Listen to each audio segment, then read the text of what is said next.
Not Chris, thank you so much for the resubscription for 8 months. Oh my god. What animal are we getting at 9 months? Because instead of babies, we're gonna do animals, okay? We're gonna do animals here, so we're gonna get like a dog, a cat, a lizard, a snake together, something. I mean, I would like food, yeah. We need to go grocery shopping.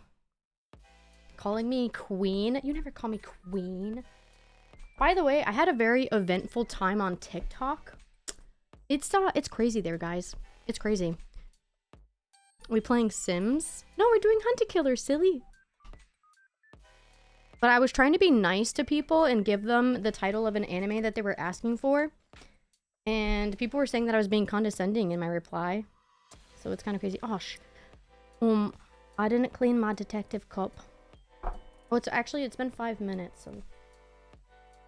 Okay. Hello.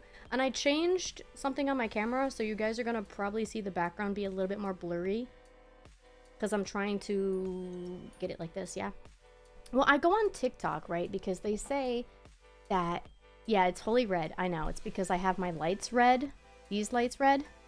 And then my wall is red, and then my wall is pink.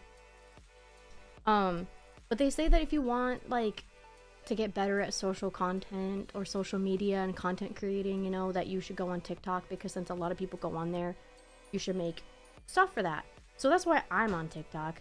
And literally, I just messaged this person. They were like, oh, what anime is this? And all I said was, in the end of the video, it's in big letters, and this is the anime. That's all I said. Just simply stated where it says in the video what anime it is and what anime it is.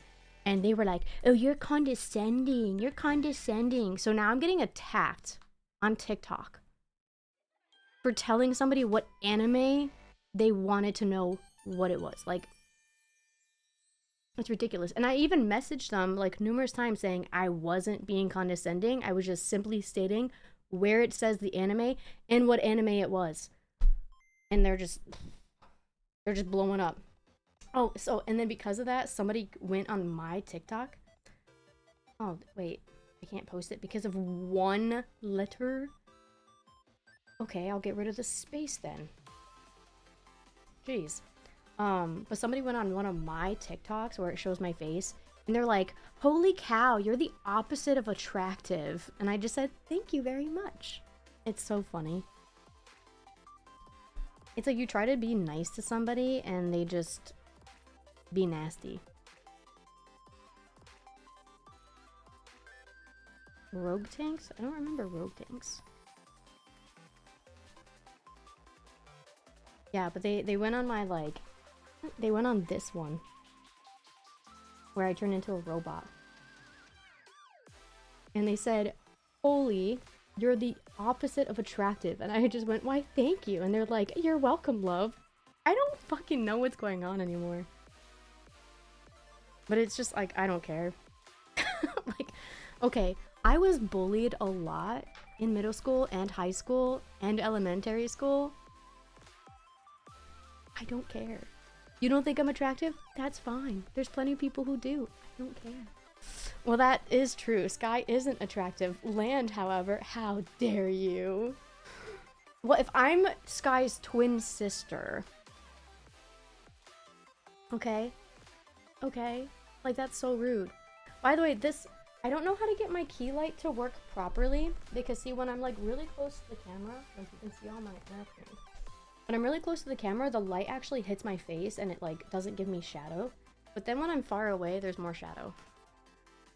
The way kind of freaks me out. Why? Why does it freak you out? Is it because it looks good on me, or is it because it looks bad? Fraternal twins? No, we're not fraternal twins. Oh, but anyways, like I said, I didn't clean my detective juice cup. So that's G Fuel. That's all that is. It's not wholly ew. It's like, okay, it's a little ew, but not wholly ew. Gosh, why are you being so rude? You're just bad with change. I am too. I'm really bad with change. But so I have my G Fuel, or my detective juice, in my Kiala cup. This is where I drink my daily greens. No, it's not moldy. It's just the G Fuel powder that settles at the bottom. Yeah, I'm putting my top on. My desk is kind of a mess. Do you guys want to see? This is where... Okay. I was looking for these. So this is what you pull your hair in when you're wearing a wig. You pull your hair in this. And then this goes over it to flatten your head so that your hair isn't making a huge bulge. And I was looking for these and I couldn't find it. I have another pair, which is what I'm wearing right now. But that's why they're in here. Okay, I'm gonna just put them in my bag. This is the bag for my wig. Made in China, of course. But it's Miss Queen. I love how they say it twice. Made in China. But what I did with my camera is I made it more vivid, so that's probably why it's more red. Let me see if I can... Oh, that just looks more blue now. Doesn't it? Actually, I kind of like this better. See, now it's way red. Now it's way red. Well, you know what? It should be red bomb. You know why? Because blood. This is a murder. And there's blood. So red will fit. By the way, can we dox the person who left a mean comment? I don't care.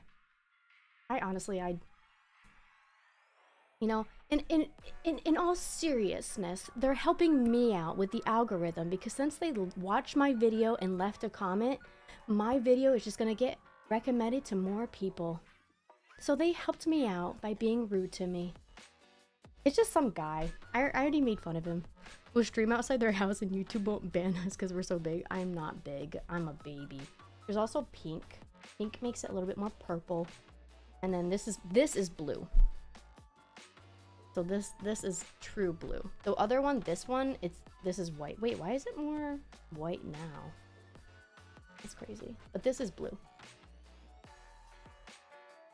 So what one do you guys like? Do you like the red, the pink, or the blue?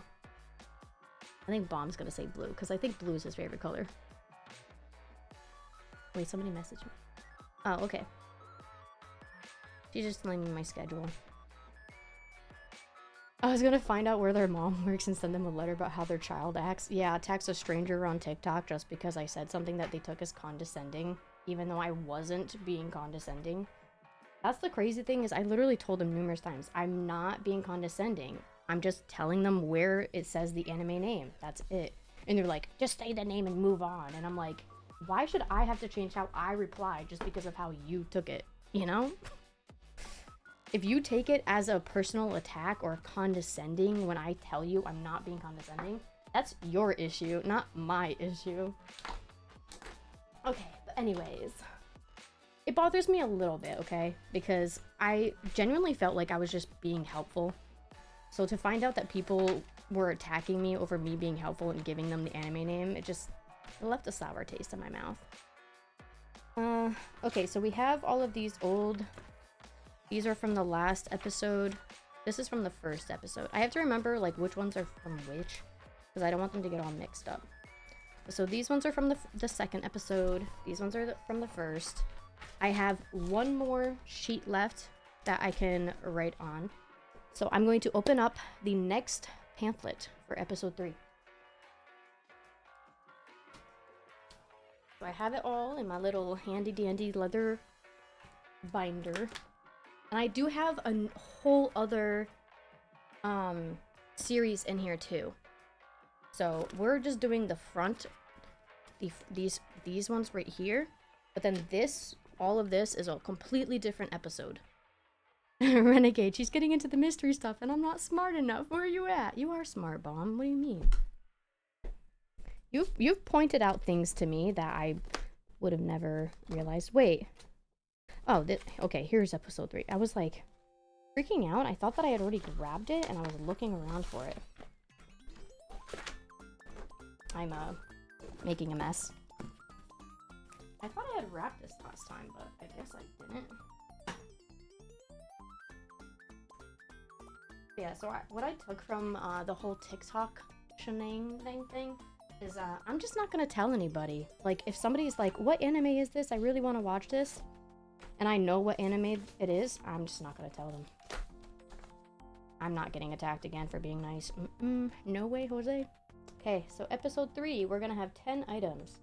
Gwen's letter, doodles, instructions, town council, a newsletter article, town council meeting transcripts, bridge strategy article, bridge, bar tab, pen, business card, and a crystal.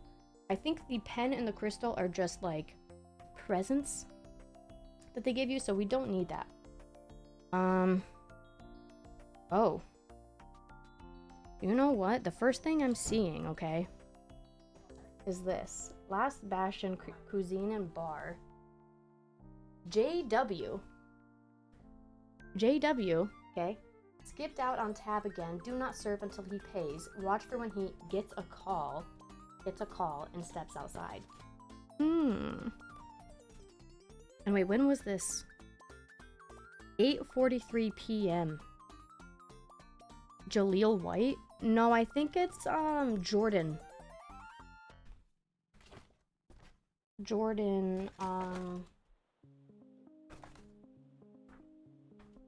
That's disgusting. Brutus. Stop. Oh, you know, I forgot to move the dogs. So they're still there. So you can see them real quick before I move them. But that's the reason why I have to move them, is because they're right in front of the board. So if I'm walking over there, I'll step on them. Okay, hold on, guys. I gotta move you. Get up, please. Get up, please. Brutus, move. Brutus, move. Come on, move. Move. Dookie. Come on, man.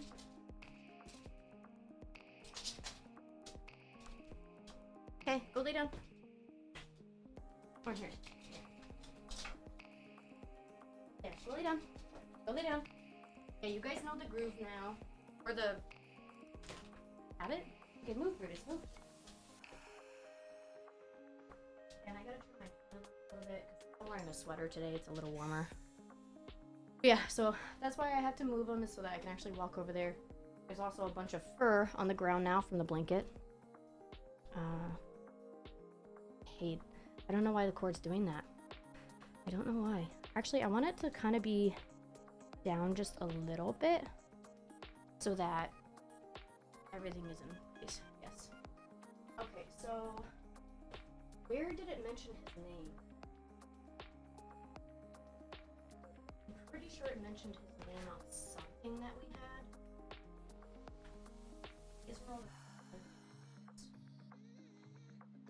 I think, you know what, it was online. I think that's where it was. It was online. I know, right? The blanket's moving, but he just stands there. Oh, you know what? No. I know where it was. It was in this. Jordan Woodard. This guy. That's who they're talking about. And so he's talking about renovating. He's an entrepreneur and a property whiz. So he has money, okay? He has money. And he's running out on $40. $40. So, yeah. Okay, that's why he's suspicious. I think he's just an asshole. Okay, so episode 3, I'm gonna put this up.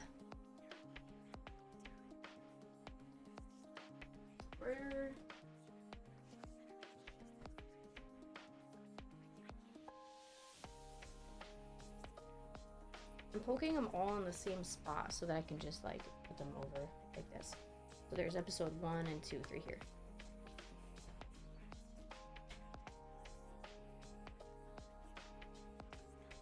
I just realized I'm leaving it on blue for you, Bomb.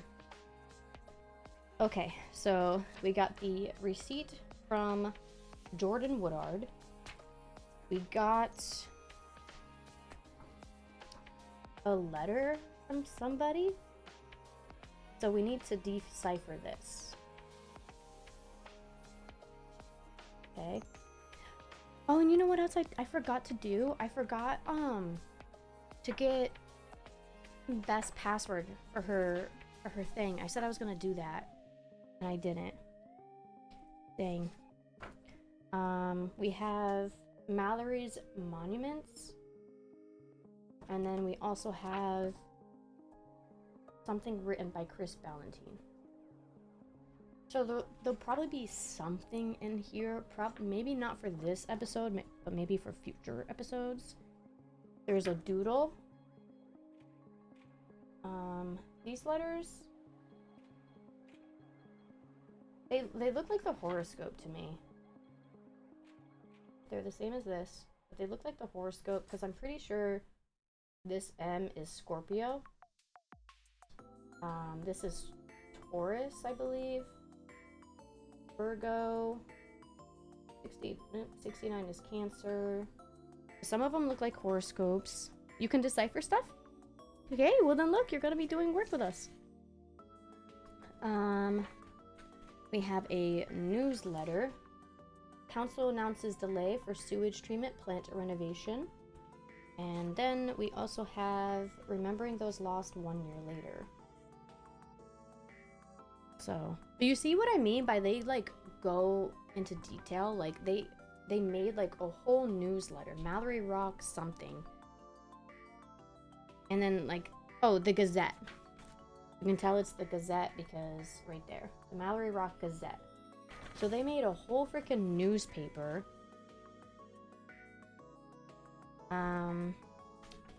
This is a meeting transcript, and it says all who was there, and then who's speaking and what they're saying.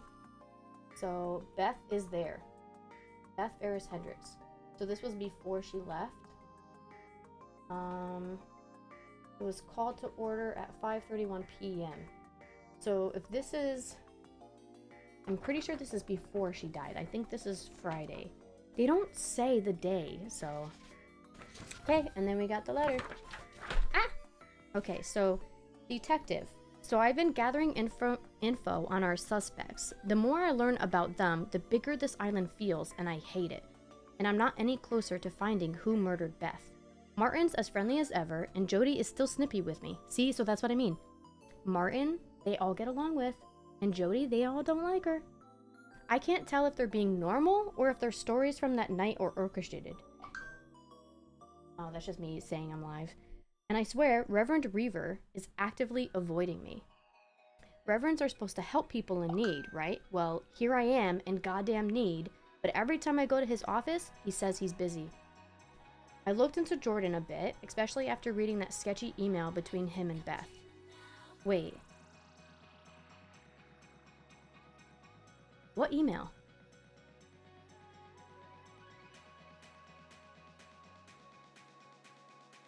I don't remember an email from. This is from Glenn to Jody and Martin.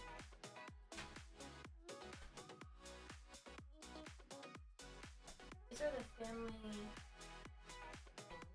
Is it on the internet? Did I miss that? Okay, well, whatever. I'll just continue and then I'll see where it is.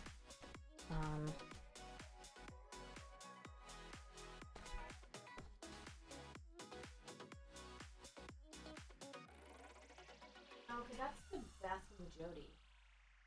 I don't know. Took me a minute to figure out how to spell decipher. I know, that's one of those words I don't know how to spell exactly either. Did a bunch of stuff with Native American pictographs and Cub Scouts. And then there's a Tall Tale in Sea of Thieves where you have to do skeleton language. So you're gonna be really good this time. You're gonna help us out. And also, you don't have to do work just to be here and like put input. Like you can just be like, you know what? Like we can do a guess, okay? Since we know the suspects, because I sent it to you. Since we know the suspects, we can also do a voting thing where we all vote on who we think it is. Oh, there's an ad break. Okay, hold on.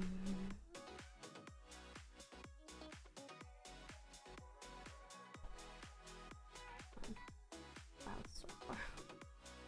Okay, there's the second episode. Gotta go all. Where's the first one?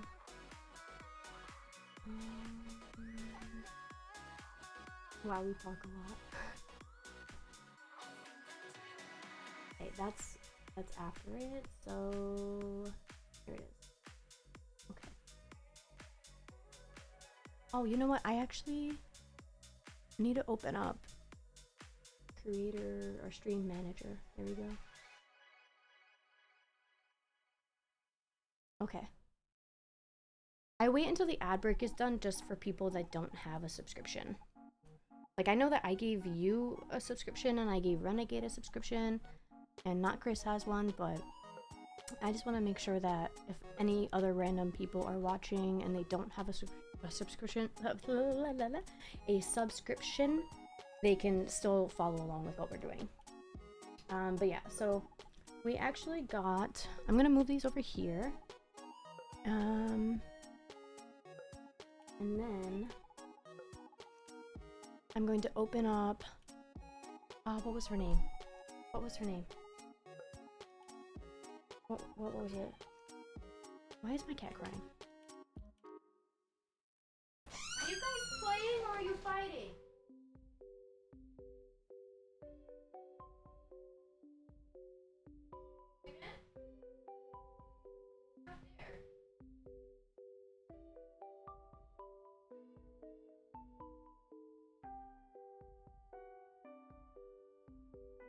Oh, you wanna come in? You wanna come in?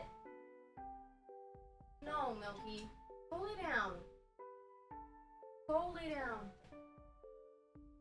Theo.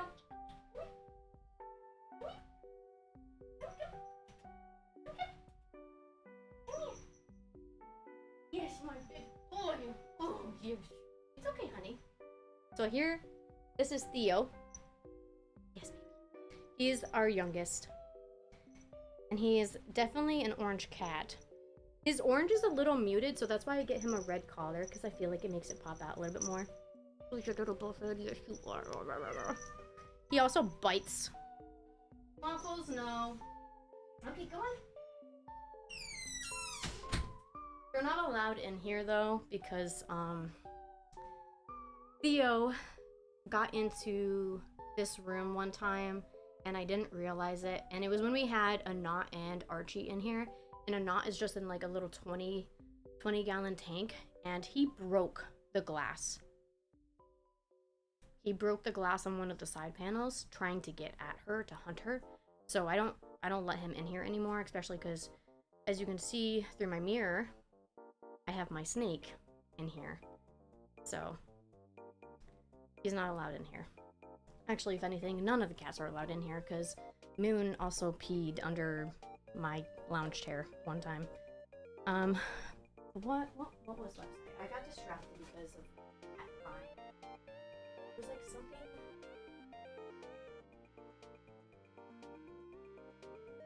Oh, Michelle. Okay.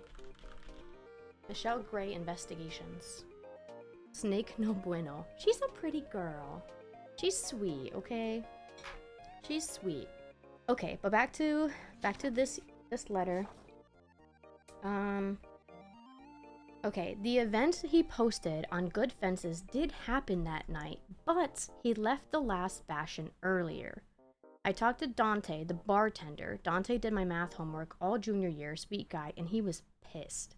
He said Jordan left without paying his tab and left his business card instead of a credit card. Maybe it's just classic slimeball behavior, but I'm putting a link to Jordan's website and a Good Fences digest email on our desktop in case you learn anything from them. Speaking of slime, Joey is still the worst, and he keeps making excuses whenever I ask about Sam. As for Sam, well, I finally went into town hall to pack up Beth's office there, and Sam was sitting in Beth's chair with her bare, dirty feet up on the desk, all over Beth's stuff. Whoa! Seriously, who the hell does that? But guys, she's a very kind person. She would never hurt somebody. So I kicked her out of the office, slammed the door in her face, and then I just lost it. These people are being so horrible. I was ready to stop. I was ready to quit. But then I found it, and I know what I need to do. Shoved it in the bottom of one of Beth's drawers. I found a packet of papers clipped together. It's a bunch of documents related to the town council, but the weird note with it caught my eye. What I can make out reads as instructions to break into the Navigator's club room. I have no idea why Beth had these papers. Was she looking into the Navigator's club? And if so, who was helping her? Was it one of our suspects? I know my sister, and Beth wasn't a rule breaker. In 3rd grade, she had a meltdown over returning a library book late. She must have known something was seriously wrong if she was planning a break-in. I need to know what she knew and who she was communicating with, and I think the way to find out is to follow this thread. I'm going to break into the Navigators Club, and I need your help. I know it's risky, and Sully would throw a fit if he knew, but I have to do this. I have to do something. You're the only person helping me, and I'm tired of being on this island while everyone else is living their normal lives. I'm trying to find the truth. I remember my dad saying the Navigator Club keeps a spare building key outside. Our first step is to finding where that key is. We can figure out the rest as we go. Okay, so we're trying to find out where they keep a spare key. The password to the desktop is still this, but the new password for our case file is this.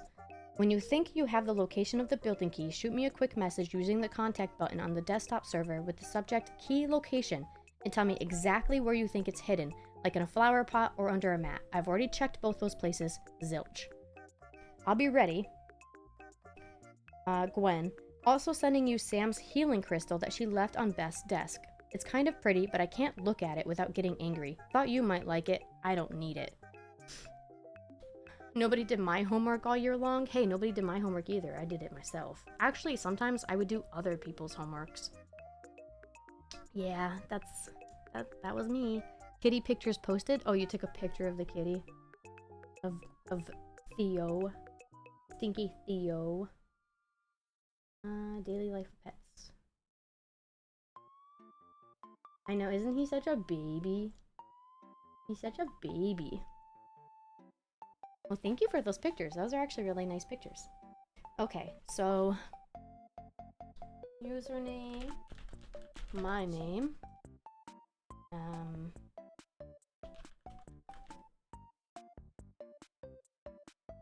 okay, and then we have Mallory.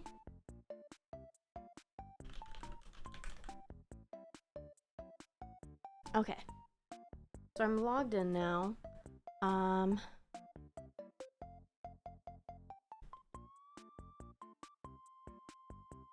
So as you can see,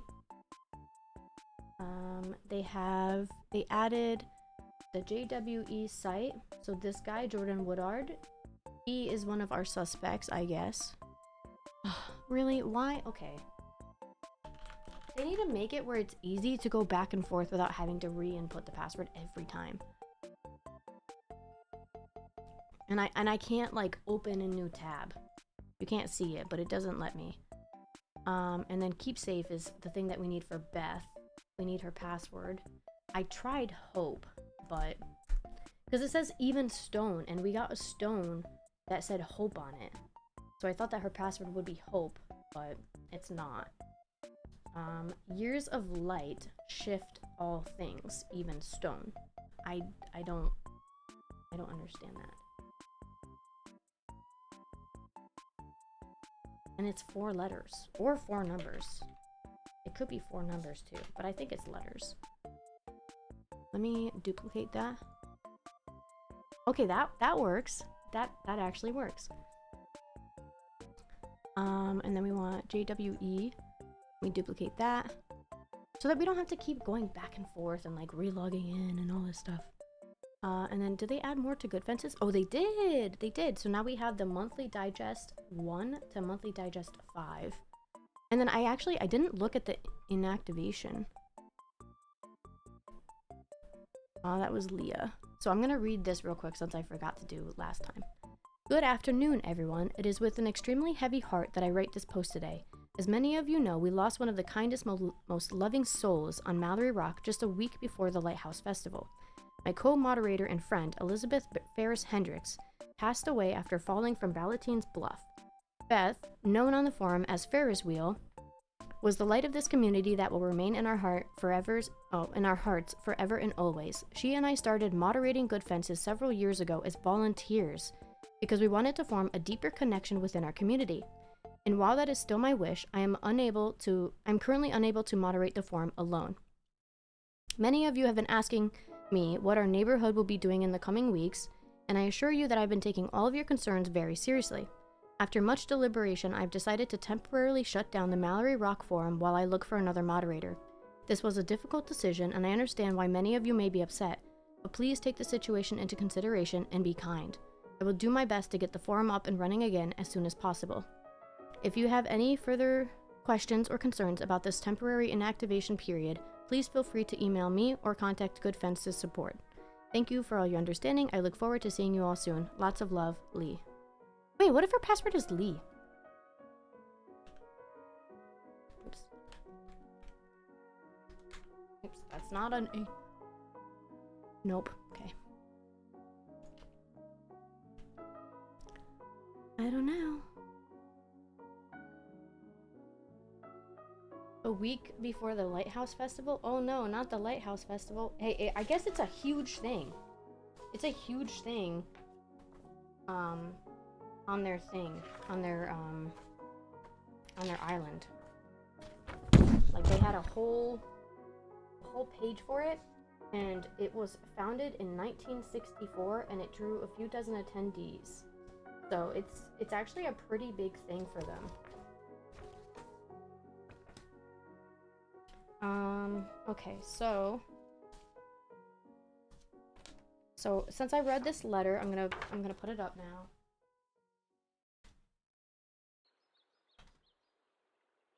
And then it's funny because on here where I've been poking it, there's a little lighthouse at the top, and I've been poking it through that, like, the hole.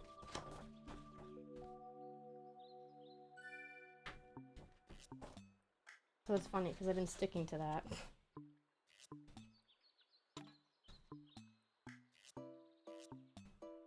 Okay.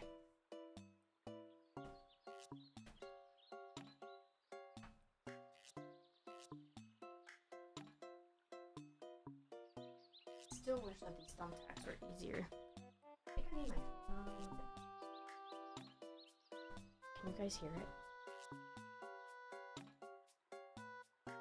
No, you can't. Okay. You guys will probably hear it when I speak. Okay, so Last Bastion. Oh, actually, here, let me take this off. Last Bastion Cuisine and Bar, 104 Anchor Street. Time 8:43 p.m. Server was Dante. Okay. Stop. I need to, hold on, I need to mute my phone. Vibrate only. I know, it's everybody going live right now, that's what it is. So order was 8:43. We got 2 Yellowbirds, 2 Devil's Will, 1 White Rackle or something, I don't know. It's abbreviated, so I'm just guessing. But JW skipped out on tab again. Do not serve until he pays. Watch for when he gets a call and steps outside. So that's 8:43 p.m. I think that's the clue that we're getting from this thing. Not anything else. Because it doesn't really give any other information besides that. And well, that's Last Bastion. Yeah, it doesn't. This just talks about the Last Bastion in here. It just says, have a pint at the Last Bastion. Bartender and co-owner Dante Reyes will gladly pour you one of the Last Bastion signature brews. While you're enjoying the rustic surroundings, ask him to tell you the story of the drowned sailor, a local Mallory Rock ghost story. And that's it. That's all it mentions. So I'm gonna keep those together, even though they're from different episodes. We do have the ciphering thing, but I think I might wait for this, since this would be the more time-consuming. And then just read through all the papers first. Unless Bomb, if you want to figure it out, I don't know.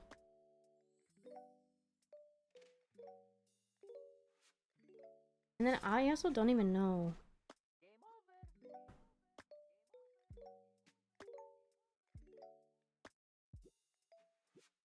So this is just what's on the back of this letter. Mallory Rock's annual Lighthouse Festival, Monday night launch. Come help launch this year's Lighthouse Festival with music, food, and dancing in the town square. Opening remarks by Navigator Martin Hendricks. Music DJ by Ed Gundy. And as always, an hour-long sky full of fireworks. Wow, that's a That's a lot. But what this letter says without decoding: "Hey kiddo, I don't regret walking out on those bastards, but this is as much as I can put in writing if you're trying to club room." So this is how to get into the club room. There's deciphering. To get in, first you need the key to the building. Such and such is hidden, such and such. After that, think like something something, what's the one, something something that they all care about. Once you're in, get on the computer and check the program secure to delete something something something so they can't pin you. It'll give you a prompt. Can't help you with this one. It changes as often as something something. Make a reminder for yourself in a way you can understand, but others can't. Otherwise, I know you'll forget. Hide this paper. Good luck. Something something. So it actually, the no is from Cancer something Cancer. What is that one? Is that one Taurus actually?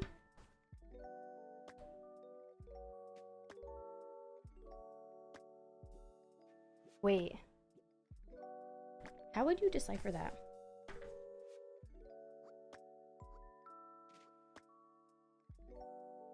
How would you decipher it using horoscopes? Because they look like horoscopes. So it's like, if it's Cancer, I would assume C. So then like Cam. But nobody's named Cac or anything like that. Unless it's a number. I mean, because this has numbers. So it's saying the middle one is 12. And then the Cancer is 3. So 3, 12, 3. I don't understand that.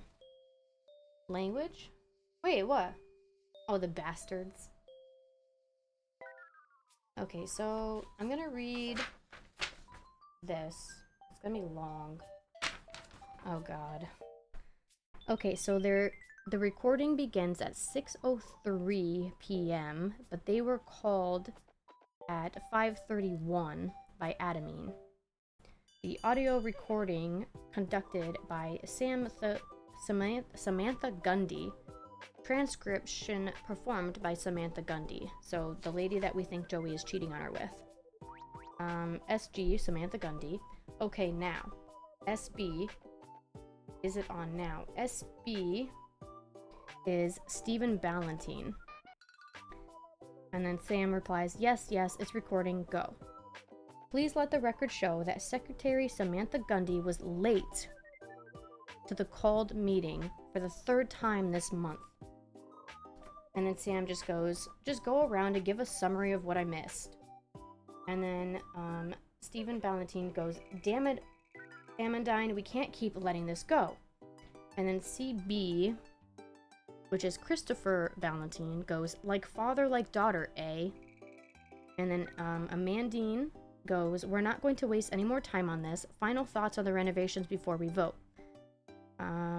Christopher goes, yes, our budget just doesn't have the space currently to restart the renovations. I'd love to see them get done. I just don't see a way for it now. And then Beth, she put inaudible. How is it inaudible when she's there? And then MH, so Martin Hendricks goes, Bethy, go ahead. And then Beth goes, I'm acutely aware of our budget limitations. And then Christopher goes, that's our numbers girl for you. Beth goes, but I'm worried that this would be the 2nd time we postpone this, and wastewater filtration has lasting consequences that we make worse every day we wait.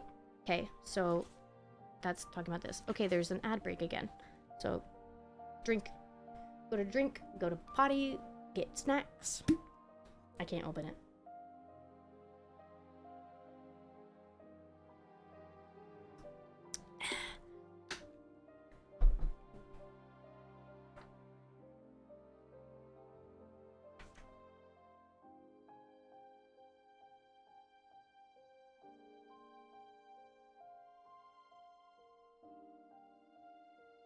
Okay, so these two are together, and then that one... That's pretty much all we have this time. So how are you? Well, you know, like I said, I've had a very eventful day dealing with TikTok drama. And then my ankles are sore from walking that dog an hour every day. I didn't walk him yesterday, but I walked him Wednesday to Friday and then today. And then now I'm going to be doing Monday through Friday. And then I've been having a migraine. I've literally been having a migraine like for the past 3 days now. I don't know why. And I don't normally get migraines or headaches. That's the other weird thing about it. I don't deal with a lot of head pain. So it's like, I wonder where it comes from. I messed up my bangs again.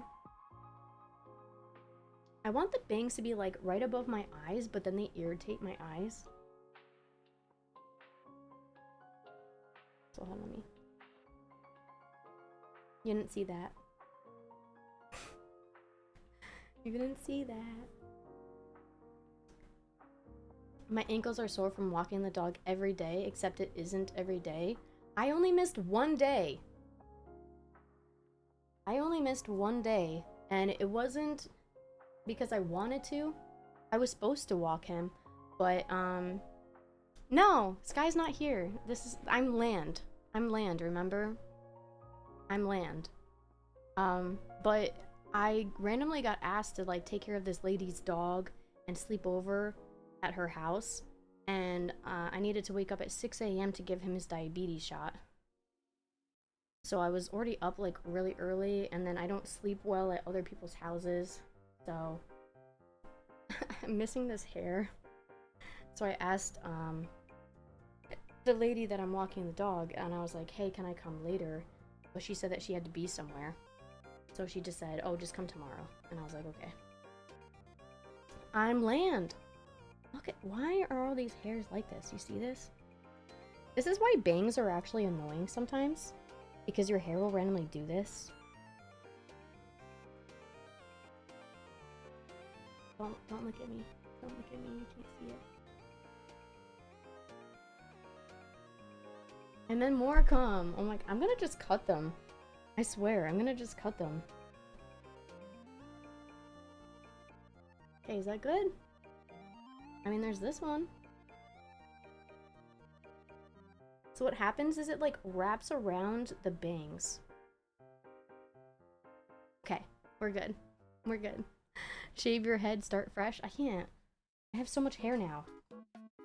Okay, but so they were mentioning, Beth was mentioning that they can't postpone the wastewater filtration. And so that's this, what they're talking about. JS, which is Jennifer Sirocco, she says, agreed, theirs, and then she was cut off by Martin. That's a solid point. We want to take care of our home, and it won't be a good look for the council if we seem to be slacking on that. And then ABG, who's ABG? Oh, Allison Bates Good says that's true.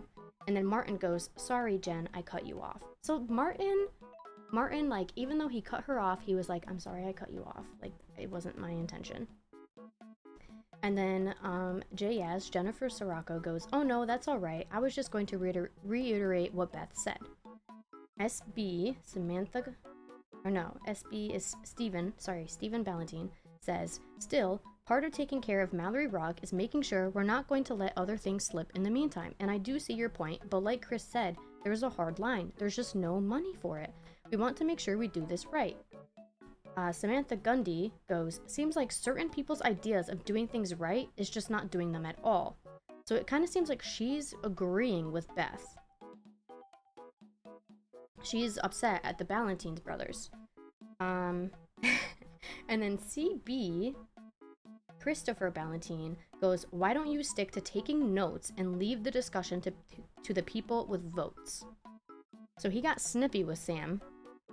Martin goes, hey now, let's stay on track. If we delay now, we might be able to use the next quarter to try and cut down on the cost. And then Amandanine Noga goes, Martin, do you have any ideas on how we could do that? Do you know anyone? And then Martin goes, I'll put out feelers, certainly. So he's saying he's going to find somebody.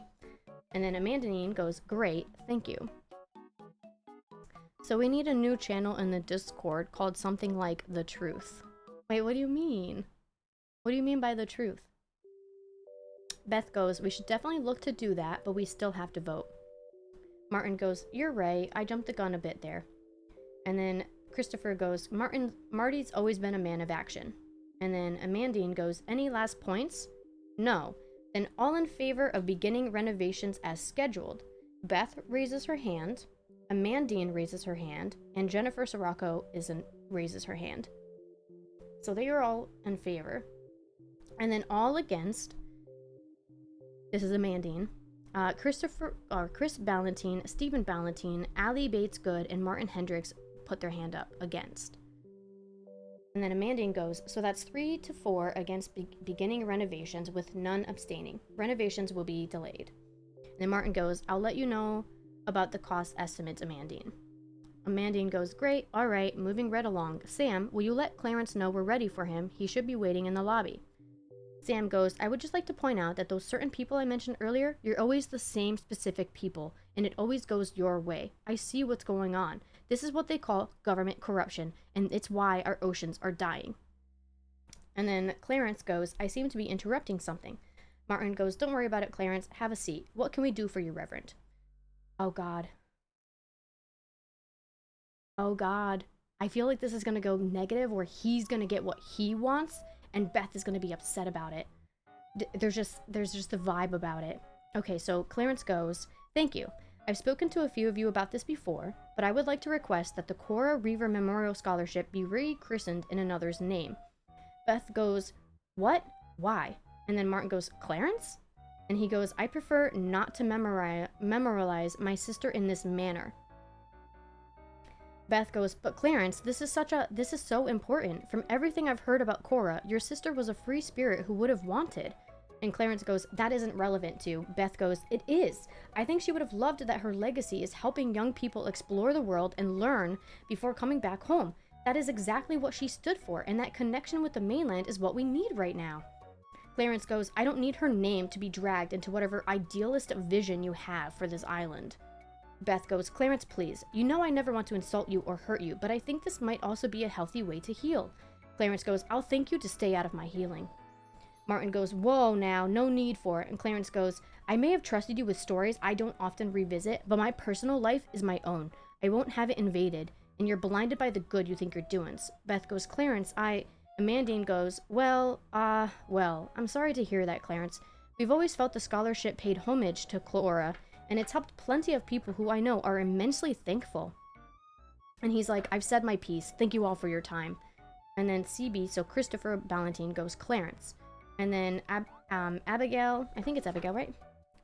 Or Allison, sorry. Allison Bates Good says, should someone go after him? Martin says, leave him be. I don't know if it'd do much good at the moment. Beth goes, I just thought. And Amandine goes, right, well, for now, I suppose that issue has been raised. The next awardee don't get picked for a while, so we have plenty of time to discuss it in the meantime. Christopher goes, and we're over time. Amandine goes, we are. Anything else to cover that we've missed? Martin goes, Beth, I know you've been working hard on that proposal, so he is now advocating for Beth. Beth goes, I'll be bringing a new proposal to the committee next meeting that I'm very excited for you all to look at.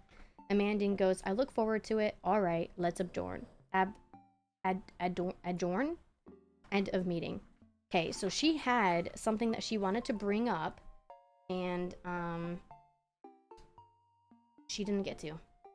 I put it in streamer memes. Look at it. Okay, but I'm going to remind all of you that if I'm live, I'm not going to be looking at Discord.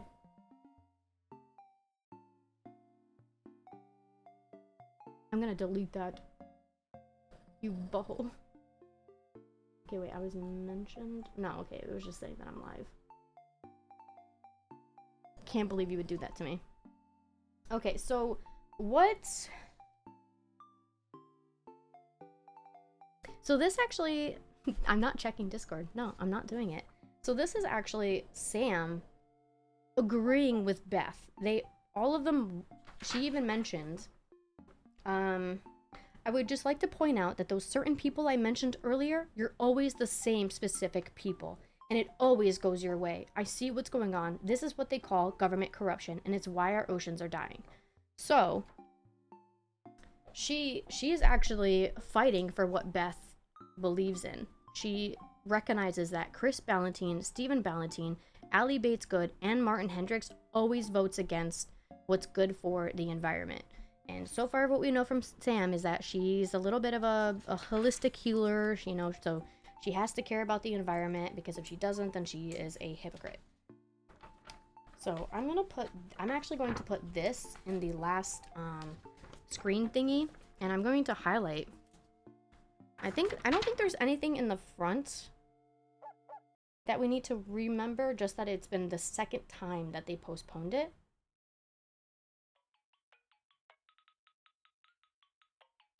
And then also it seems like Stephen Valentine thinks that Sam and her dad are lazy or flaky, because he's mentioning like, oh, this is the third time that she's been late this month. And then he mentions also like father, like daughter. Or like daughter, like father. What was it? Yeah, like father, like daughter, eh? That's what he said. Gotta get you more screen thingies to go with your fancy Japanese paper. I know, I want more screen thingies. Okay, so I'm going to highlight, because the yellow doesn't show up that well, so I'm going to highlight with the pink. So we have Chris Valentine, Stephen Valentine, Allie Bates Good, and Martin Hendricks voted against. And then, you're always the same specific people, and it always goes your way, and government corruption. The highlighter doesn't stick that well. Like, if I slide my finger over it, it comes off. So that's another thing that I don't really like, because I don't want to highlight the paper itself, because then it gives it away. Some text. Good old screen thingies. She needs some milk. Wait, who needs some milk? Sam does? So this is actually, I don't know. I mean, Martin is just against because he knows about the financial stuff. But,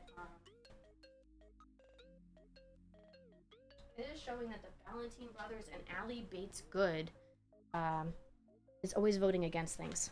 Okay, so now I'm going to read, Council announces delay for sewage treatment plant renovation. So Eugene O is the one that wrote it. The plans to renovate the Rutherford wastewater treatment plant have been delayed due to budget constraints, the Mallory Rock Town Council announced last Friday. Renovations of Mallory Rock's sole sewage treatment plant have been in discussion since August of last year. The renovations would not affect Mallory Rock's usage of water, but would significantly lessen the amount of pollution discharged into surrounding waters. This issue was first raised by the Mallory Rock Society for Environmental Sustainability and Protection, SESP, which has been since continuously advocating for renovations. The Rutherford plant cannot be a second priority. It cannot be a third priority. It has to happen now, and it has to happen quickly, said Harper Jones, president of the SESP. We are destroying the same wildlife habitats that we depend on to live. Faculty manager Bradford Rutherford, okay, that's a funny name, defers to the city's decisions. I do think we have to address the pollution at some point, but I trust the navigators and the councils to take care of this, said Rutherford.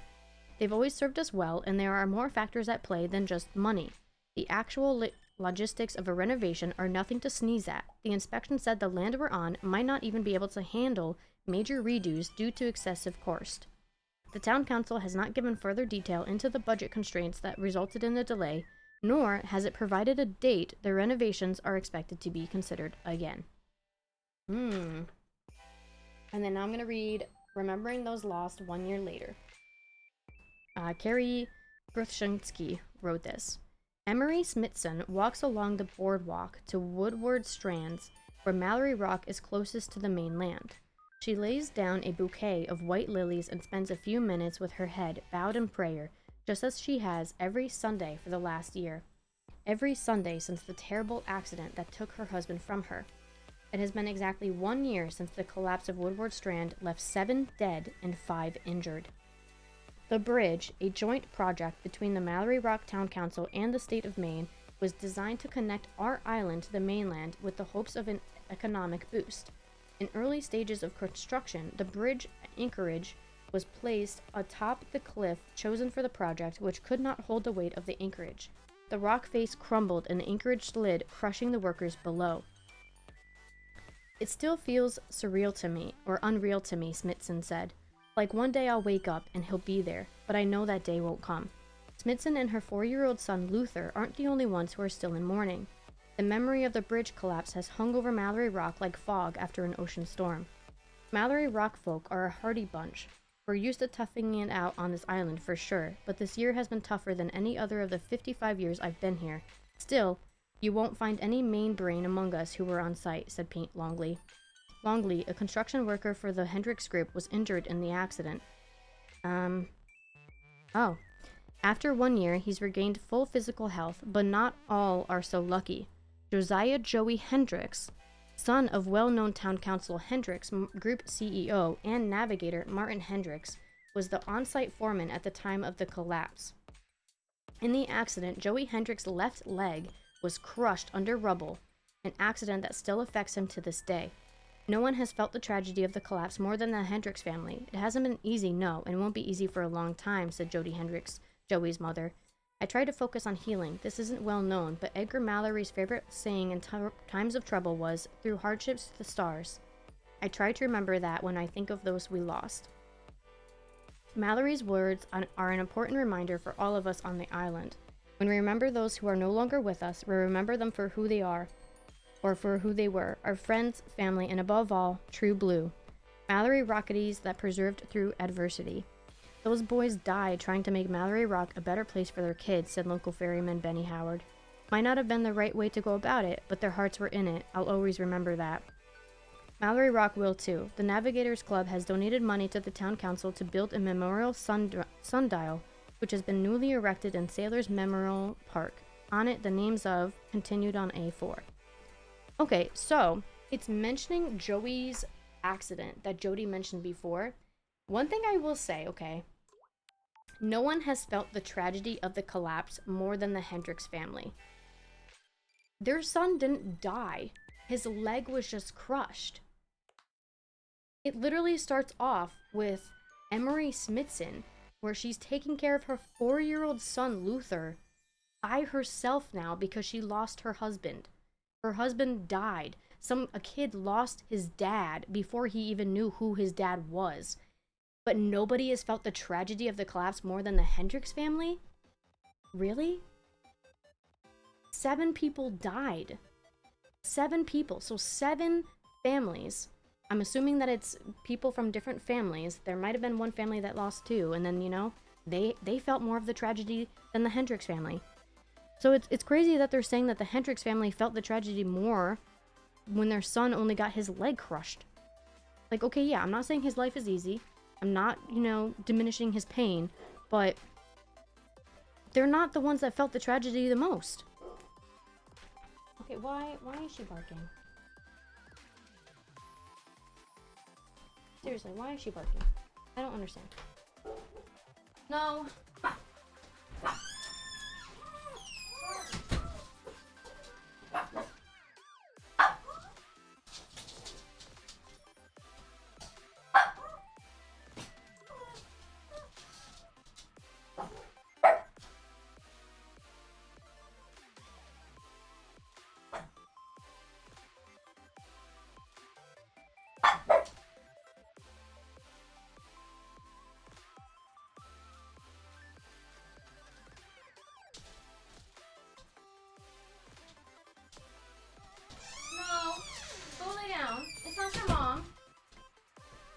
Okay, so this mentions the accident. So now we understand what accident they're talking about. And then we have the Mallory monuments. So the monument that they're talking about is the Navigator's Sundial. This one. A new addition to the Mallory Rock monuments, the sundial pays homage to both the original founding crew of Edgar Mallory's colonial party and the Mallory Rocketies who were tragically lost when the bridge collapsed. The sundial is located in Sailors Memorial Park. They also have the swinging tree. The swinging tree was a popular hangout spot for the Mallory Rock youth until 1987, when a young boy swung off the tree and cracked his skull. He survived, wow, but the town council banned playing on this particular Mallory Rock treasure. The swinging tree remains the largest tree on the island, perched on the southern coast. Okay, there's an ad break, okay? I love it when it does it when I'm reading, because then I'm not looking up.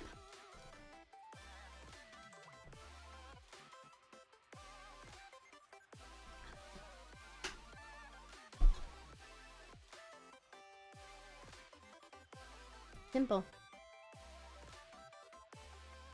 Okay. The Ferris Fountain. Ooh, Ferris. Beth Ferris.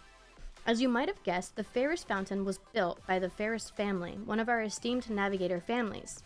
Navigator Elisha Ferris was well known for his charitable heart, and in 1966 his descendants funded a fountain in his name located in Forest Park.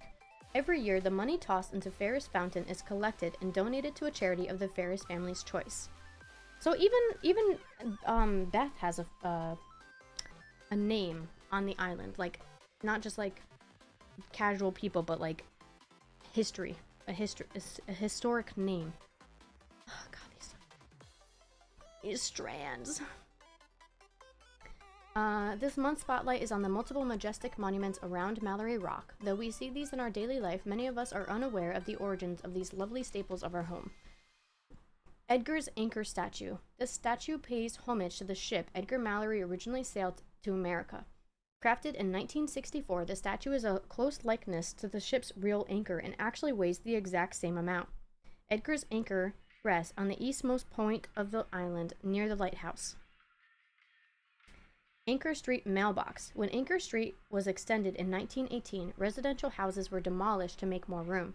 Fortunately, the construction missed the mailbox for one single house, which has been repainted several times since.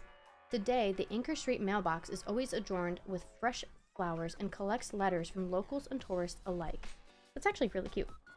Not the fact that they demolish houses, but the fact that one stayed.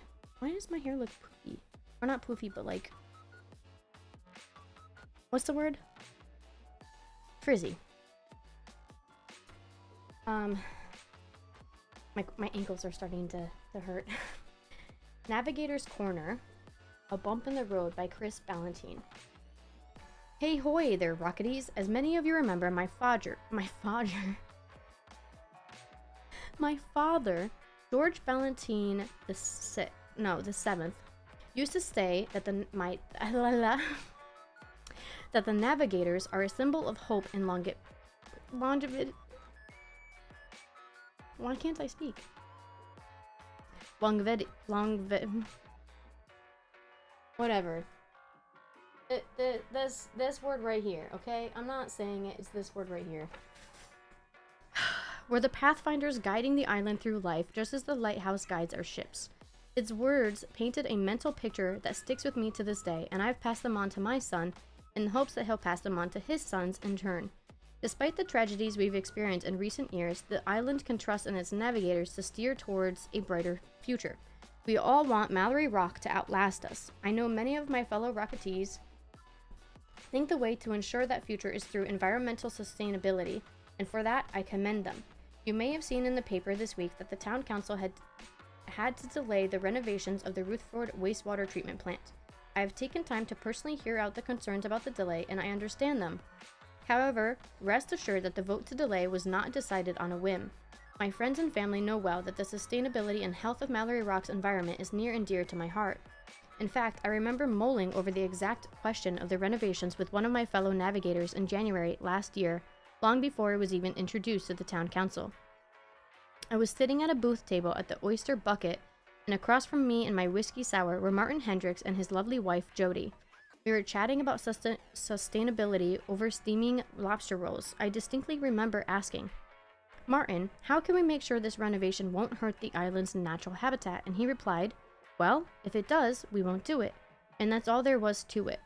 As your pioneers, we navigators want more than anyone to instill sustainable practices on our island, and I'm personally willing to champion this cause, and to make sure any proposed changes are truly healthy and will outlive us. We have to take a long, hard look at whether they're making a positive change in our community. So be at ease. If the renovations are for the betterment of Mallory Rock, they will happen. This is just a bump in the road, not a dead end. Cheers. Chris. That kind of seems a little bit suspicious. There's something about it that I'm getting the sense that he doesn't want to do the renovation, like, at all. I don't know what it is about it that tells me that. Mainly because, this sentence, I think it is. I know many of my fellow Rocketies think the way to ensure that future is through environmental sustainability, and for that I commend them. That sentence is kind of giving me the sense that he is separating himself from those people that think environmental sustainability is good. He's separating himself because he's talking about them as he is not a part of them. And then also how he is asking, how can we make sure this renovation won't hurt the island's natural habitat? And then Martin goes, well, if it does, we won't do it. And that's all there was to it. So he wanted Martin to essentially agree with him. This is what I'm getting, at least. You guys might get something different. But what I'm getting from that is that he wants to hear that they're not going to do the renovation. So when Martin says, well, if it does, we won't do it, he was like, that's the answer I wanted, so I'm done talking about this. I wanted to hear you say no, and I heard you say no, so that's, conversation's done. But then he recognizes, like, kind of how it could seem, so then that's when he's like, and to make sure that any proposed changes are truly helpful and will outlive us, we have to take a long, hard look at whether they're making a positive change in our community, so be at ease. If the renovations are for the betterment of Mallory Rock, they will happen. This is just a bump in the road, not a dead end. This is him going, hey man, I'm for it. I'm for it. You know, if it's good for the environment, if it's good for us, I'm willing for it, but we just can't do it right now. I'm sorry. Like, that's kind of how I'm reading it. It just seems like he's against it. Oh, and then also how this sentence, my friends and family know well that the sustainability and health of Mallory's Rock environment is near and dear to my heart. You wouldn't really have to mention that people know that about you unless you were trying to sell it. Like, oh, well, everybody knows. Everybody knows that I'm kind. Everybody knows that I care about the environment. And it's like, we don't care if people think that about you. We care if you think that about yourself. So it kind of reads as he's trying to read it, or like he's trying to sell it. Run into any doors lately?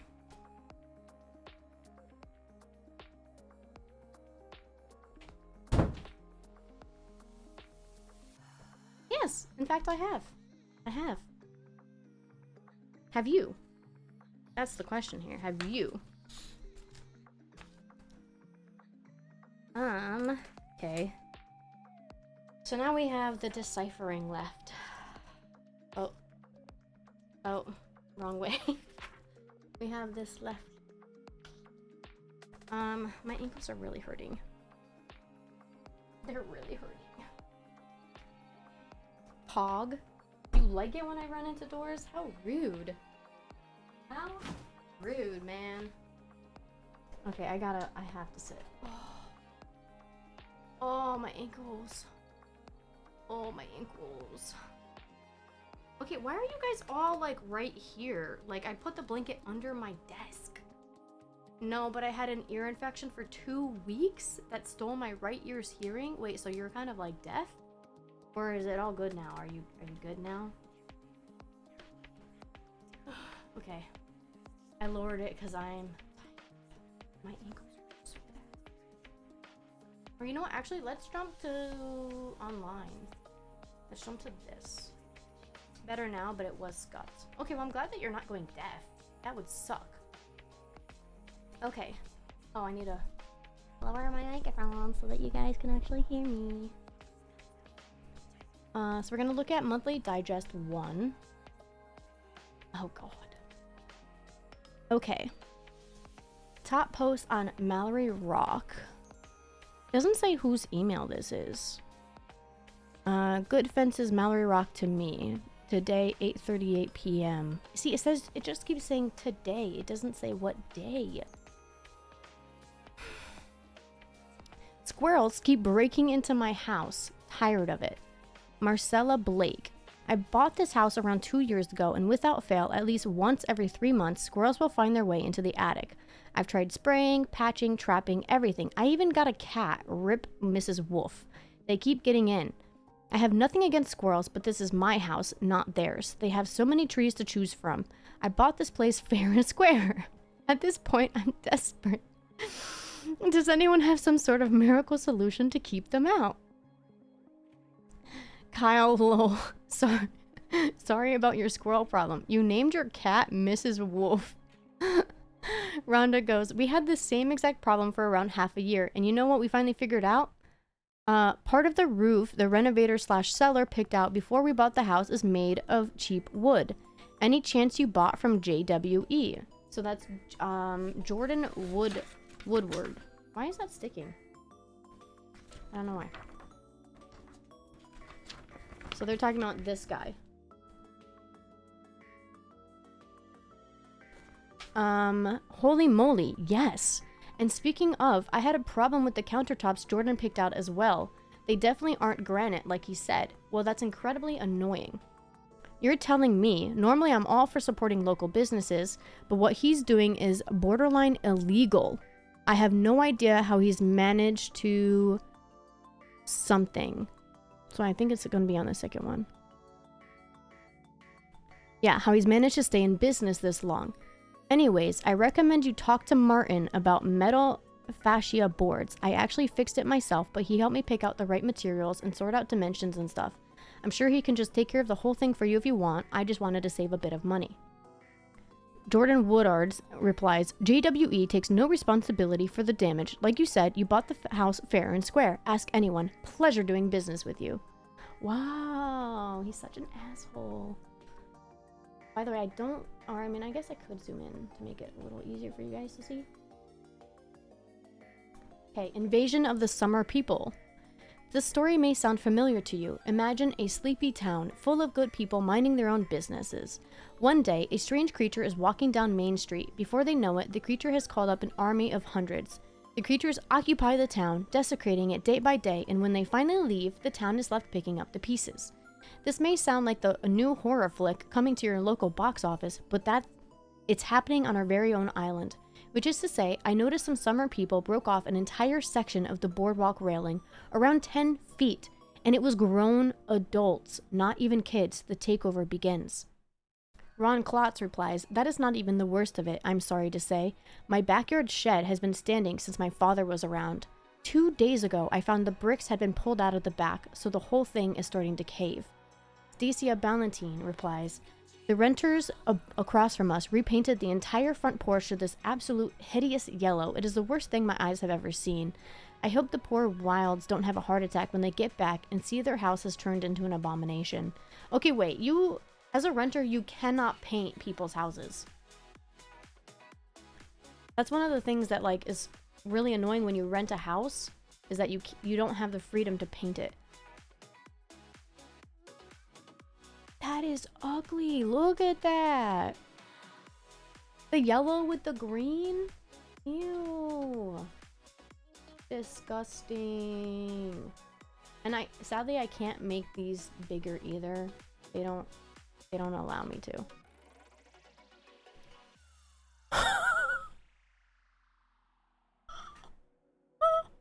Wild family.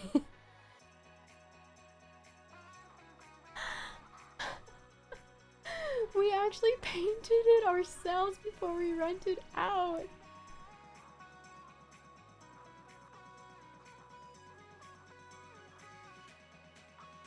But if you think the color's that bad, you might rethink it, Jen.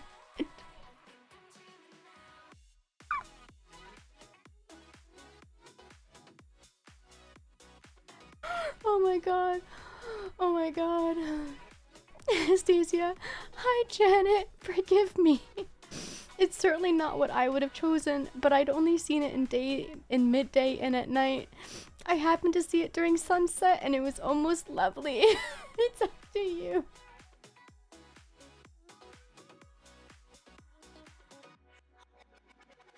Oh my god. Oh Oh god, that's so funny. I'm crying. I'm actually crying. Franklin M. Those same people who wrecked the railing must have done the sign at Vanishing Beach. It's been gone since a week or so before the Lighthouse Festival. Wait. Wait. Where did it mention that? Where did it mention that? Inactivation.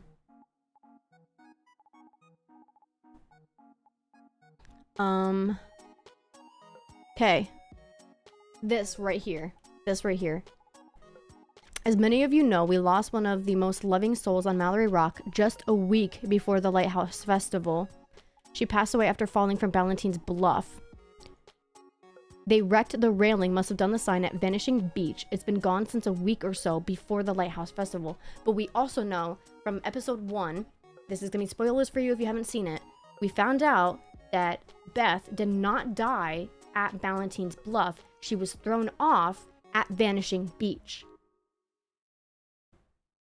So, the railing that got wrecked at Vanishing Beach happened when Beth died. Is the whole thing gone? That's talking to Ron. Not all the bricks, but a good half of them. I would say about 13 and 1/2 bricks. Okay, so I'm going to keep these two up. Because so far these two, they give us intel of what's going on. We have 3 open, so I need to open up 4.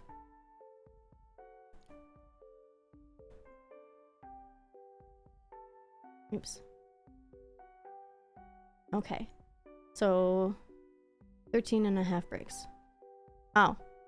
No, I was asking about the sign Frank mentioned. Then you should be more clear about who you are addressing. Not the whole thing, just the swimming part that used to say no swimming. It was a loose 2x4, easy for some junkie to break off for a souvenir. Oh, wait. Okay, so hold on. Oh, they did do this sign. Okay. I made a post about this earlier. I reported this to Sully a week after the Lighthouse Festival. Evidently, it's still not fixed. Okay, so then this is the last one. Green Fin parked in my spot. NB. Wait, what is NB? Pier 3. NB. Oh, I forgot to move my plant. Oh, North Beach, which is where Beth was found. Yeah, I'm not shaving my hair. He won't let me. Brutus won't let me. So North Beach, Pier 3. There is a green fin Almenta tied off in my spot on the pier, North Beach. Oh, okay, so they mention it in the post. Monthly Digest 5.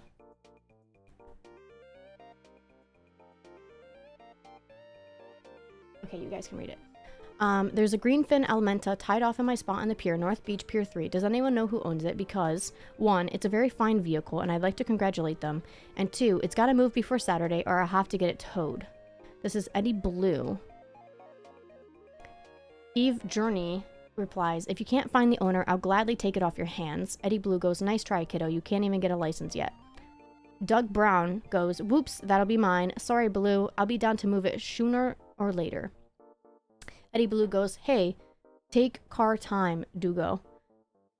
Doug Brown goes, sure thing. Eddie Blue goes, very funny.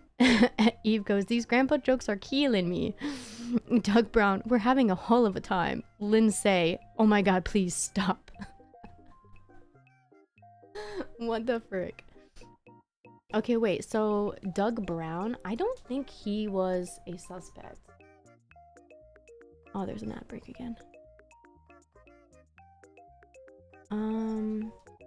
Okay, so this is the first one.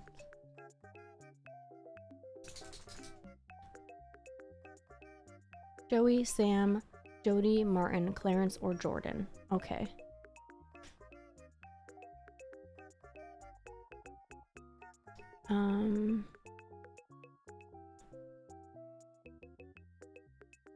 Oh wait, Brutus is back.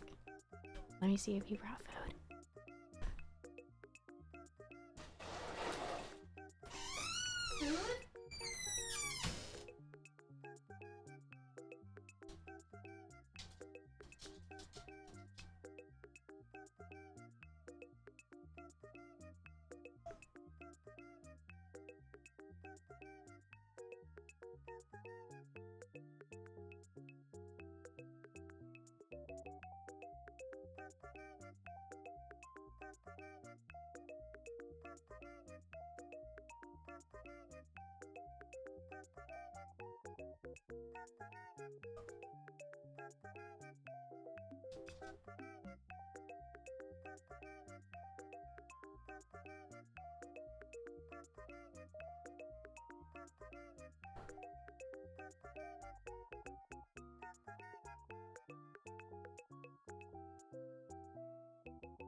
No, he's leaving. He didn't bring me food. I'm hungry and he didn't bring me food. He said he's gonna get me food now, though. Okay, so we're gonna read this website about JWE. JW Enterprises is owned and run solely by Mr. Jordan Woodard, premier Mallory Rock real estate owner, investor and developer, entrepreneurial mogul, and philanthropist. Mr. Woodard is renowned for his streamlined efficiency, top-notch values, and keen design eye, which all lend to his great success in property renovation projects. But we know from a post that he's not that good. Mr. Woodard's work is currently exclusive to Mallory Rock, ME, so Maine, yeah, providing services to support the local economy and uphold standards as a community leader.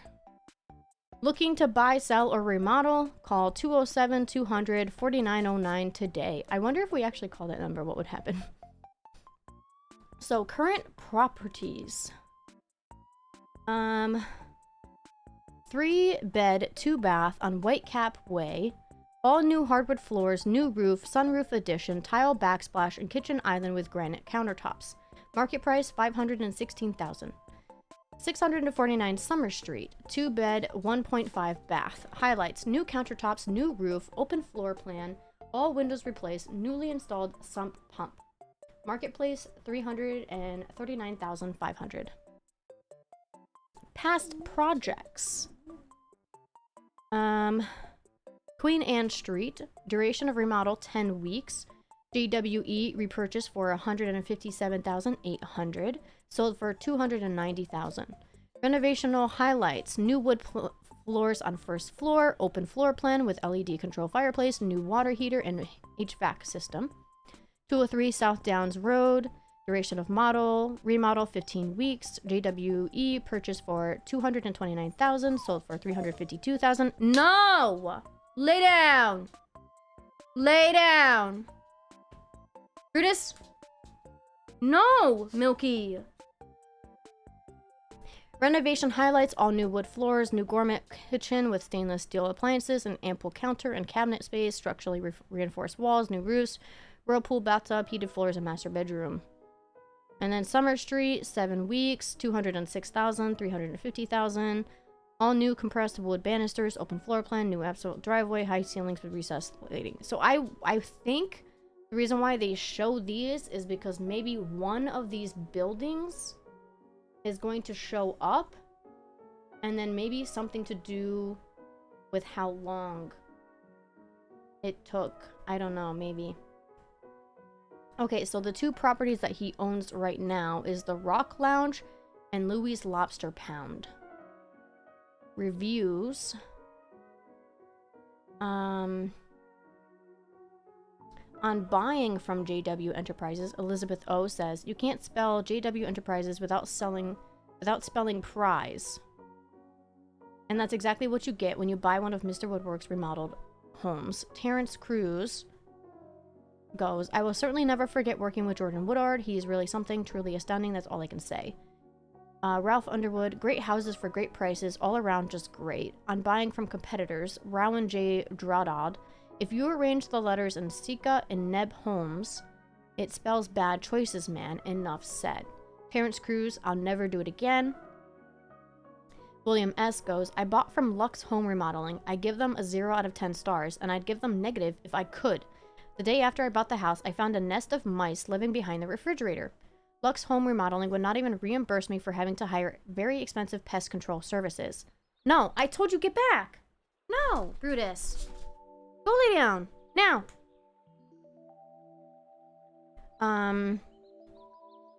I don't know how Lux Home Remodeling is one of Maine's most well-known property developers remodelers because they're very terrible. Do not buy or remodel your house with Lux Home Remodeling. Okay, so there's definitely going to be something with the properties that he currently owns. Because there's nothing else. By the way, I still wish that, okay, like for an example, this one right here, when they're like, okay, I mean, we grew up with most of them, but I believe we're looking for one of these 6 people. Joey, Sam, Jody, Martin, Clarence, or Jordan. I wish that when we got this answer, that the next episode, so the episode that I opened up today, would have pictures of them, like little pictures of them, so that I can put them on the suspects board. I don't know why they didn't do that. I don't know why.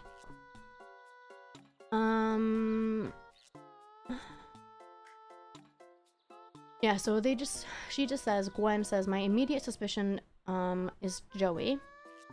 I'm pretty sure something was going on between him and Sam. Martin and Jody have always been a little overbearing as in-laws, and it's a little convenient that their alibis rely on each other. And then there's Clarence, who argued with Beth the night that he died, and Jordan, who had a falling out with Beth, and is a total scumbag anyway." So there's nothing about him. What was the good post that they were talking about seeing somebody fighting?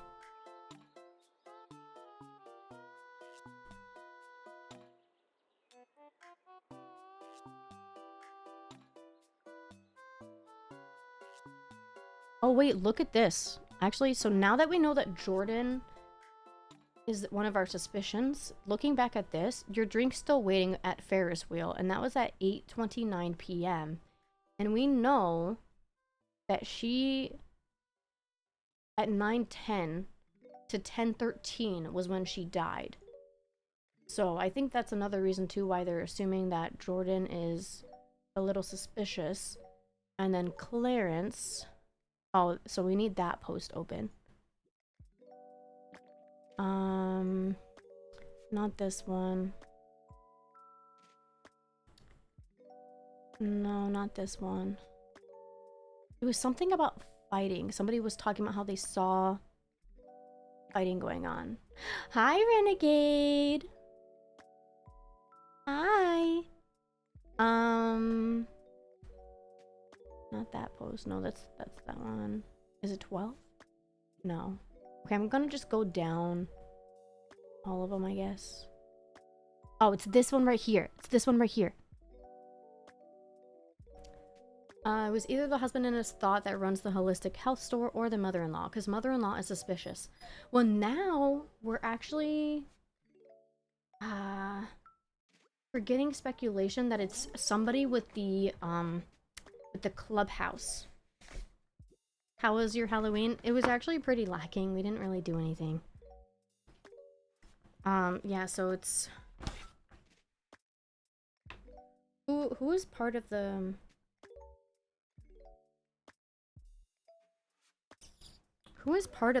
Navigators Club? So we're finding out that Beth was actually trying to get into the Navigators Club meeting house. And that is the Hendricks, Reaver, Gundy, Ferris, Good, Woodard, and Ballantine families. You just watched an old movie? Well, that's good. Oh, wait. So then we also have the horoscopes here. Oh, so that one is Aries. Milky, lay down now. So I'm actually getting I'm getting a vibe that it was Jordan. Stop now. There is no need for your whining. No need. Stop it. Stop. Lay down. Lay down. He's being a baby. Does the club follow golf rules? What's the golf rules? Okay, but so here, I didn't realize this one before. The lady in blue pantsuit must be awfully bent on getting an answer because she's still standing there talking to this man who somehow seems even more uninterested in the conversation than me. And in the autopsy report from the second episode, Beth, when she died, was wearing a light blue blazer and a light blue pants. So he's talking about Beth. And then he says, I have taken a peek out of my window and I'm in awe of all the people to be outside my house screaming. I'm really surprised that it's the Reverend. Gentlemen only, ladies forbidden. I kind of get the feeling. I do kind of get the feeling that it's a man only kind of thing. It hasn't specifically said, at least I don't think. I'll read it again so that we can see. So Navigators Club Meeting House. As the 20th century neared, the descendants of the founders of Mallory Rock began to worry their ancestors' legacy was fading. Hoping to keep the founders' memory alive, the Hendricks, Reaver, Gundy, Ferris, Good, Woodard, and Ballantine families came together to form a new organization on the island. This club would have one primary purpose, to honor their forebears' contributions to Mallory Rock. After the charter was signed in 1890, the Navigators Club began meeting in the home of one of the founders, Edwin Good. However, since every male descendant... Okay, so that's what it was. Every male descendant of Mallory's crew was eligible to join. The club soon outgrew this residential space. So yes, it follows the golf rules. In need of a separate building, the members quickly settled on a location on Anchor Street, and construction began in 1892. The architect chosen for this project, Philip Breck, was well versed in the Gothic Revival style and had previously designed several well-known buildings on college campuses throughout New England. Still in pristine condition today, the Navigators Club Meeting House is a prime example of the Gothic Revival style. While visitors are not allowed to enter the meeting house inside due to the club's privacy concerns, they are welcome to admire its exterior. The surrounding green space, known as Sailor's Memorial Park, is modeled after an English garden and provides a place for rest and creation. Recently, members of a Navigators Club completed a large-scale campaign to renovate the grounds. The most notable changes was the addition of a large sundial, a node to the club's nautical origins. But we know now, too, from... Where is that other one? I put it in here. So this is the thing that they're talking about, this sundial. But it was added because there was a tragic accident with a bridge and 7 people were murdered. And that is actually Joey's accident, was that he was working on this bridge and his leg got crushed. So when Jody was talking about his accident, that's what she was talking about. But yeah, so they originally started it with Edwin Good. And Edwin Good? Wait, who is Edwin Good? Who is that again?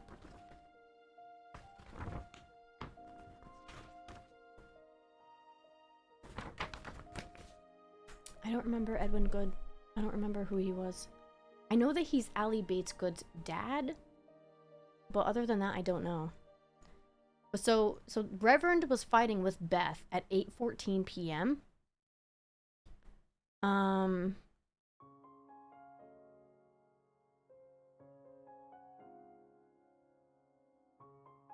That was at 8:14, and the last comment was at 8:52, and he did update it 2 times. For those of you saying to just go outside and talk to them, I don't see any reason why I should have to go talk to them. They should know better than to be this loud at night. And that was at 8:52, so I think that he added that update after Eve Journey replied, but I don't know, because it sadly doesn't say what time he updated. Stop! Lay down. Lay down. Brutus, lay down. By the way, the reason why I'm sitting is because walking the dog, it's up hills and it hurts my ankle. But then there's also this where she's like, I've tried to talk to you.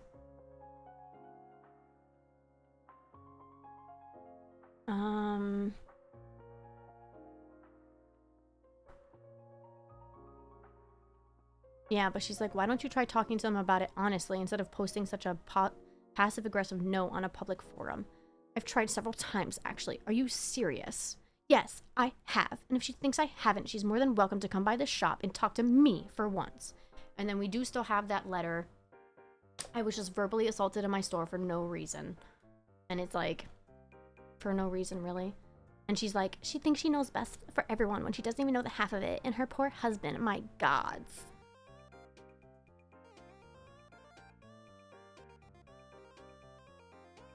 This woman keeps bringing all this negativity into my space. So it's like, that's why she's a little suspicious. And then the reason why Jordan is actually a little suspicious is because this was at 8:29 p.m. and he was doing something at the last Bastion on behalf of JWE, and he even said, your drink's still waiting, Ferris wheel, at 8:29. And we have this 8:43 p.m. from the last Bastion. JW skipped out on tab again. Do not serve until he pays. Watch for when he gets a call and steps outside. So 8:43, he steps out of his own event. His own event. Okay? That he set up on behalf for JWE, his company. And he doesn't pay the tab. And then this one is talking about they call them summer people, like tourists. Those same people who wrecked the railing must have done the sign at Vanishing Beach. It's been gone since a week or so before the Lighthouse Festival. We know that Beth was killed at the Vanishing Beach, and the inactivation email that talks about good fences says that Elizabeth Ferris Hendricks passed away after falling from Valentine's Bluff, but we know it's actually Vanishing Beach. And it was just a week before the Lighthouse Festival. And here we go. It's been gone since a week or so before the Lighthouse Festival. Now the sign is just oh wait, so we need number 4 for that. I closed it. But the sign is just something that says swimming. It says no swimming. Not the whole thing, just the bottom part that used to say no swimming. It was a loose 2x4. Easy for some drunkie to break off for a souvenir. So that's the other suspicious thing that we see. There's nothing else on good fences from what I can tell, from what I can remember. And then on JW Enterprises, this guy Jordan, he's one of the suspicious people based on this image, because it says right here, or Jordan. Because what was it? Jordan had a falling out with Beth and is a total scumbag anyway. Aren't summer people in the New York, Jersey area called shoobies? They're also called bennies. For the location that they come from, it's like Boston. What's the E? Boston something E, New York, Newark, and Yorktown or something like that. But they're also called bennies. I think you can actually Google it. Oops. Oh, yeah. Okay, so Bayonne, Elizabeth, Newark, and New York. So that's why do we in New Jersey call them bennies? So that's what they're called. It's a prerogative term used by year-round residents of the Jersey Shore to describe stereotypically rude, flashy, loud tourists from North Jersey and New York. So that's also what they're called. That's what I always heard, anyways. Stop! Lay down! Stop! Clarence was found arguing with Beth the night that she died. Martin and Jody has a little suspicious alibi. Joey is also kind of using his parents as an alibi, but then he's also saying that he was on the boat by himself. Sam, we know that she went and fought with Beth. I still can't find out the password for this, and I feel like this would also... Yeah, people from the Jersey Shore didn't like the Jersey Shore TV show because the only person that was actually from New Jersey in that show was Sammy. Everybody else was from New York. So that's why they don't like it, is because they portrayed New Jersey as all of those people, but they were all from New York. My bangs are doing the thing again. But yeah, so he actually has properties. Let me see. Anchor Street. Oh no, okay, he doesn't have anything that talks about Anchor Street.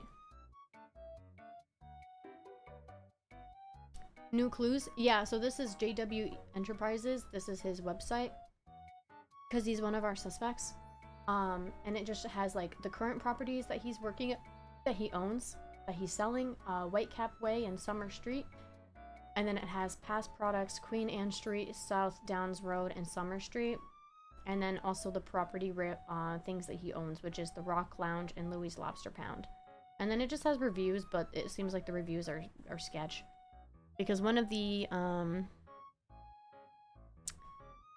monthly digests is talking about how, so it's on 2 and 1. So this one is talking about, I bought this house around 2 years ago, and without fail, at least once every 3 months, squirrels will find their way into the attic. I've tried spraying, patching, trapping, everything. I even got a cat. They keep getting in. And then Rhonda goes, we had the same exact problem for around a year, and you know what we finally figured out? Part of the roof the renovator/seller picked out before we bought the house is made of cheap wood. Any chance you bought from JWE? And they said, holy moly, yes. And speaking of, I had a problem with the countertops Jordan picked out as well. They definitely aren't granite, like he said. DM me a list of the suspects and the clues, please. The suspects are actually on the letter that we got after we guessed the time that she died was from 9:10 to 10:13. It's Joey, Sam, Jody, Martin, Clarence, and Jordan. But I will still DM you. I can't send you the clues because I don't know if I could, because since we you had to pay for these, and I don't want to take money away from them. I mean, granted, I'm streaming it, but it's also because I saw people making YouTube videos. Jody, Martin, Clarence, and Jordan. But those are the suspects. Yeah, so he's a cheat. So he says on his thing that they get granite countertops. That's what he puts on all of them. Where is it? Didn't it mention this one?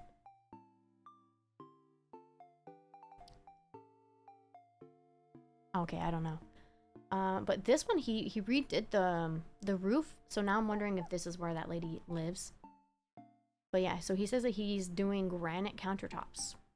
But then people are like, yeah, but it's not granite countertops. And then what they're saying is that what he's doing is borderline illegal. I have no idea how he's managed to stay in business this long. And then at the end he says, JWE takes no responsibility for your damages. Like you said, you bought the house fair and square. Ask anyone. Pleasure doing business with you. So he's really, like, really sketchy. I'm gonna see if you're the only one that's streaming this. I probably am. Because most people, they just make YouTube videos of them figuring it out. Yeah, so that's all the information that we found out. Are there more screenshots? No, it's just the Sully text. That's it, unless there's more. Yeah, but all we know is that Gwen and Sully were in a relationship together. What's the MR site? Oh, this. Yeah, this is just where we found out about this. This is where we found out where she died. Because 20C is where she was found. And then it said that there was 3 locations. Oh, I just realized. Oh, fuck. What was it? Yeah, it's illegal. It's a bait and switch scam.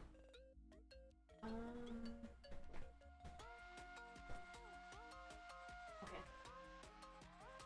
It's also why I'm not saying what the password is to log into this website, so that you would have to pay if you actually want to solve it yourself. Milky, stop. Now.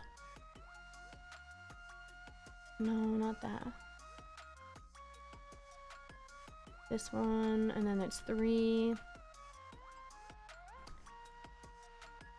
2. No, we need 6, I believe. One was 6. Yeah, that's that one. And then 9. Not that one.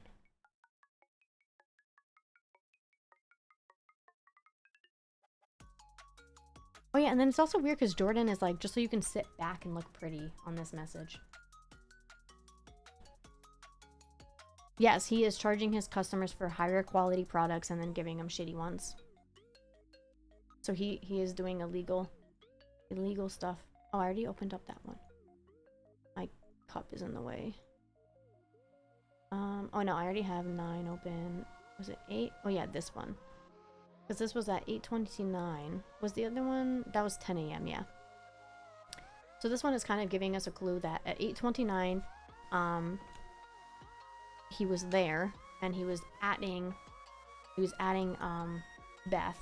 And then from this, we know that he left at 8:43 p.m. on his own event. Oh wait, there was also... No. What? What was it? What was it? There was something else that we saw. What was it? There was something else that we saw.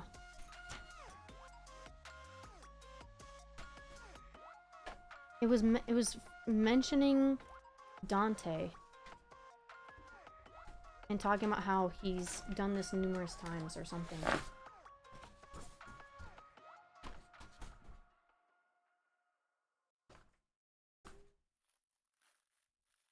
I think, you know, I think it might have been in the letter.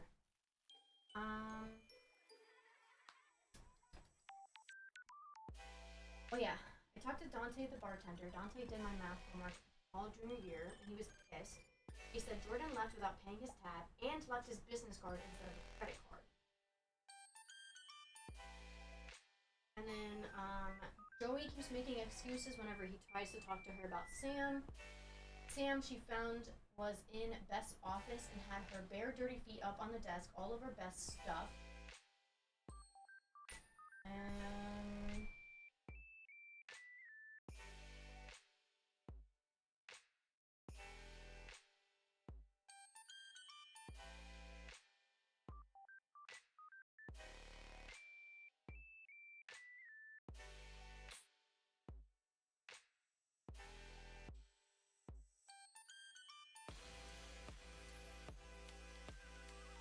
Oh yeah, and then she also mentioned that Reverend Reaver is still actively avoiding.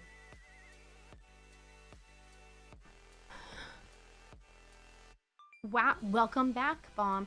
Oh, and the question for this episode is, we're trying to get into the Navigators Club, and they have a spare key that they leave outside somewhere.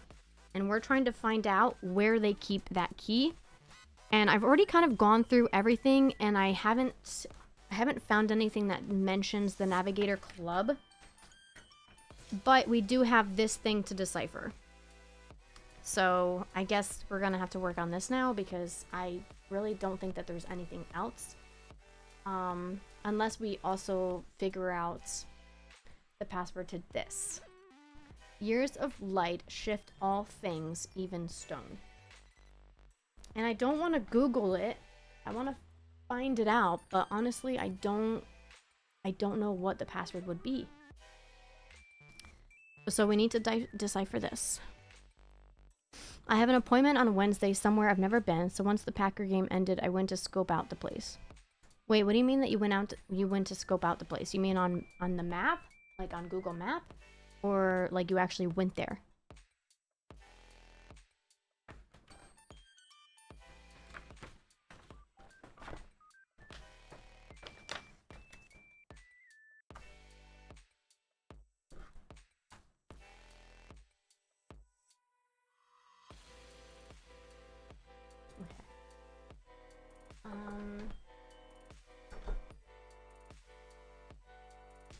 Went there, maybe? The name isn't on the outside of the building. Well, your parents are gonna bring you there, right?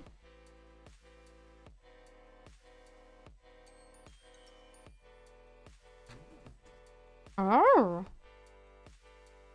Portia, stop it. I think I need a blank sheet of paper.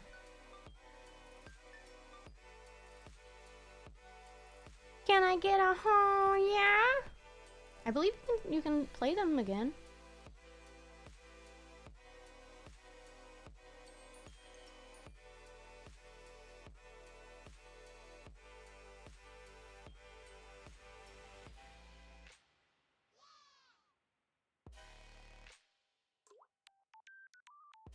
Oh, you know why? Okay.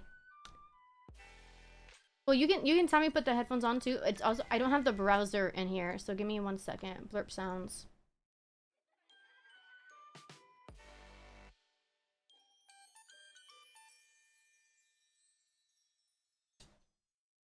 Can I get a oh yeah? All right, so there we go. Because I also didn't have the blurps activated on this.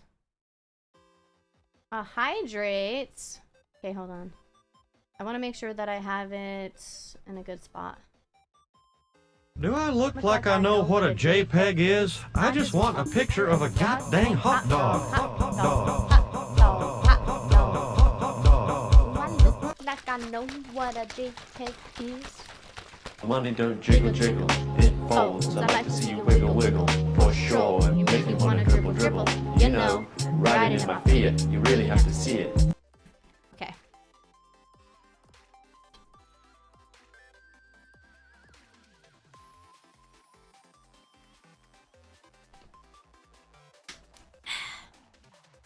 There. Yeah, and I'm not putting the headphones on usually because since I'm wearing a wig, you know, but I'll put them on from now on since I'm sitting at the computer. And the only reason why I'm sitting is because I hurt my ankles. I'm smoldering right now. Is it working?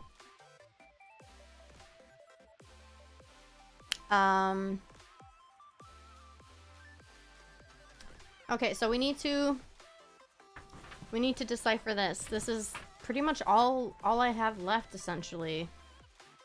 Oh, and we did read these three. Wait, where's that other paper? Did I put it up? Oh, I did put it up. Okay. I'm not standing up. No, I'm not. My ankles hurt so bad. I'm not doing it. I am trying to refund you. Where is it? Content. No. Viewer rewards. 10 points. There we go. Manage rewards. No.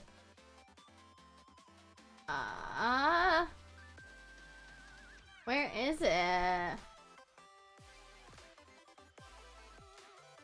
Review requests. There we go. Reject. Complete all.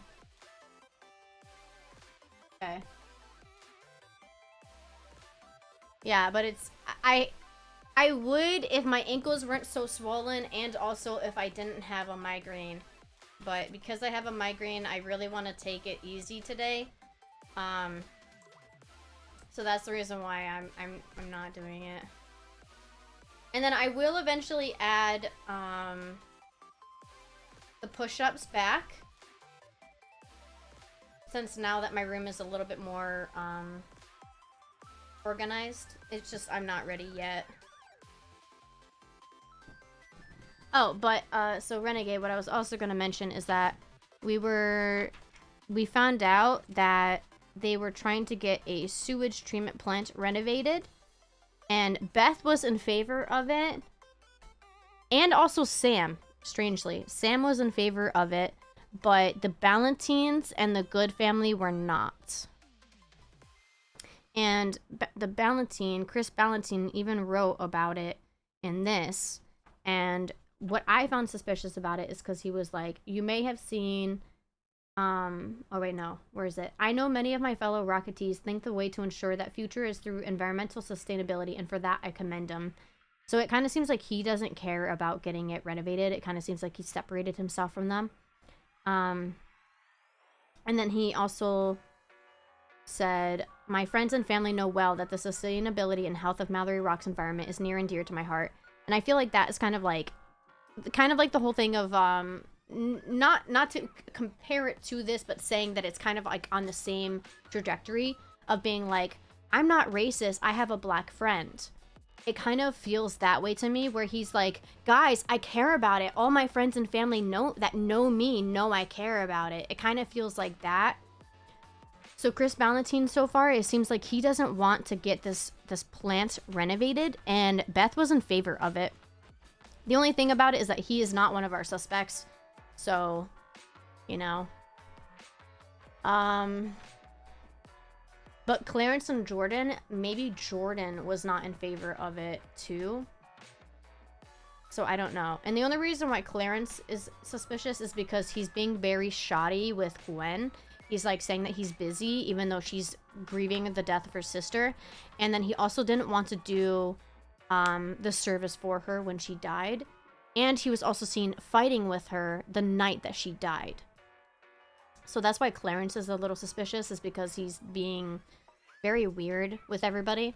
And then Jordan, I guess it's just because he had a falling out with her and then he's a total scumbag.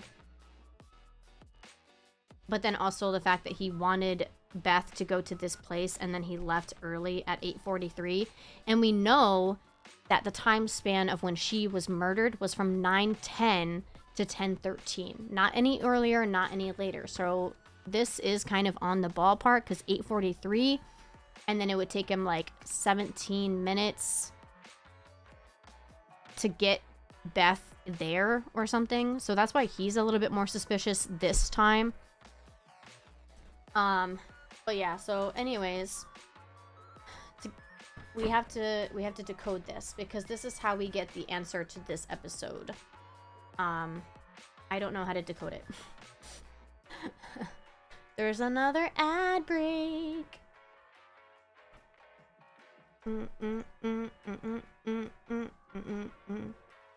So there is an investigation.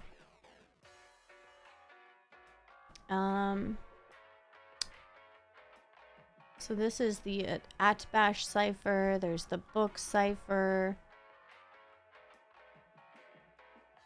The Caesar shift cipher. The keypad cipher. Reverse symbol, where one letter is represented by one symbol. To solve this type of cipher, look for short sections of symbols, usually 1 to 3 symbols long.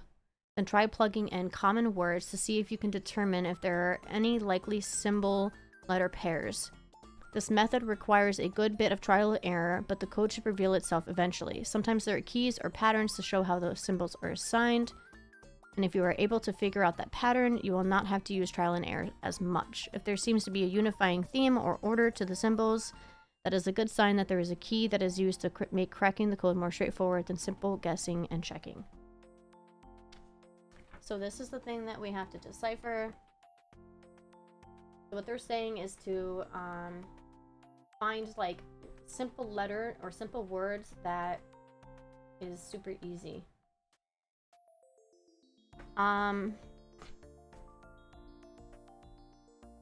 So the only ones that are super short is this letter right here, because there's a space in between. So this is one letter or one word. It might be A. It might be A because that's Aries. But I don't know, because then it's after and there's a 2 next to it, so it's saying the same letter twice. And then the other one is who it's from. And I was thinking like Cancer, right? So C-A-C. So who is CAC? Who is CAC? I don't even know a CAC. But they're using the horoscope letters. Wait, is there a U? Is there a U thingy in here? Because that's the new one. It's just a U with a squiggly line in the middle of it. I don't see one. Yeah, so I don't know.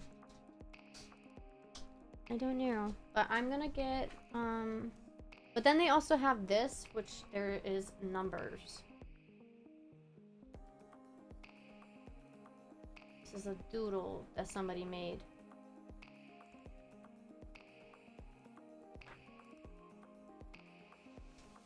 So Bomb, you gotta help out, okay? You gotta help out. That's an ancient world word for shit.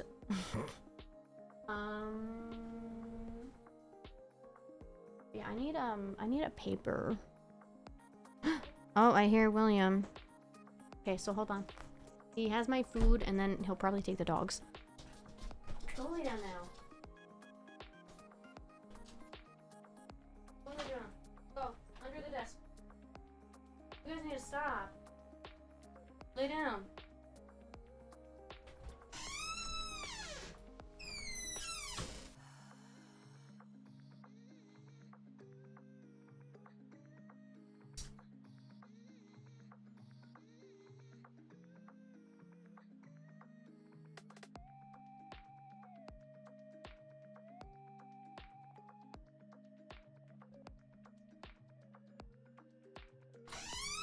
No, he's not back.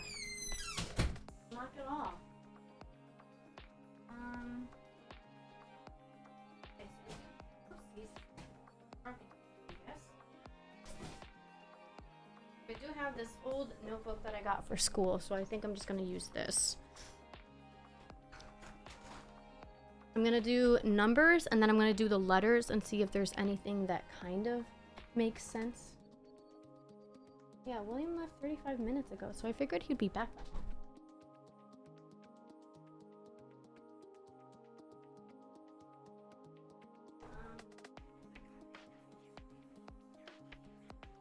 I'm gonna write in orange. Yeah, where is the food for his queen? I thought he was grabbing it before.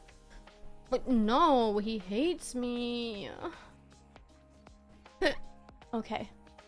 So, put my headphones back on. So I'm gonna just decipher this based on the horoscopes. This is what it looks like. So, hey kiddo, I don't regret walking out on those bastards, but this is as much as I can put in writing if you're trying to something. So, from this, if I do horoscope,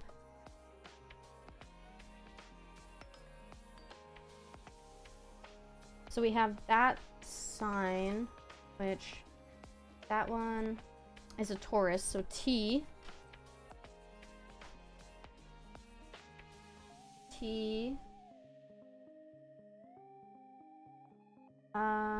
a Leo, LL. See, that already doesn't make sense.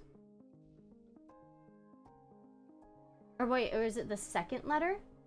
Maybe when they have the 2, they're meaning the second letter because they have literally so right here. So this is Taurus and then this is Leo, but they have L2 and then L again. So maybe it's TEL. So maybe that number right there is meaning the second letter of whatever it is. So TEL. And then Aries. A. And then that weird symbol. What is that weird symbol? Oh, now William's back.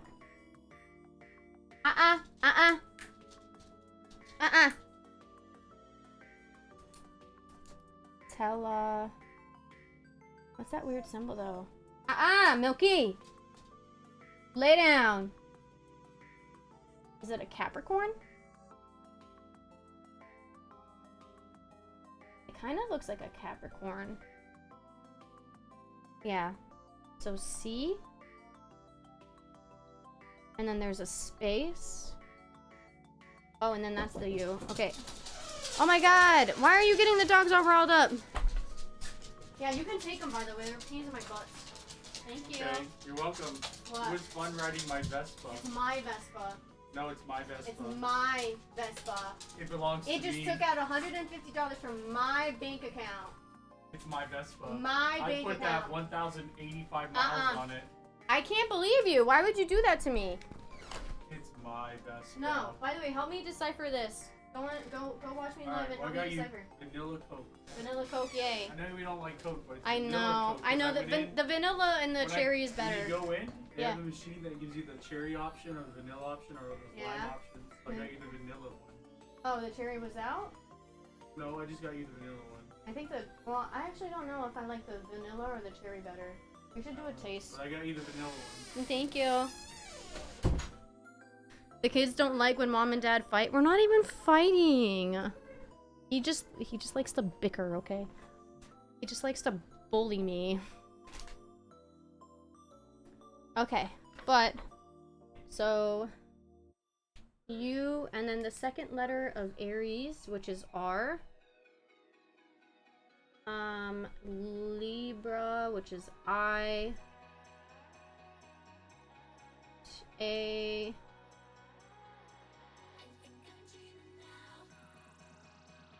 See, I don't even understand. We all like to bully you, I know. So this is what I have so far. You see how it's not really making sense to me? I don't understand. Yay, fries.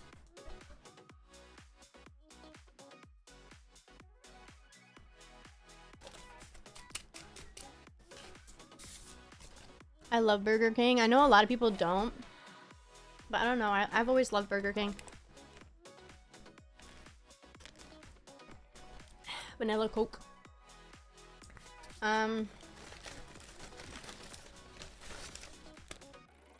Okay, good. I was like, I don't like tomato.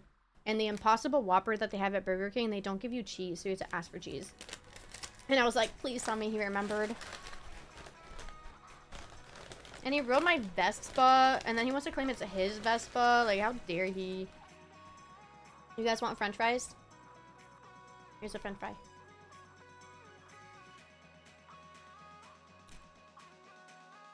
There you go.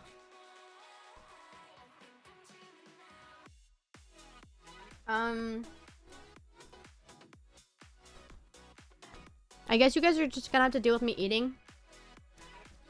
I'll still do this while I'm eating, but normally I like to take my camera off while I eat. Are they curly? No, they're just normal fries. And then here's my burger. Okay, so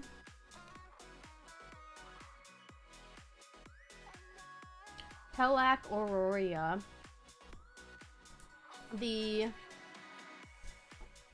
So the next one is Aries, and it has a 2, so R.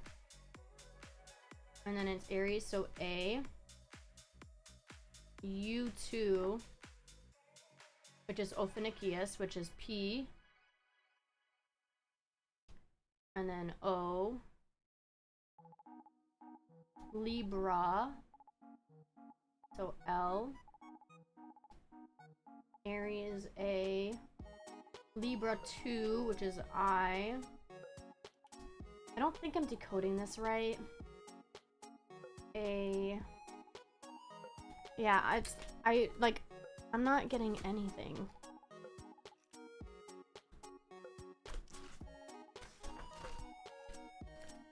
Because I'm trying to decipher this to find out where the key is. It's using horoscopes. It's using horoscopes. So I'm looking at the book for the horoscopes. But I'm not understanding, like, what letters they're meaning. So, like, this is Taurus. So I thought T. But then when I start deciphering it, yeah, you are a butt. Thank you for the resubscription for 33 months. This is what I'm getting. So I don't understand what I'm doing wrong. I haven't any eating emote. I know most people don't have an eating emote. Or when they have an eating emote, it's like really small. Whoa, whoa, double cheese.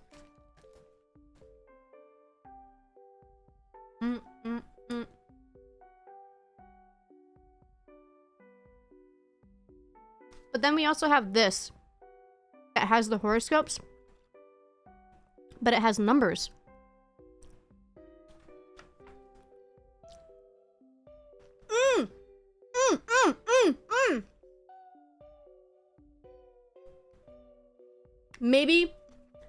Maybe this gives us the number of the letter that we look in for this. Maybe it's maybe they all three get used. So this will give us a number for that horoscope, and then we look at that number for the letter. Maybe. Okay, so hold on. My brain just like, and it might not be right. It might not be right, but well, there's actually 13 horoscopes. Because they also have this one. This is actually the one that Scorpio is supposed to be. And also, horoscopes are fake. Scientifically, it's proven that they're fake. I'm sorry. Because what we found out is that, obviously, as you know, the stars... Hurry, add in 4 minutes and 30 seconds. I can't hurry. The stars that you see when you're born is actually not the stars that are in the sky at that time. Because obviously, like, we see things. So it's like Neil deGrasse Tyson actually debunked horoscopes. He's not saying that you can't believe in it if you want to, because obviously you know your hobbies and whatnot, but he's saying that scientifically horoscopes are not real.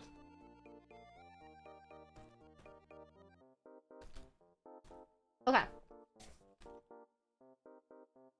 So we have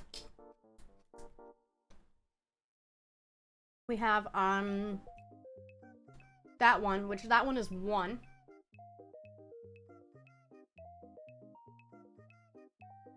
So that one is 1.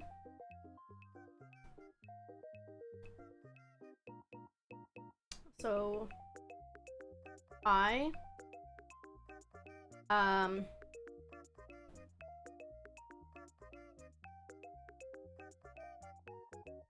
okay, well then I don't, but then after that I don't understand this thing, because there's a 2 next to it. But then right after it's the same one.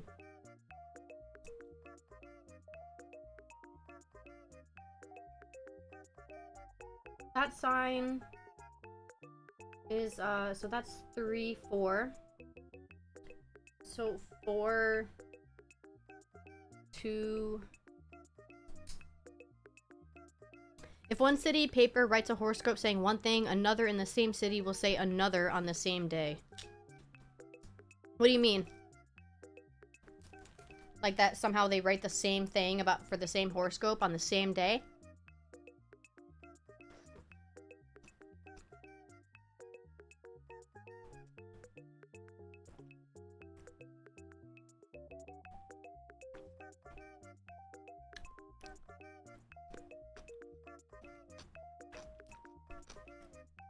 Maybe I should do who it's written from first. So Cancer, Cancer, and Aries. Cancer is 3.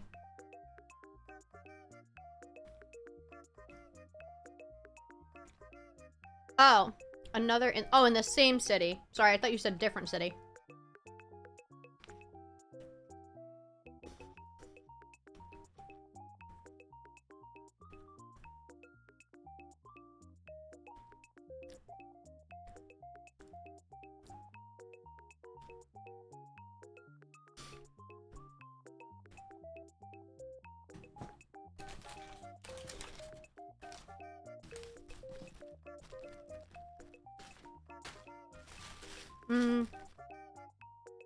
So I think that we should figure out this bit first. So Cancer on this looks like it's 3. So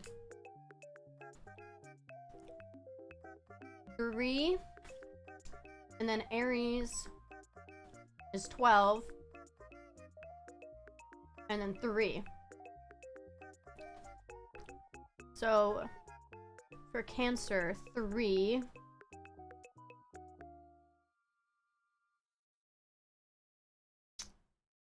It would be U. Or wait, or is it meaning the letter? No. Is 1 A or 0 1? Wait, what do you mean? I don't know. I'm trying to decipher it to figure out what letters the numbers are in corresponding to. Wait, didn't you say no tomato?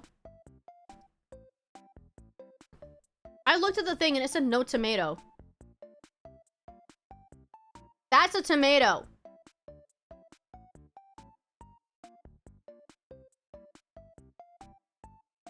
Isn't that? Oh no, it's an onion. Sorry.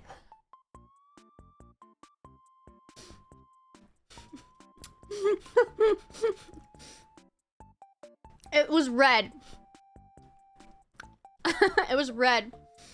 So I thought it was a tomato.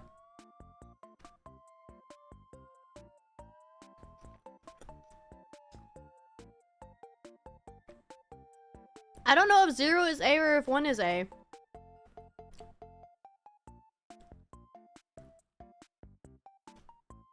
Man, I'm dropping lettuce. Because all I have is this. Okay. Well, 12, not 0. Yeah, I assume it's 12.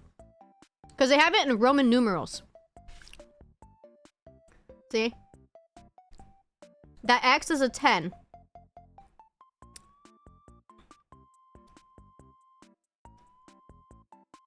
What's the umbrella one? What umbrella one?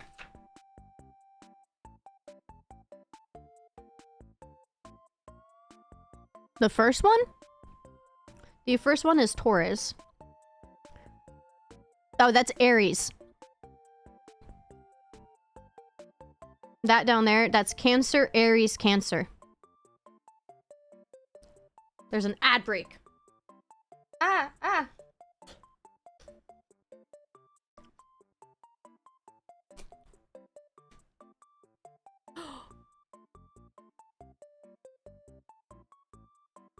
Why didn't I even think of that? Mom or dad, why didn't I think of that? Okay. I don't know why I didn't think of mom or dad.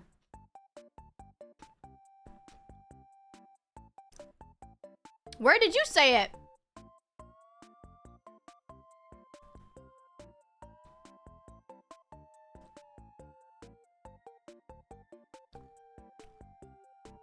You were talking about, yeah. That's not saying it towards this. That was you saying it towards William bullying me about my Vespa.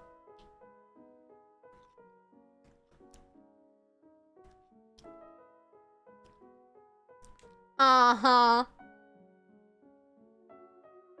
Sure, you were being all subtle, like. Okay. So mom or dad. Hi, my chi. Yes, it is me, Land. Nice sweater, thank you. You want some Burger King? I don't think you want to. Oh my god, Minori! Hi, Minori.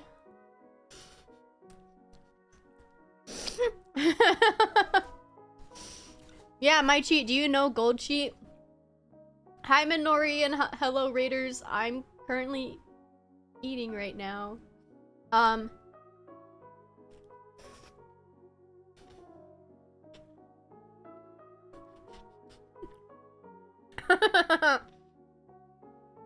think Bomb already got the shout out. Oh no, my cheat did. Yeah. I mean, I get you could shout him out again. It's fine. But yeah, so we're doing Hunt a Killer today. We're down to the last two thingies, and we're trying to decipher this code out.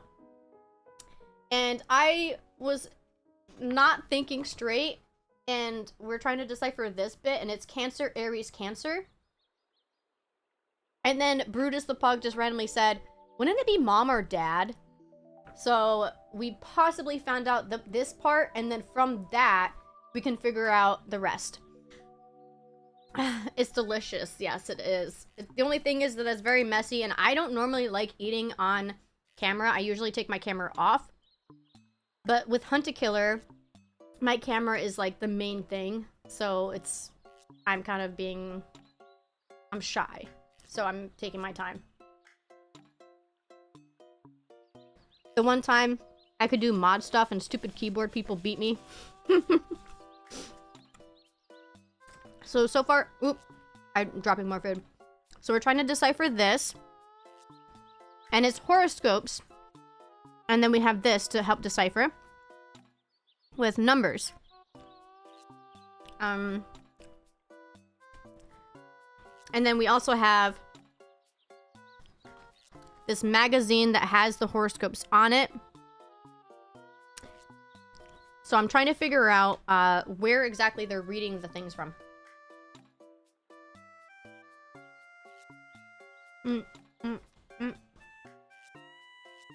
So Cancer is 3.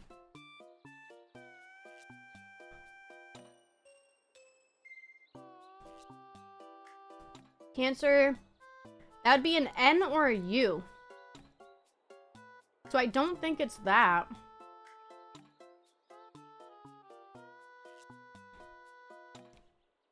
I can't.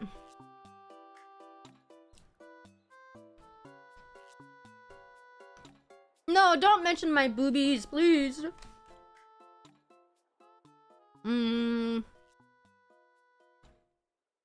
But Cancer is definitely a 3.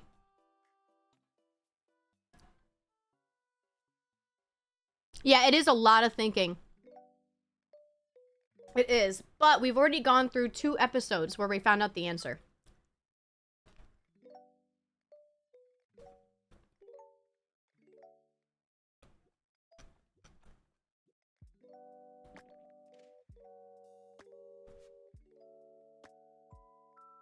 Actually, you know what? I should have assumed it was mom or dad because it literally says at the top, hey kiddo. Hey kiddo. Would you randomly call somebody that's not your kiddo? I mean, some people do, but... And then looking at the Cancer, Aries, Cancer, it's so obvious that it would have been mom or dad. But I don't know why. I was trying to decipher the top bit first.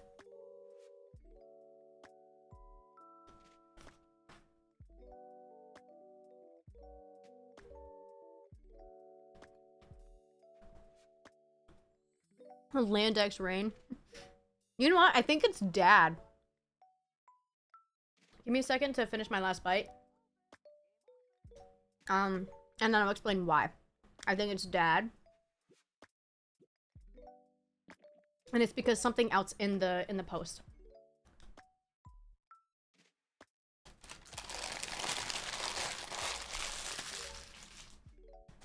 Okay.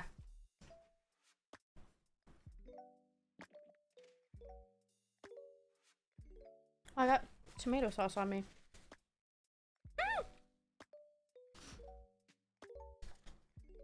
Oh, dang it. Okay. So the reason why I think it's dad is because of this bit right here. After that, think like Aries and then something, right? If the letter was from mom, that would be O. And that wouldn't make sense. But if that's an A, think like A something. That would make sense. So that's why I think this is dad. So Cancer is D and Aries is A. I don't know why Cancer would be D.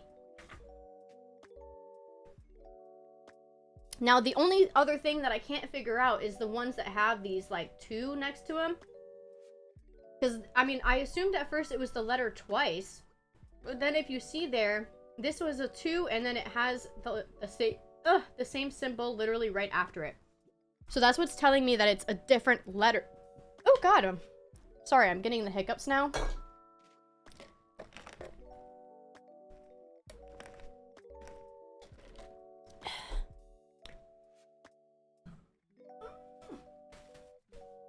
I need to keep a paper towel down because the condensation is hitting my table, and it just soaked this paper,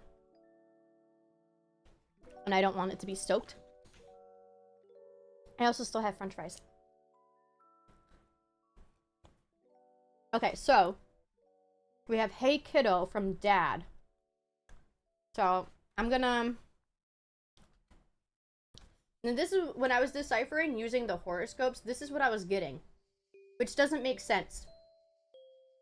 So I wasn't getting anywhere with that, but I was just writing down to try and see.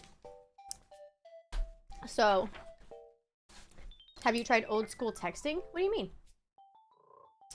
So if we have this letter,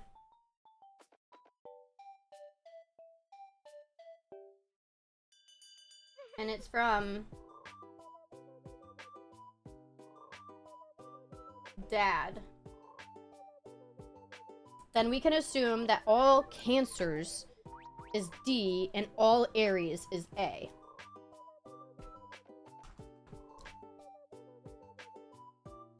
So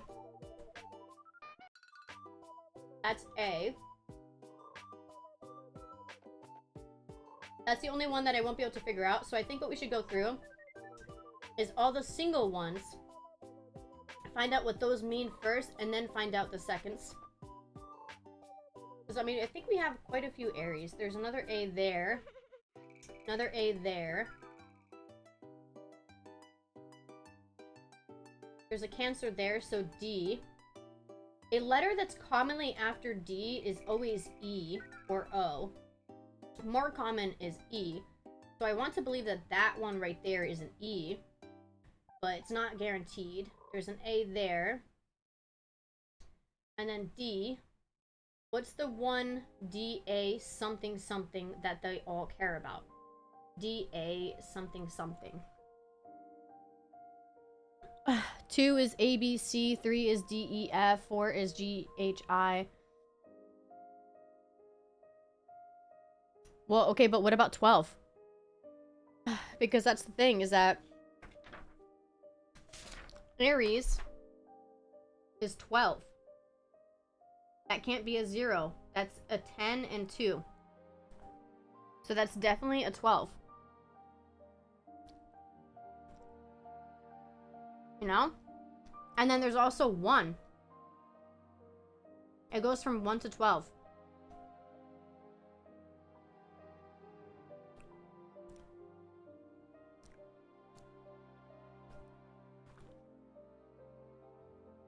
I'm taking my shoes off and I'm gonna get comfy.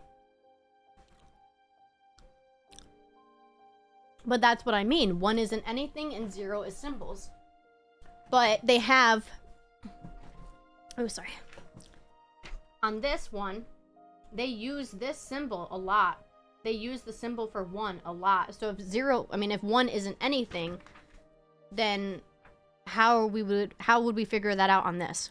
You see what I mean? Because I did think of that at first, of like the old school texting. But I mean, I don't know. That's what we're trying to figure out. Okay, but so I'm gonna write all of the I'm gonna write all of the symbols on here, like how I did here, and then write it below of what it is, so that we can do it that way. No, don't go home. I need your help.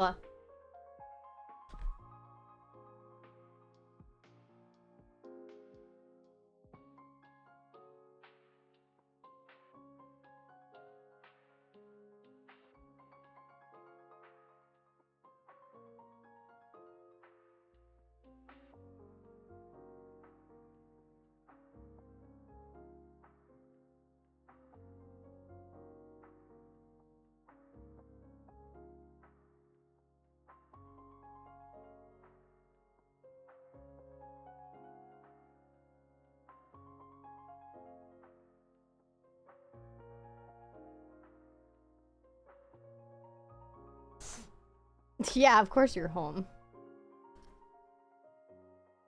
I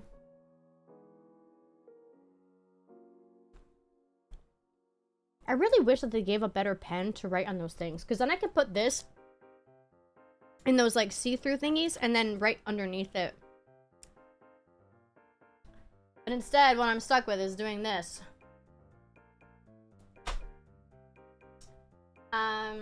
Okay, so that's a separate word.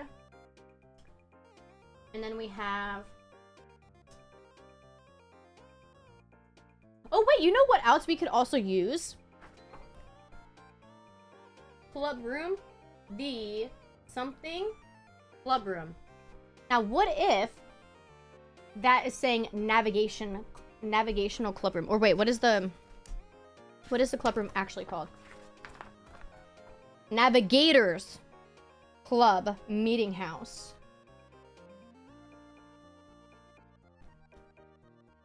So what if that means navigators?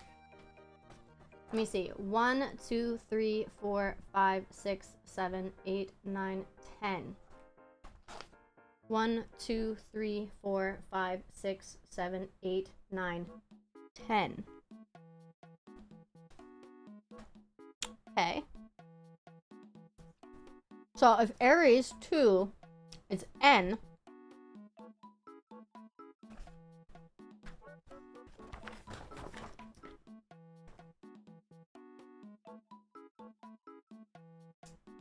how would they get N from Aries though?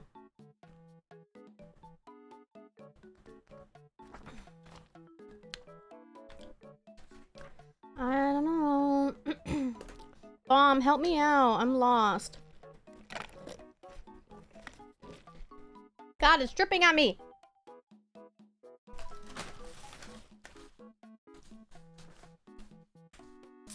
Okay. Back to business. So I'm gonna draw the symbol.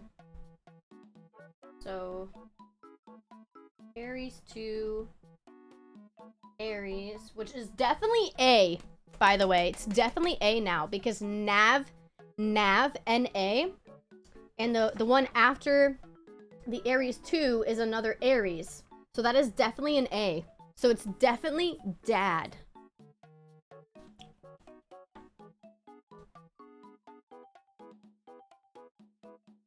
Okay, and then there's a U, 2, and then a U,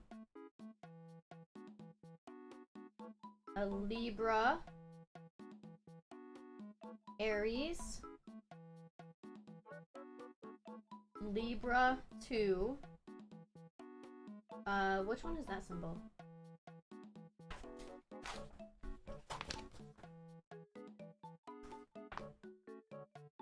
Taurus.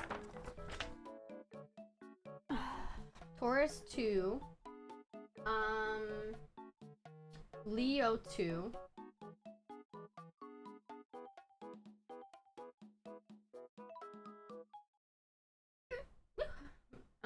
And then we have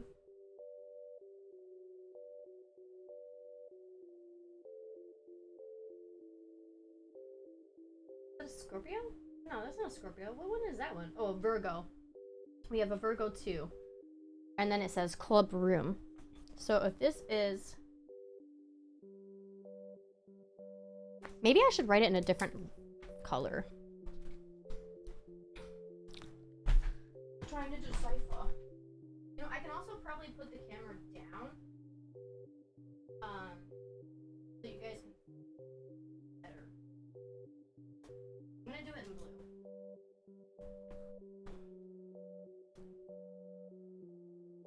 So here, instead of focusing on me, and do this.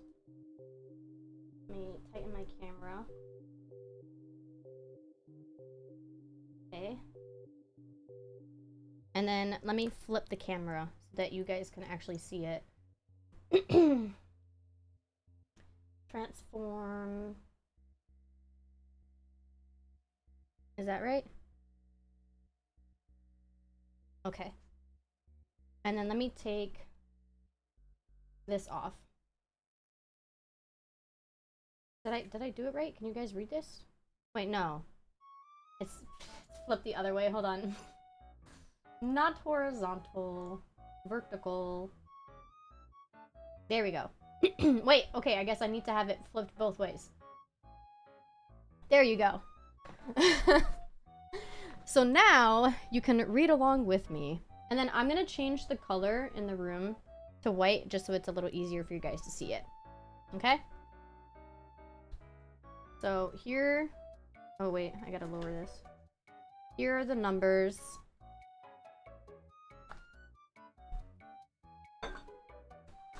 And then here's the horoscopes. Here's my french fries, so you'll see me snacking on them.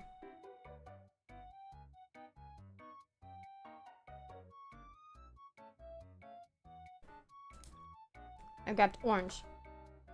So... Oh wait, no, I grabbed blue.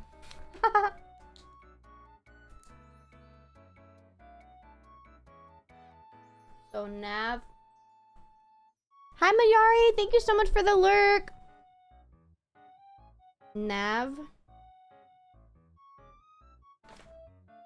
I want to make sure I spell navigator right, so I'm gonna just look at the book. I know how to spell it, but I just want to make sure I spell it actually. As the things. I G A T O R S. No, I'm working on that right now. Why can't you work on it with me? Okay, so from here, this is an A. Libra. Libra 2 is a T.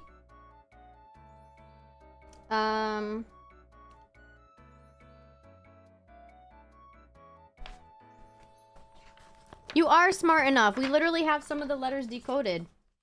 All you need is this. Do we have this symbol anywhere? No, we have a 2. Oh, but the 2 is an O. Aries 2 is N.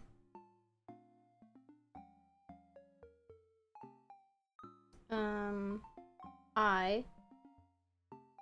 Into. Okay. So this means into. Maybe if I have it like this, you can see it a little better. Hold on, let me... God, my table is such a mess. I'm sorry. I dropped a clue, but that's fine.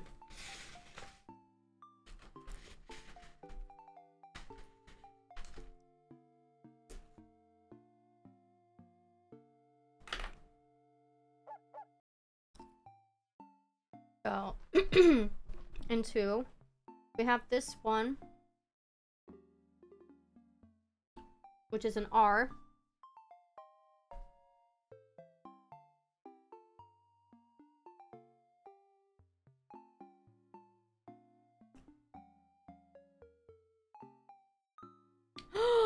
Wait!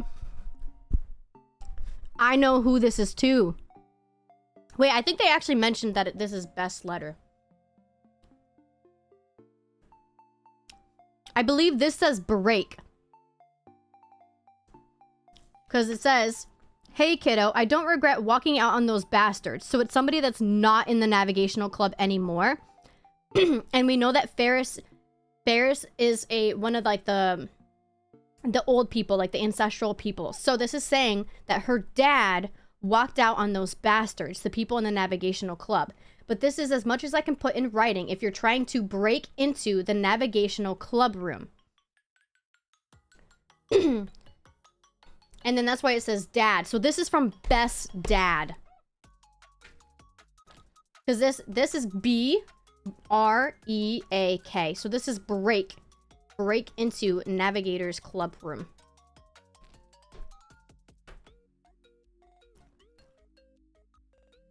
I'm pretty sure they say that this is from Beth's, that this is Beth's letter, but I'm not sure.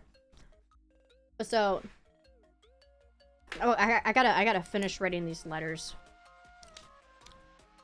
Okay, so then we have Libra, Libra 2. We have Scorpio.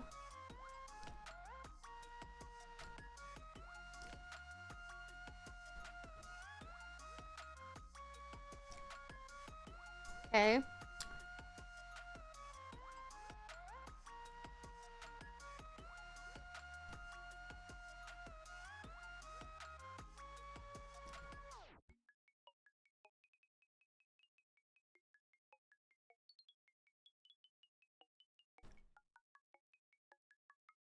And then this one. Oh wait, oops. 2 to get in. Okay, so if we figured out that this is B.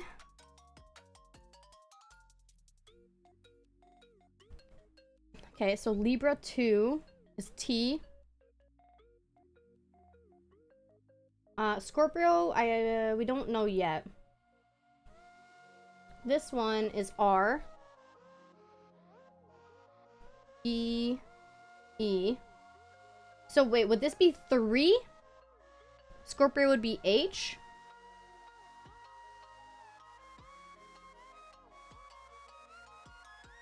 This is S. Libra 2 is T. E.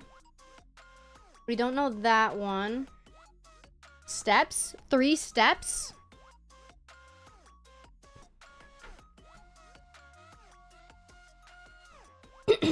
Okay, so 3 steps to get in. First, you need the key to the building. So we have 2, 2, Aries.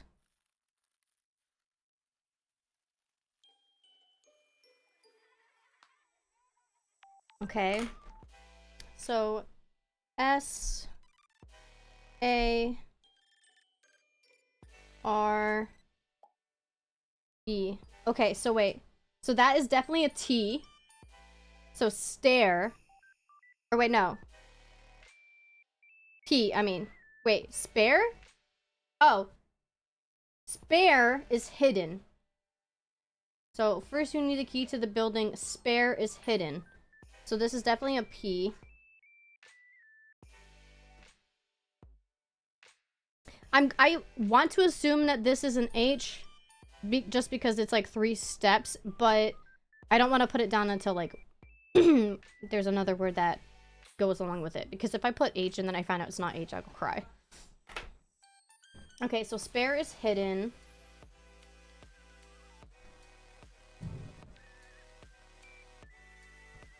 Two. 2.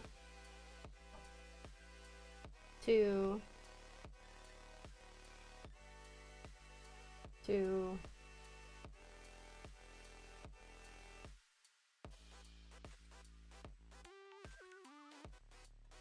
Okay, so Cancer. Cancer is dad. So D. This one is O. We don't know what that one is. Libra 2 is T S I outside. Or wait, no. Yeah, outside. Okay, so I'm going to assume that's an AH, and then this is a U. Break into Navigator's Club. 3 steps to get in. First, you need to find the key to the building. Spare is hidden outside. Outside,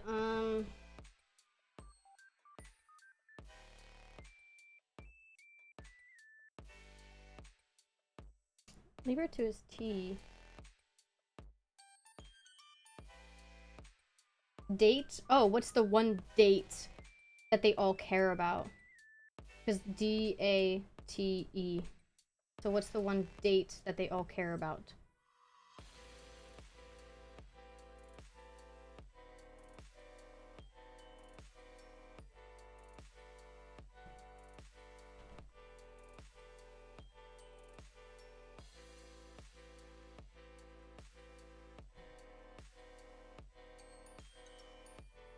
Okay. Okay, so hidden outside. Spare outside. Oh, that's blue.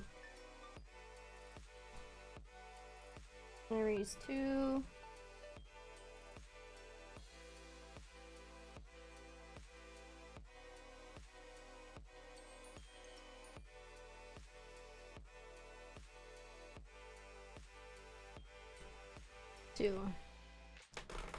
Okay, so Aries is A. This is E. That is R. E. Wait, what was Aries 2 again? N.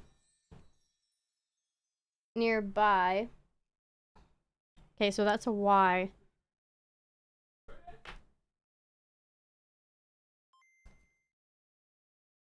Spirits hidden outside nearby.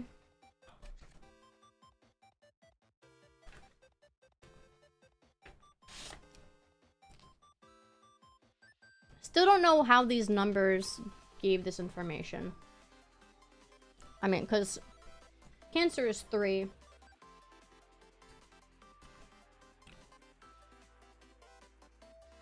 Yeah, I don't understand.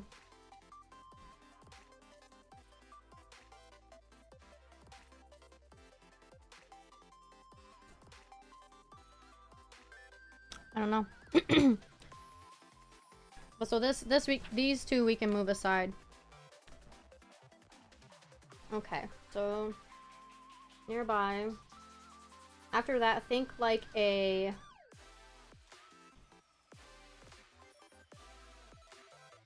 oops, 2 Aries 2 U Libra Aries Libra 2 2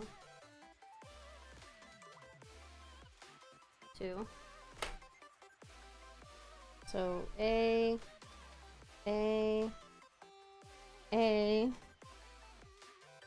Libra 2 is T.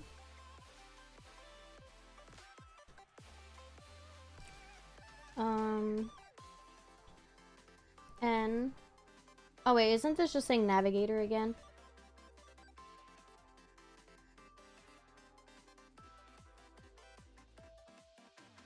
Yeah. Okay, so it's just saying Navigator.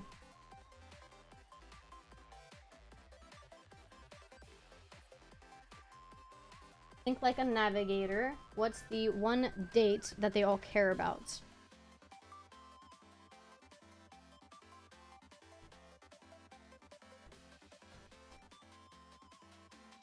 I almost have it.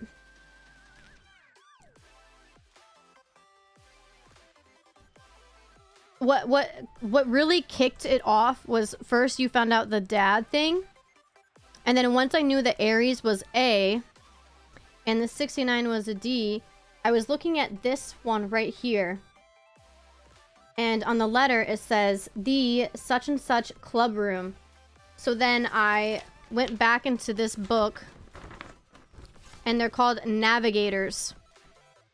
So from that, I was able to figure out that this is the navigator, or the navigators.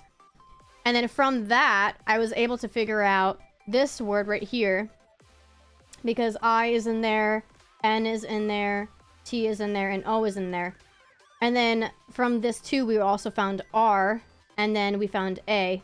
And once I saw R and A, and it was something like this, and then it was into navigators, I was like, okay, this definitely has to be break into navigators. And then from that, I was able to figure out even more letters down here. We had, because of B, and then this one, we had T-R-E-E, and then S-T-E-S, but I didn't have P or H, but just from obviously deduction, I was like 3 steps, like obviously, so this is going to be P, this is going to be H. And then after that, we found out spare, because we used this one for the P, so spare, outside. And then from this one, we didn't have U, but O-T-S-I-D-E, I was like, yeah, that's definitely outside. So then we found out that U is Scorpio too.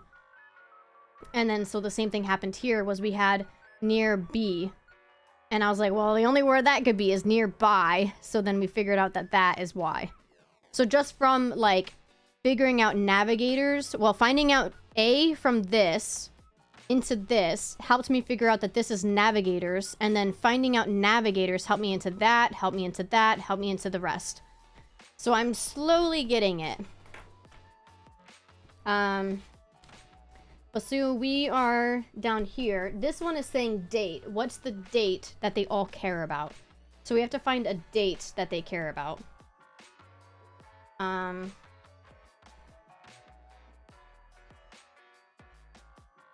I did that symbol wrong, but that's fine.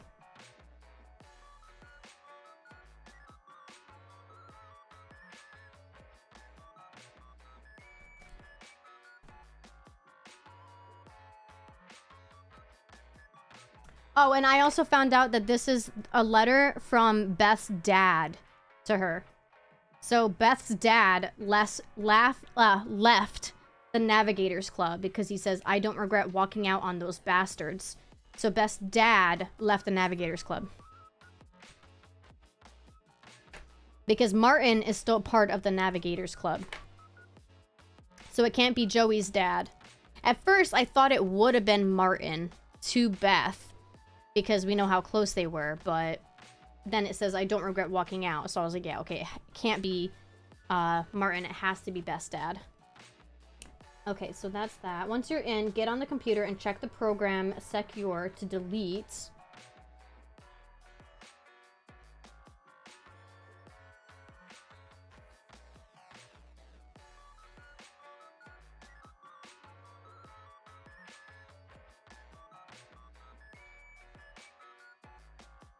Oops. Wrong way. Libra.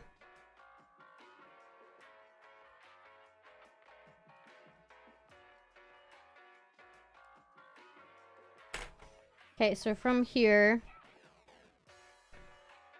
this is O, O, Libra 2 is T, Aries is A, Libra, wait, didn't we have a Libra?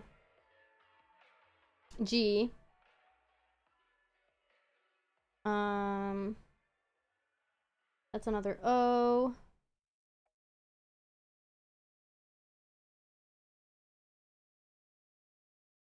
Dang. Okay, so the one that we don't have is this M.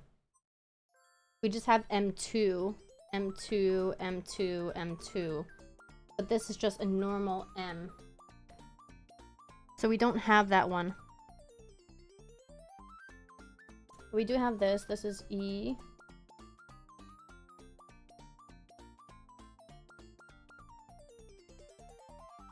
Oh, delete footage of. Right? Oh, cause yeah, this is a separate word. I didn't put it separate. So I'm gonna put a little line here saying they're separate. So this is F. Footage of you. So they can't pin you. Yeah, footage of. Then this is Y-O-U. Oh, yourself, maybe?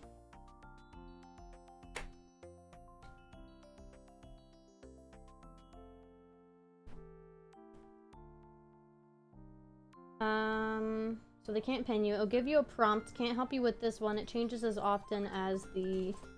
I don't think we have that one yet, but from context clues, we might be able to figure it out.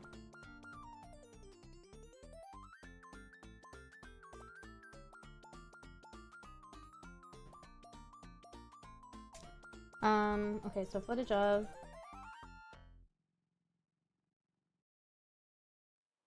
Do. Two.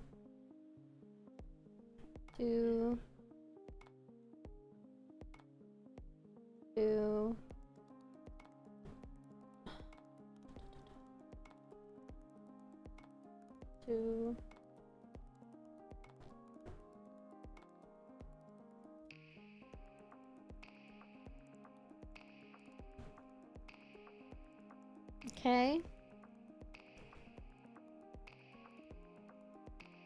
And then we have...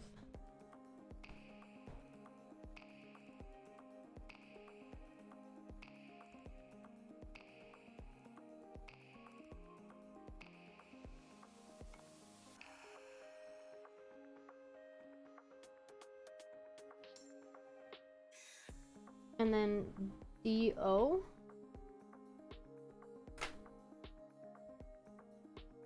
Oh, that's just do. Sorry, that's not part of it. Okay, but so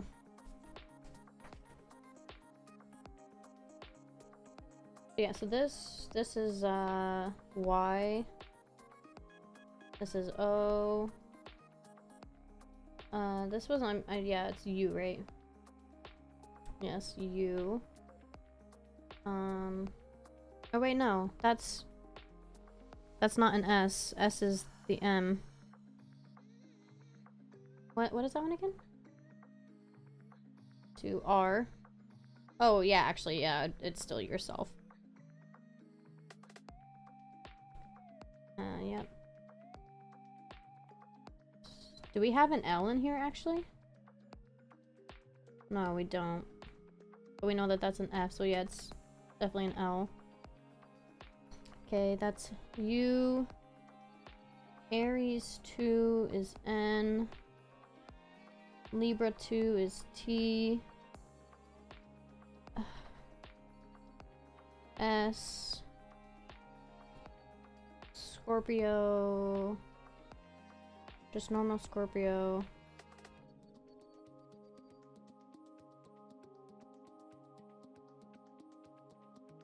Hey, where is the normal Scorpio? Oh, H.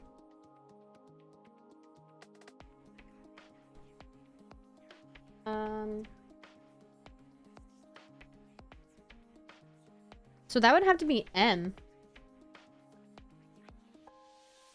It'll give you a prompt. Can't help you with this one. It changes as often as the months do.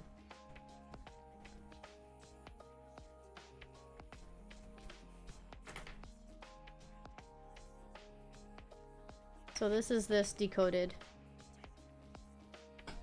Hey kiddo, I don't regret walking out on those bastards, but this is as much as I can put in writing if you're trying to break into the Navigator's Club room. 3 steps to get in. First, you need the key to the building. Spare is hidden outside nearby. After that, think like a navigator. What's the one date that they all care about? Once you're in, get on the computer and check the program Secure to delete footage of yourself so they can't pin you. It'll give you a prompt. Can't help you with this one. It changes as often as the months do. Make a reminder for yourself in a way you can understand but others can't. Otherwise, I know you'll forget. Hide this paper. Good luck, Dad. Okay, so...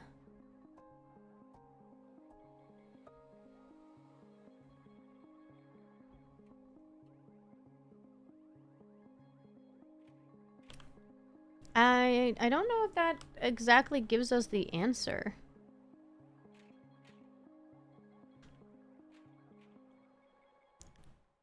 I mean, we're supposed to...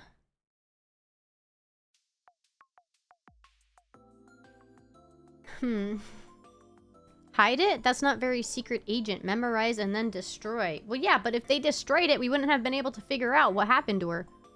I'm gonna be upside down. You ready? Ah! Look, I'm upside down.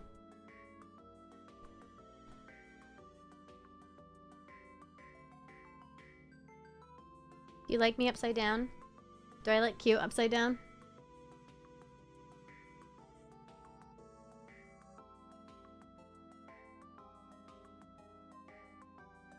Okay.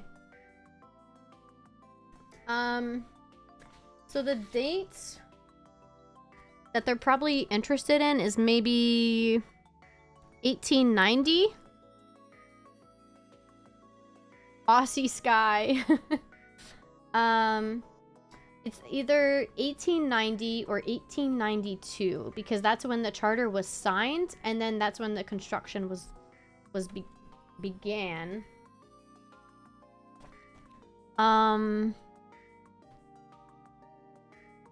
Hi, Land. Hi, Bomb. Okay, so... standing back up. I'm gonna take this off because it's actually irritating my head. Let me fix you guys. Okay. So, the question that we have this time is, shoot me a quick message using the contact button on the desktop server with the subject key location and tell me exactly where you think it's hidden, like in a flower pot or under a mat. I've already checked both those places. Zilch. But the thing about it is that all we know is that it's nearby. 3 steps spare outside nearby. So I don't know if that's going to be the answer.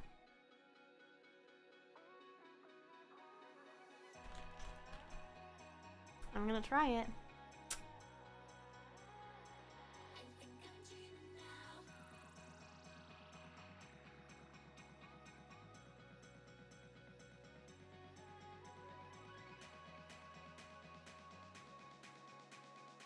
Oh wait, oh, you know what? They say, nope, the key isn't there. It's gotta be somewhere near the Navigationals Club building. Yeah, all we got is outside nearby. 3 steps. Wait, okay, so but they mentioned, look again at those instructions and drawings. Maybe there's a clue we overlooked. 3 steps as in 3 physical steps or 3 things to do. I'm thinking 3 things to do because there's 3 keys on this. And this needs a key. The cage.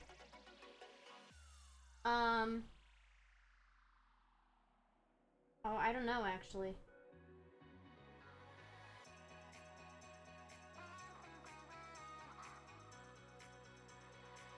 Like under a rock or welcome mat? She said that she checked under a flower pot and under the mat and it's not there.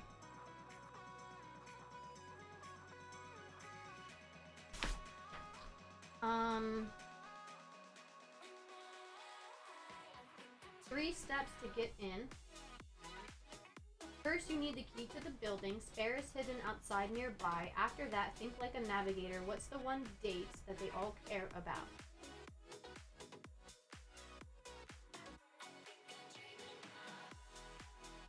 No, we're not giving up. We're almost there. What's the one date that they all care about? As the 20th century neared, the descendants of the founders of Mallory Rock began to worry their ancestors' legacy was fading. After the charter was signed in 1890, the Navigators Club began meeting in the home of one of the founders, Edwin Good.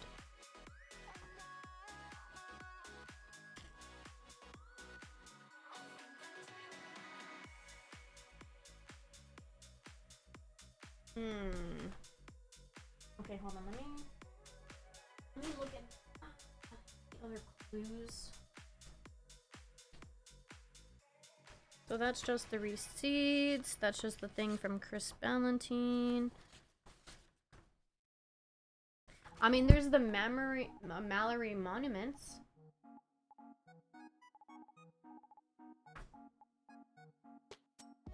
Founding Day, Lighthouse Festival, Leader's Birthday. Well, the Leader's birthday is Edwin.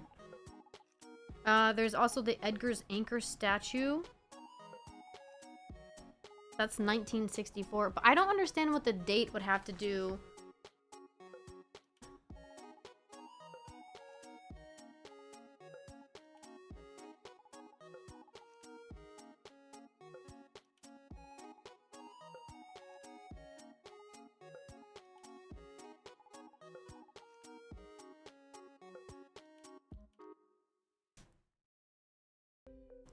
The three keys point to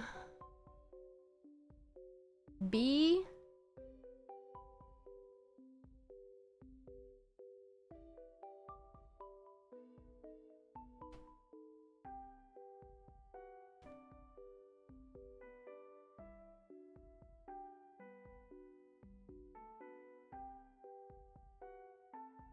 Brutus, what are you even talking about?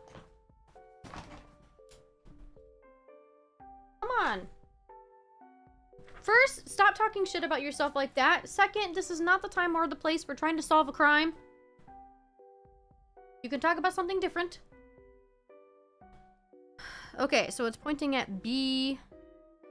Then there's the U, which is I, B-I.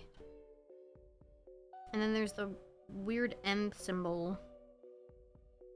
But not with the 2. F, B-I-F, FIM, or BIM, Biff, Bib. Don't fucking know. Yeah, we're trying to find a key. We're trying to find the spare key for the Navigator Club. But all this says is spare outside nearby. And when I put outside nearby, they said, nope, the key isn't there. It's got to be somewhere near the Navigators Club building. Look again at those instructions and drawings. Maybe there's a clue we overlooked.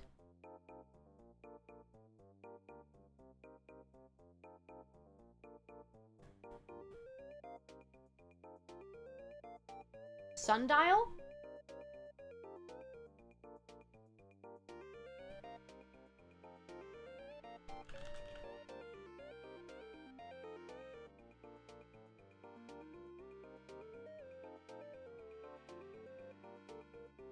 It's the sundial.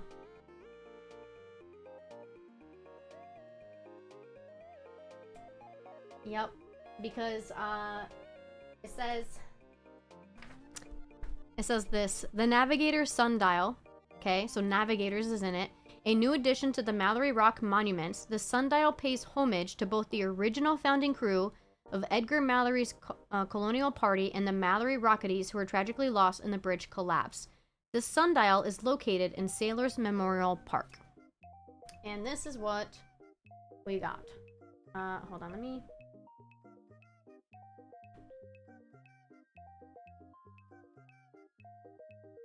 make it a little bigger for you guys.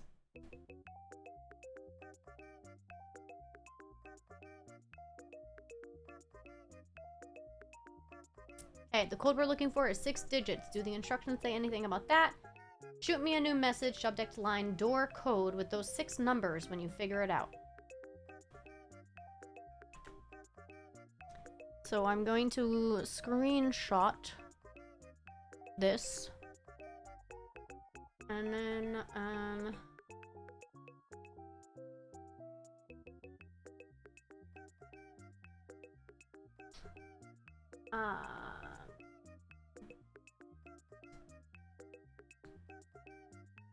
send it to bomb.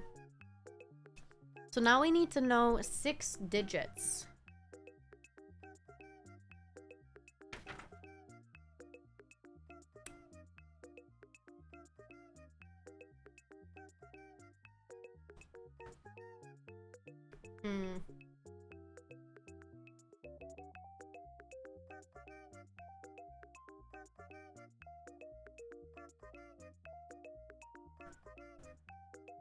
The stand of the sundial has a little hole in it and the key was hidden there. There's no way anyone would find that unless they knew to look closely. We're in uncharted waters now. I've unlocked the front door and I'm inside the building, but the clubroom door is locked with a numeric code.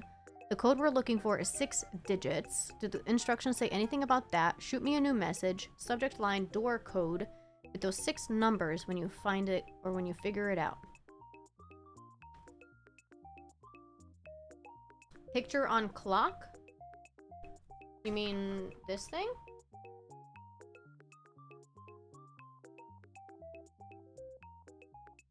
I'm actively committing a crime. Help me out. No. So if you're talking about the numbers that's on here, it's 12, 3, 6, and 9. 12, 3, 6, and 9. 12, 3, 6, and 9. That's 5 numbers.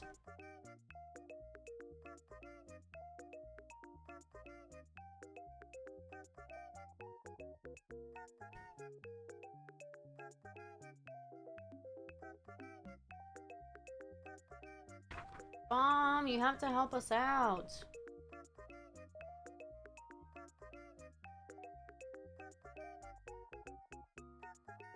I mean, there are 3 keys on it.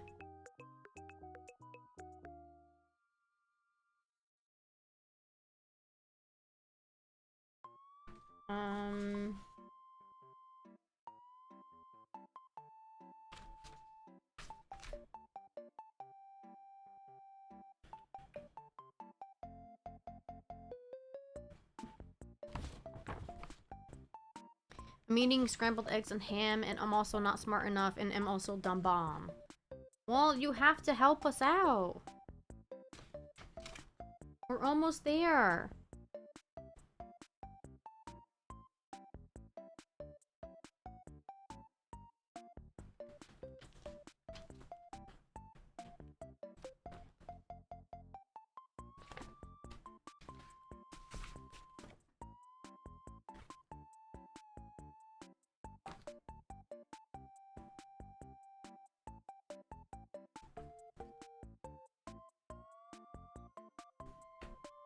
Not green eggs and ham.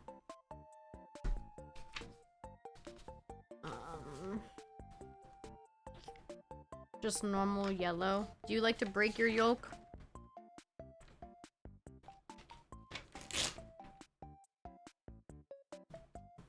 Okay, so all I did was I just ripped this paper out. So 6 digits for a door code.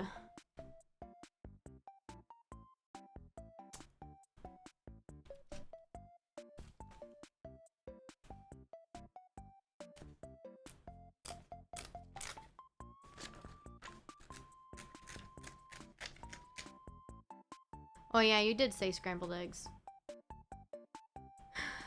Listen, I'm trying to figure out this door code, okay?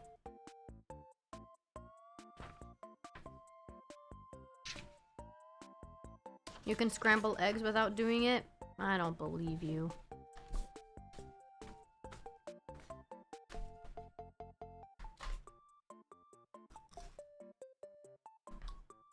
I was supposed to say, I knew I had a paperclip somewhere.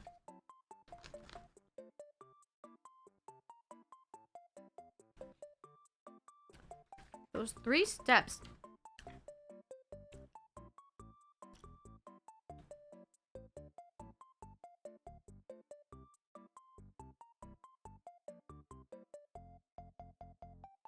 What's the one date that they all care about? So those are the 3 steps. Find the spare key. Once you're inside, you have to unlock the door using the date that they all care about.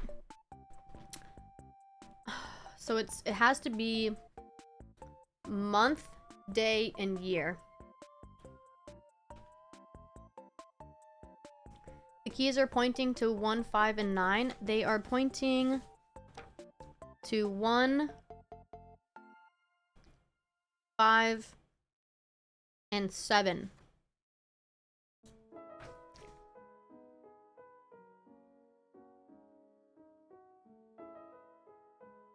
Or I guess more 8. 01, 05, 07. January 5th, 2007. What's the day that the club was founded? They said that they wrote the charter. The charter was signed in 1890.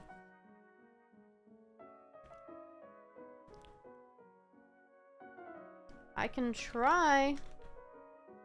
It's probably gonna be wrong.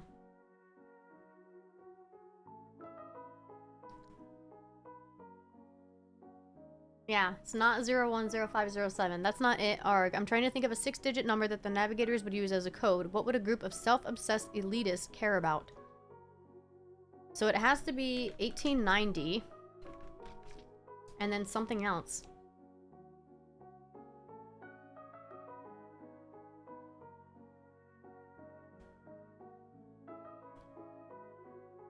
Month and day? I don't know. I know, I answered your question. I literally said like 6 times, 1890. That's when the charter was signed.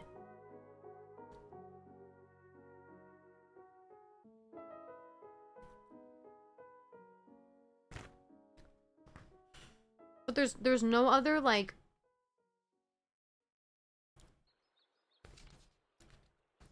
there's no other thing. Okay, so 1890. It has to be something with 1890.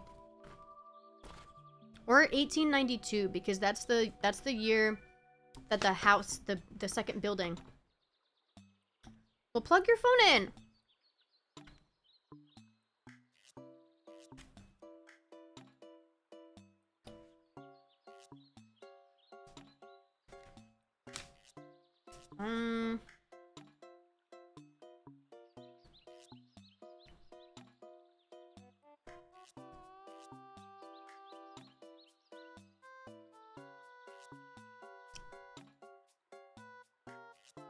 Just play my stream out loud then. That doesn't give any information about them.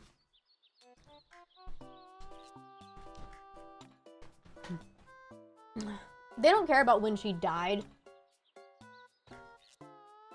Oh. Okay.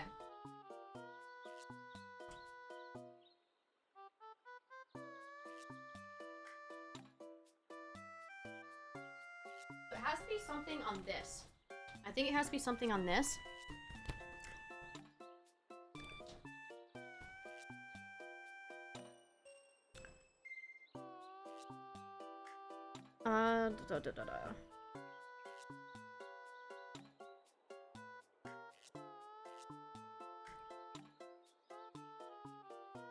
No. No.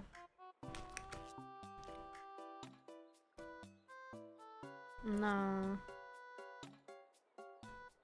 Okay, so it's not this, because this is just talking. Okay, so maybe something, oops. Maybe something online.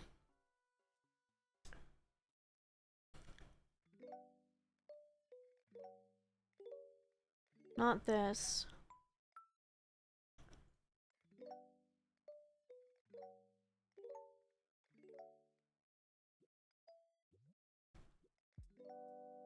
I accidentally just got rid of all this. This is great. No.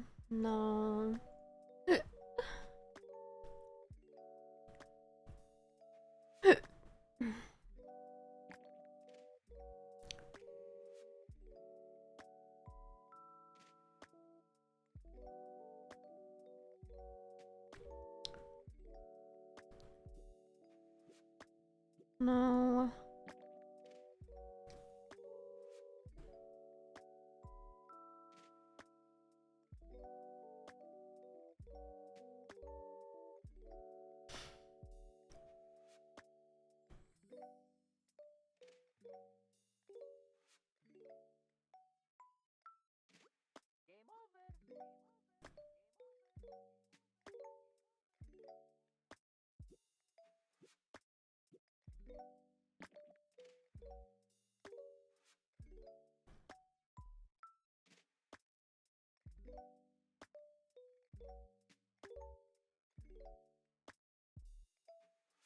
Oops, same one.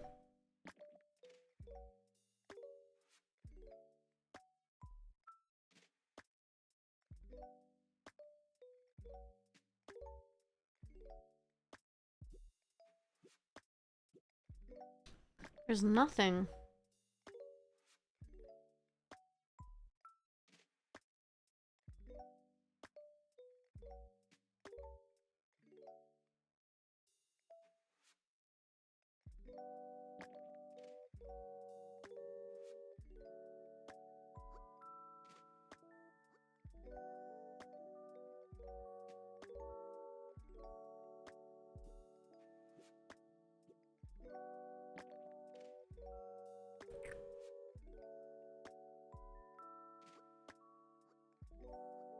Hmm. Hmm.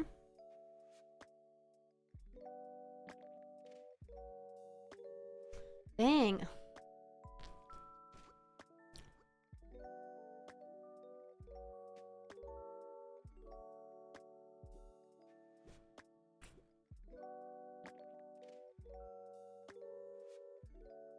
I was trying to see. Oh, you guys actually can't see it. I'm sorry. I forgot that I moved it over. I was trying to see if it says anything about, like, when they created the stuff.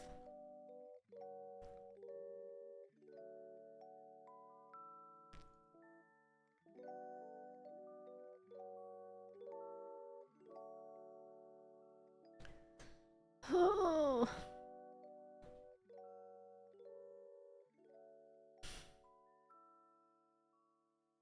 I'm Russian, okay?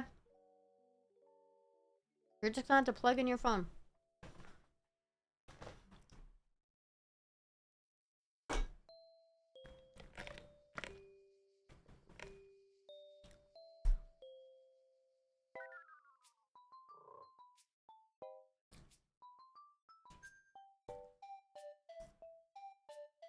I don't know. I don't think it's somebody's birthday. I think it's the year that they created the club. Because she even said, like, what's a date that only navigators care about?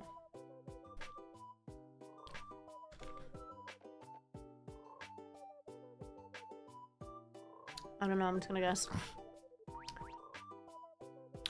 See, I'm trying to think of a 6-digit number that the navigators would use as a code. What would a group of self-obsessed elitists care about?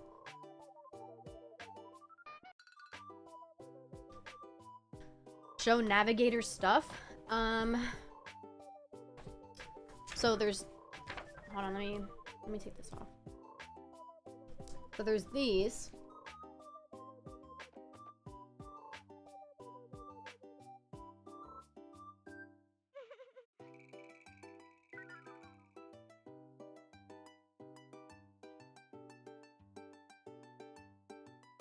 This is the only thing. This is where the key was found. It was found in this sundial.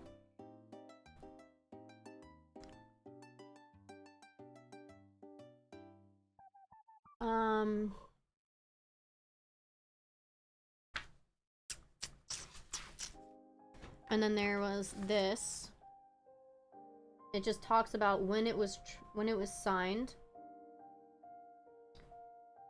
And then when the building, when the second building was constructed. Oh my god, I'm trying to keep this flatten out. And then this is where it talks about the large sundial.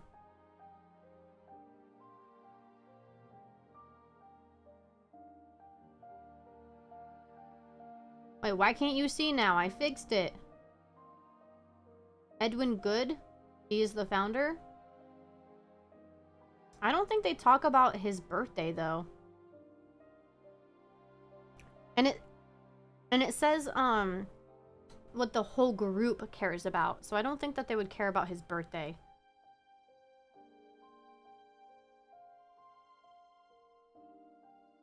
They wouldn't care about the history of Mallory Rock, just about their navigational club.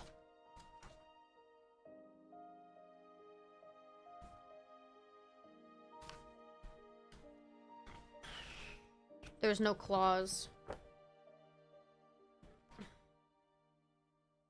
And then this just talks about, like, what's in the city. But nothing else. This is a letter from Sam to Joey. Last paragraph.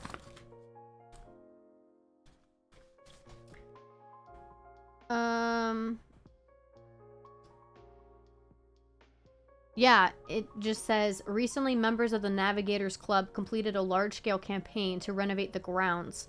The most notable change was the addition of a large sundial, which is where we found the key.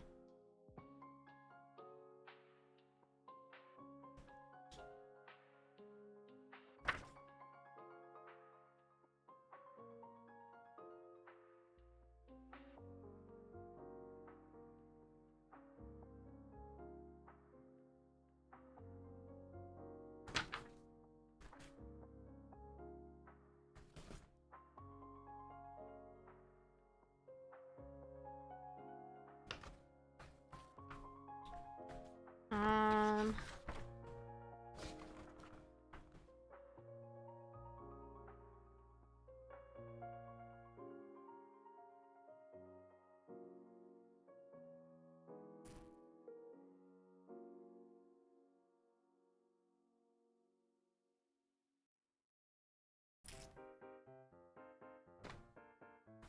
So one thing that one of the Ballantines mentioned in his letter here is he talks about my father George Ballantine VII used to say that the navigators are a symbol of hope and longevity. We're the pathfinders guiding the island through life, just as the lighthouse guides our ships. His words painted a mental picture that sticks with me to this day, and I've passed them on to my son in the hopes that he'll pass them on to his sons in turn. Despite the tragedies we've experienced in recent years, the island can trust in its navigators to steer towards a brighter future. So I wonder if it's the lighthouse? But I don't see any date about the lighthouse. Do sundials have to be reset for daylight savings times? Yes, they do. They have to churn it an hour in the around. So the Lighthouse Festival was founded in 1964, but it doesn't give any other.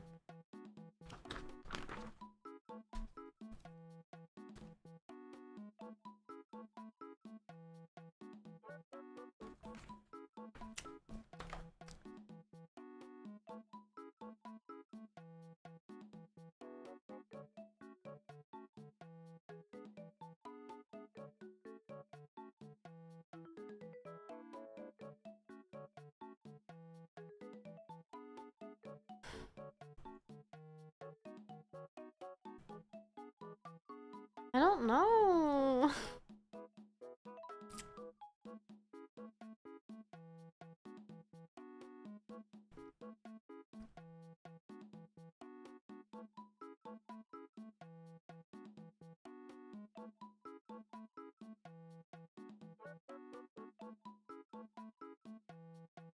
Yeah, they have a Lighthouse Festival. Beth died a week before it.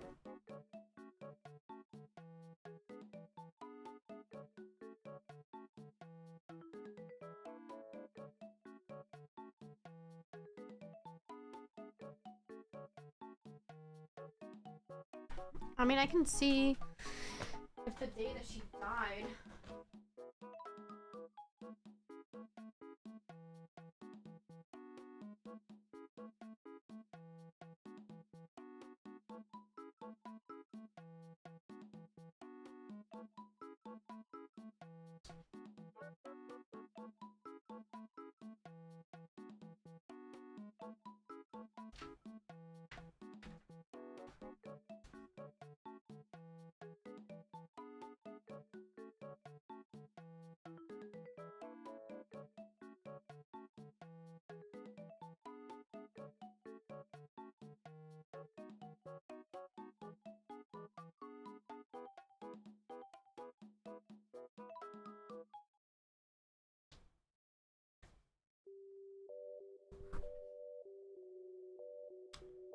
The first one?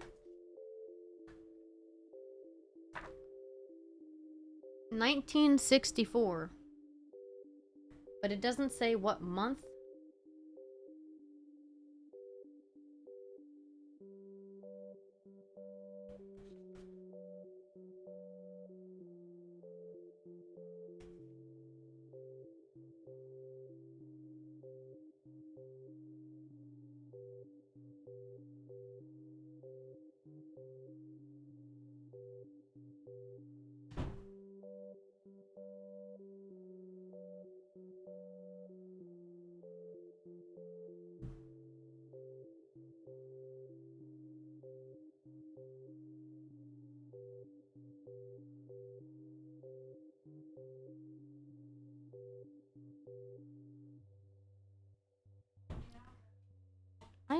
I don't know.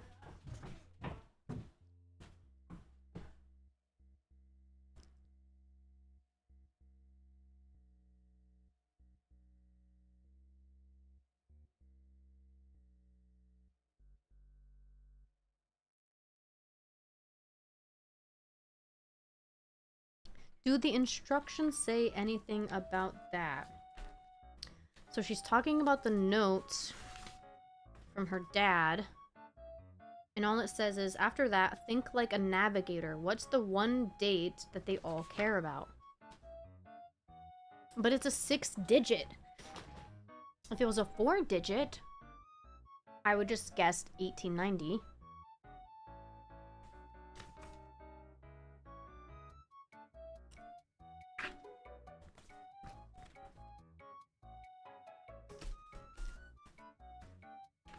I mean, this is the picture.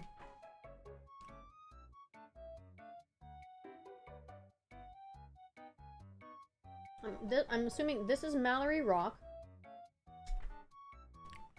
Because if you look at this, right?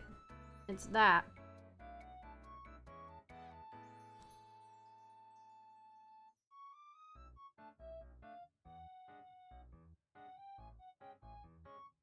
And then this is like a pirate or the first navigator.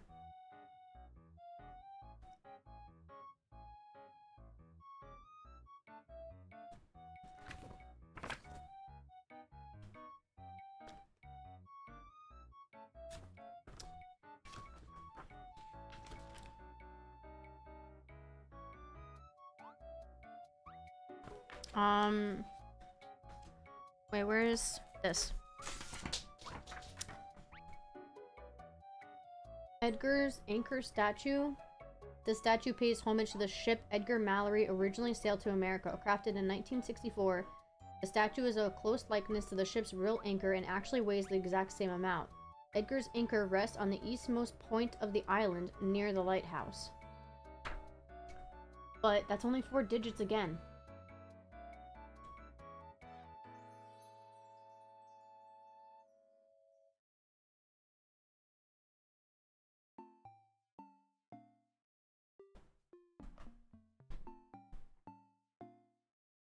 I dropped a thumbtack again.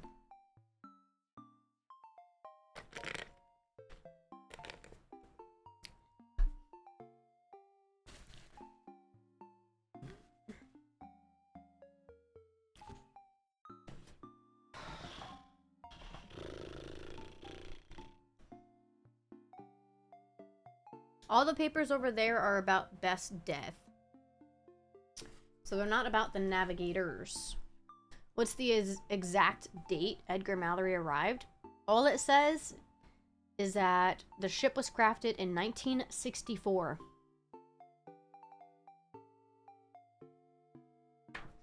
That's it.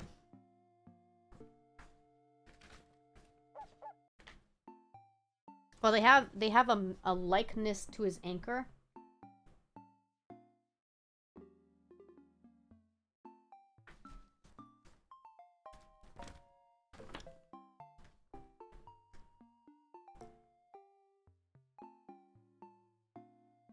But they do have this thing mentioned. Founder's Wharf is located at the point where Edgar Mallory and his crew first landed on the island. Wait, Founder's Wharf? No, JWE doesn't own it.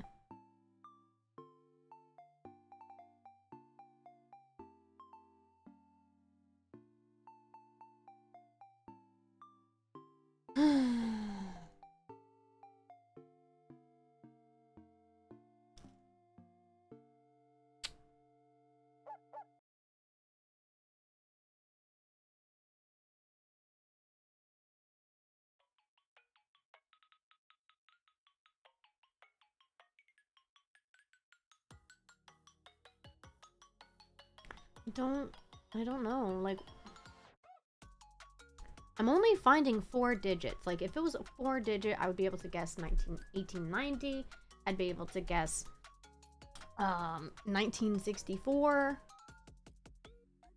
6 digits?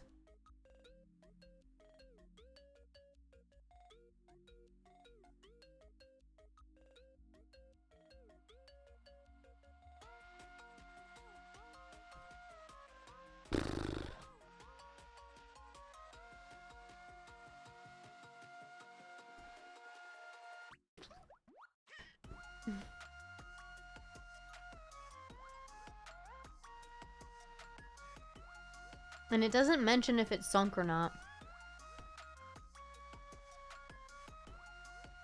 Just all it says is that Founder's Wharf is located at the point where Edgar Mallory and his ship first landed on the island.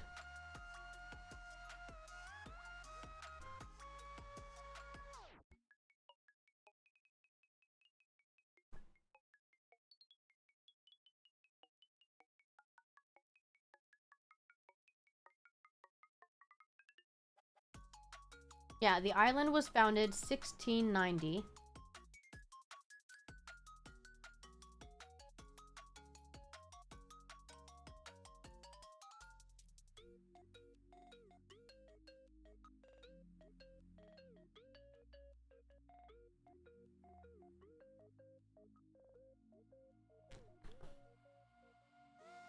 They do have ruins, the ruins of founder Edgar Mallory's cottage, which I believe somebody mentioned that that used to be where the Navigator Club met up. Let me see if it mentions anywhere on here.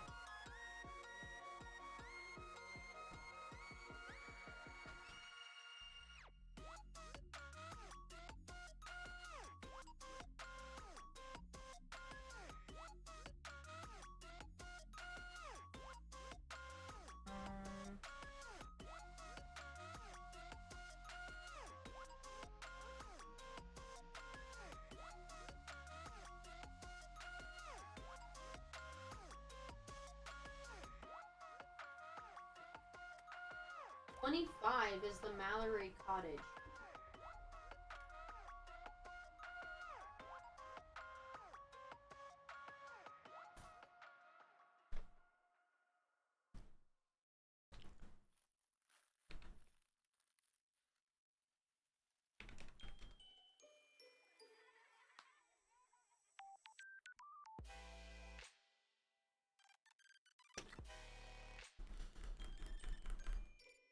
I don't know.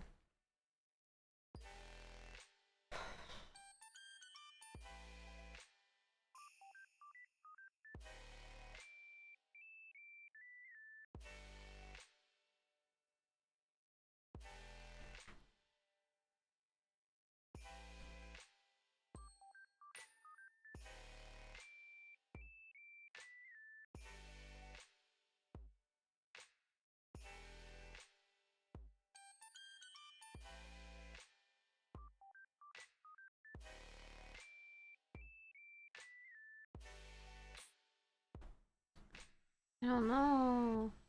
Hi, Scoot Dog.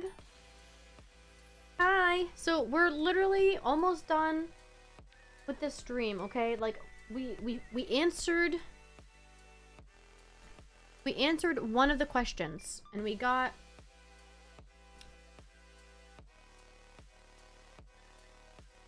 the information, okay? So we figured out where the key was because that was the question for this chapter. But now we have to find a 6-digit code for the door code and we can't figure it out. And I've tried this many times. I tried 010507. Fuck! I did it again. Oh, I just lost all those. Because every time that you back away and then re-log in. Wait, what do you mean? What? Oh, it's not that. It's that.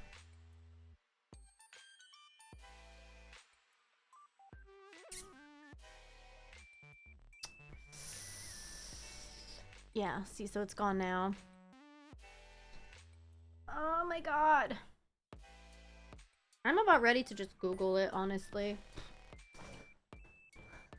Because I looked at everything and JWE is George W. Enterprises. Jordan Woodard. He is one of our suspects.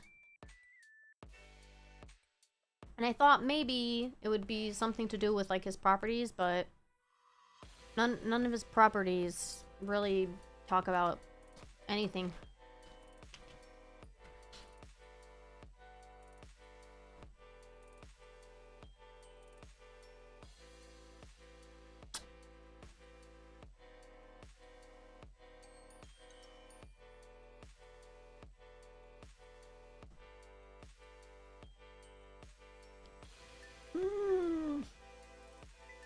Why did you Google it and it said something to do with JWE? Is that why?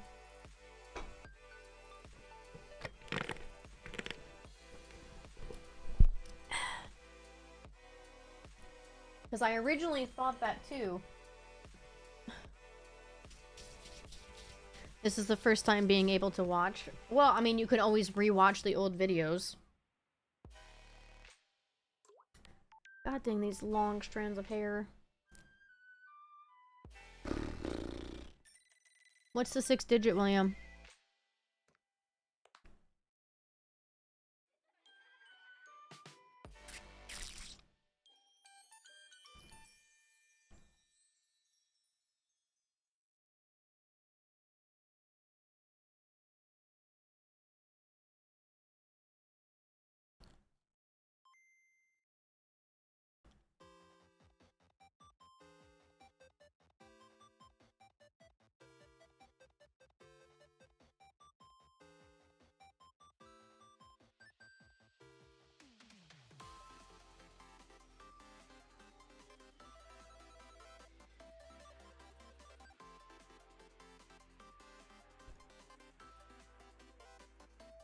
And then we also still need to find out the password to best keep safe.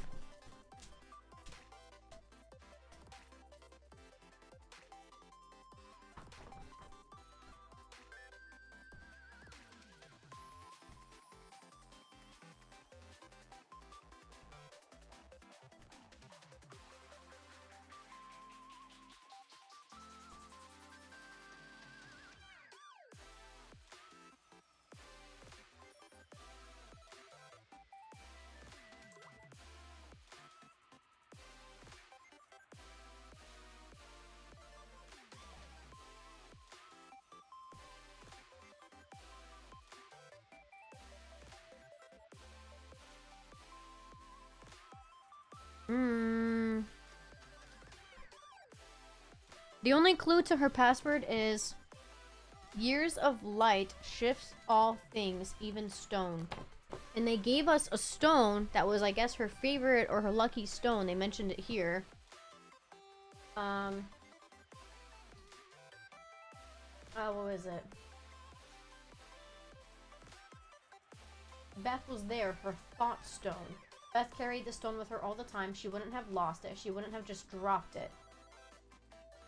So, and on the stone it said hope. So I tried hope to log in. So that's, hold on again. I made this smaller so that I can zoom in. Oh, you can't see it, but I had already tried hope. See? And it said incorrect password. What are pictures? Sundial? The sundial is where the key was found to get into the navigation club. Because they said recently members of the Navigators Club completed a large-scale campaign to renovate the grounds. The most noticeable change was the addition of a large sundial, a nod to the club's nautical origins. And then on this, it's called the Navigator Sundial. It pays homage to both the original founding crew of Edgar Mallory's colonial party and the Mallory Rocketies who were tragically lost. Oh, wait. The Mallory Rocketies.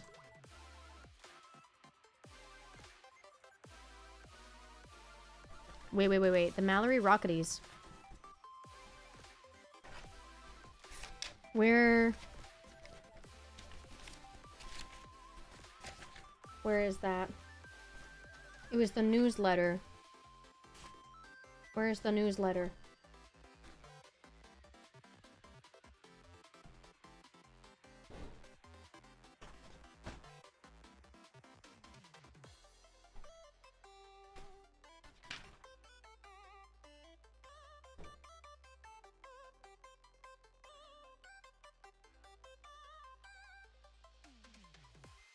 Password is word, not number. I mean, it could be a number, but years of light shift all things, even stone.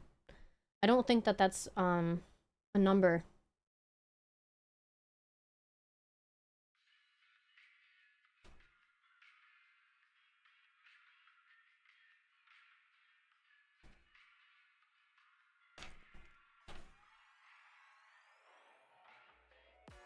This doesn't have a date.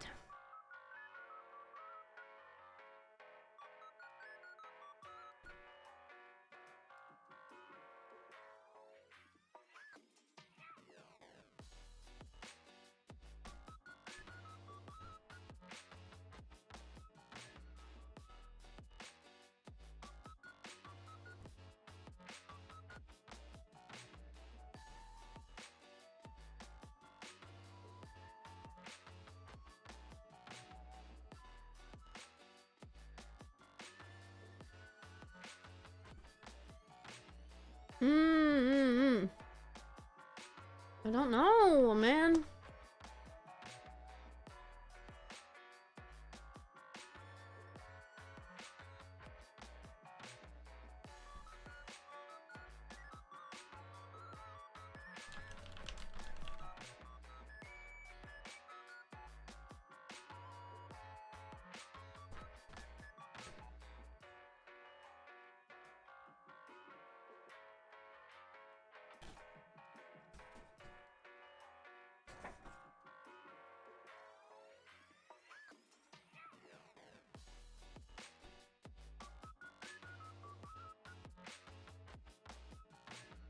J117.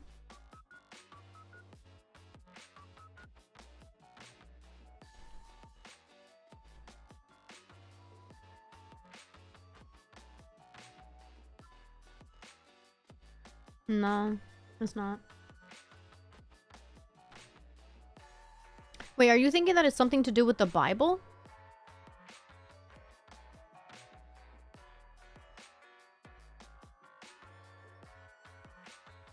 Years of light?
Is it time?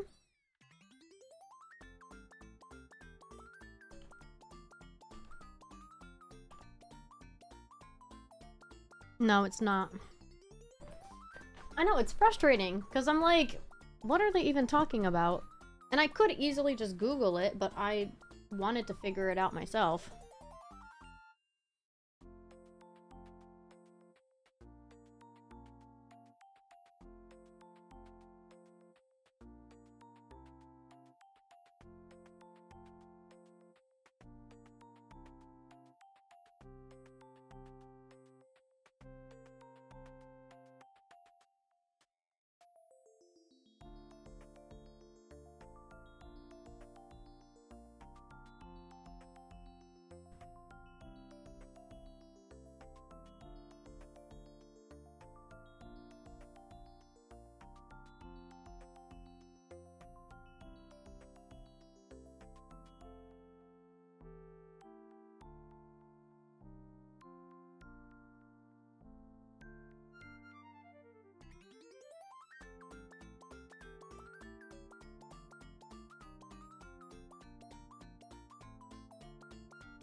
It's crazy. We didn't have this much trouble on the previous ones.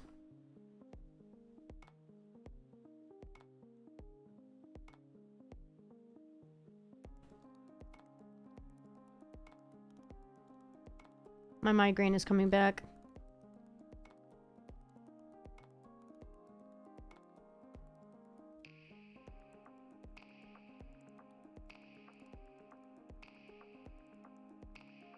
I don't know, I was trying to see if, like, reading these things real quick, if it would give me any information.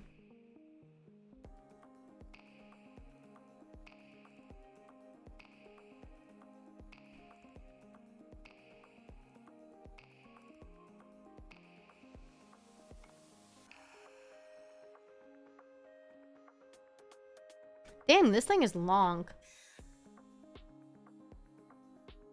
I did, and all it did was this.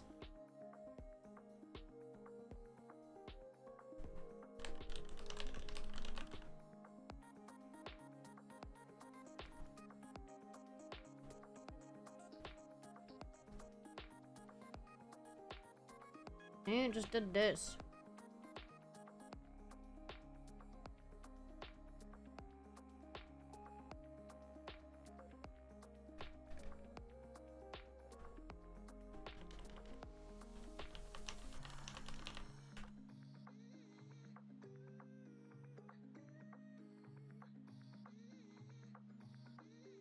Man, I swear I'm I'm just gonna Google it at this point. Like, I can't, like...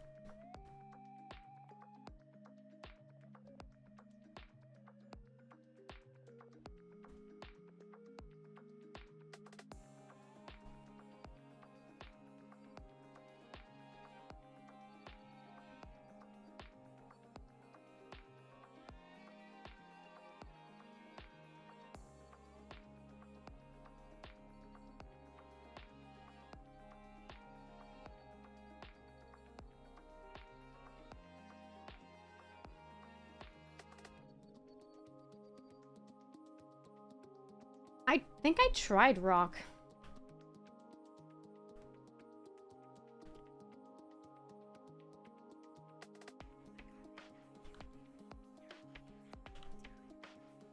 Yeah. I tried rock.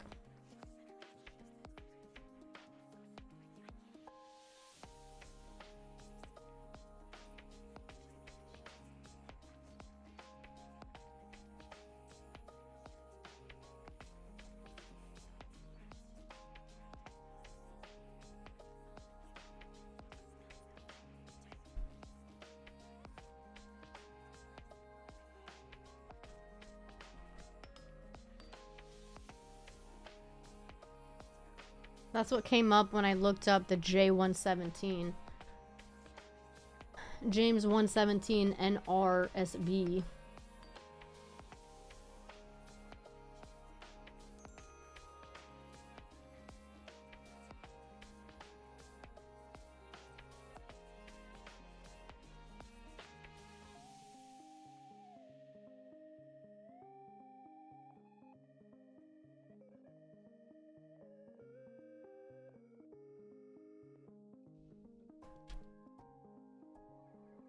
Oh, so let's do James 1:17 on here.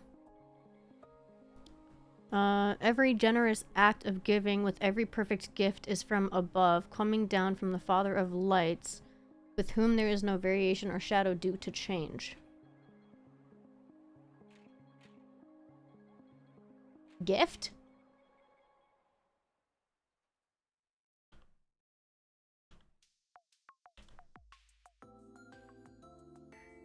No.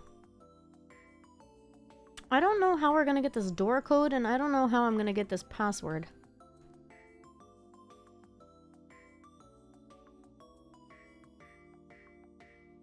Doesn't help that I have a massive migraine.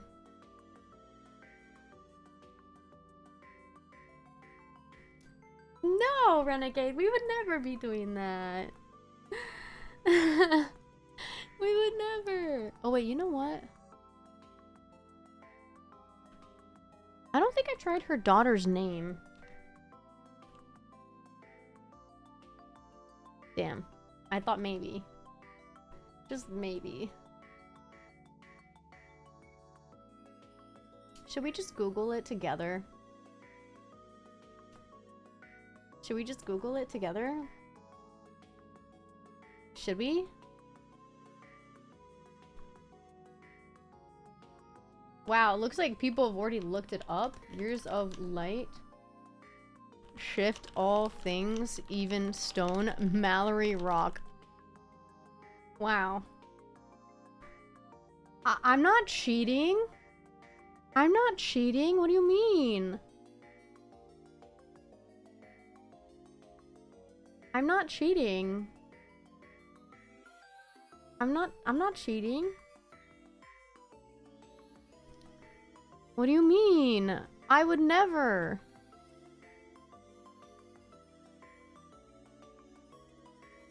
I would never. Ritu Rao?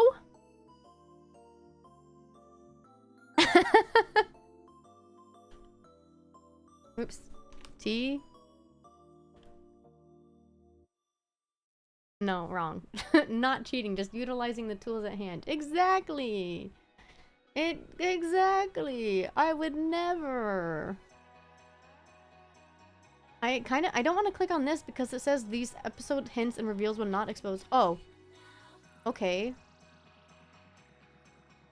Hold on, I'm gonna move this over just because, like, if it does spoil more, I don't want it to tell you guys.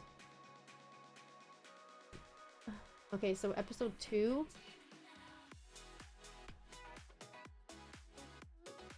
Password.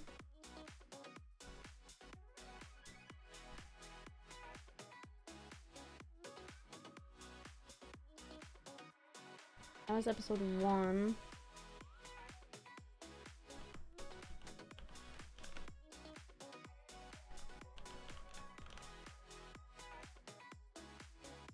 What do you mean?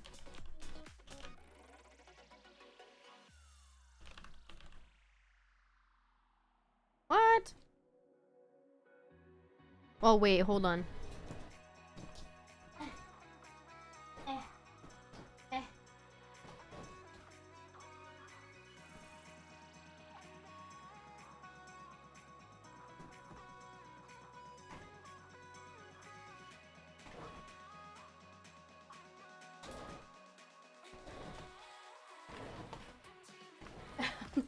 Slowly itching over. Okay, so it actually does have a thing on here that says if you need hints.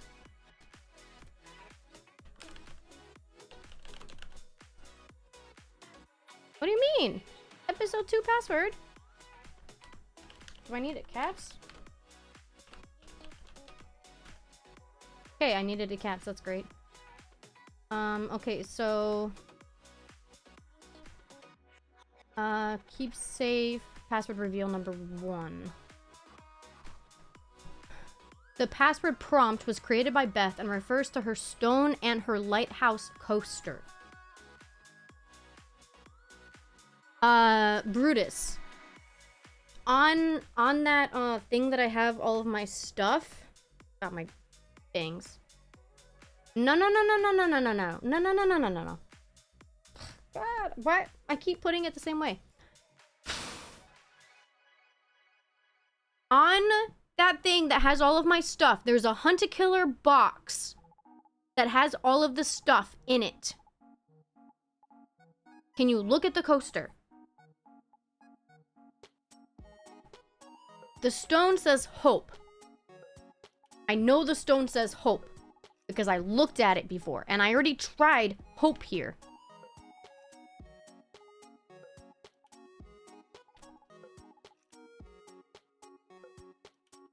I literally already tried hope.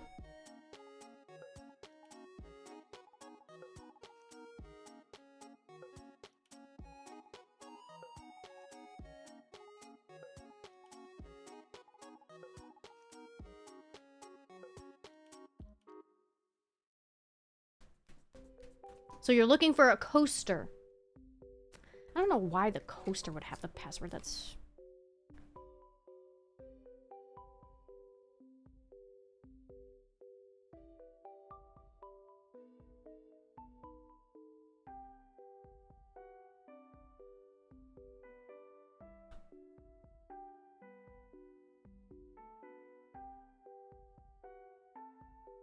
Are you looking for it?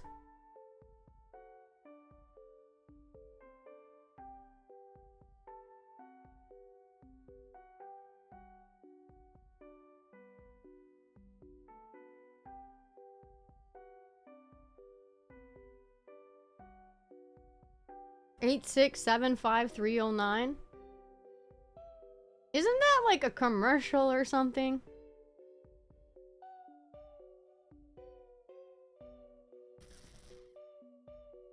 I know The Rock says hope. I've already said that. I'm talking about the coaster. No coaster unless it's the flower. There was a coaster. I know there was a coaster. Alright, let me look at the other clues. Lighthouse coaster. Password reveal number 2. To begin, start with the word hope found on Beth's stone. 3. Using the investigation guide and the year found on the coaster from episode 1. Oh, 1851. Shift the letters hope down the alphabet with the corresponding numbers in the year. Shift, or H shifts down 1 to become the letter I. Okay. This is great. Wait, how would you find that out? Oh, because years of light shift all things. So the year of the lighthouse shift hope. That's crazy. That's crazy, man. That's crazy. Okay, so hope and 1851. Okay, my bangs are doing it again. It's because of all this freaking hair. It's a song. And it's now the reason why all phone numbers and movies and shows start with 555. Okay, so if H gets shifted down 1, that becomes I. O gets shifted down 8 times.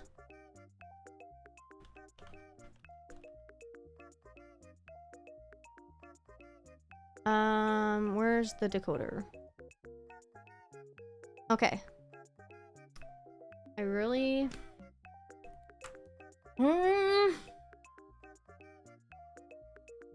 Okay. Okay, so... O... 1... Wait, what?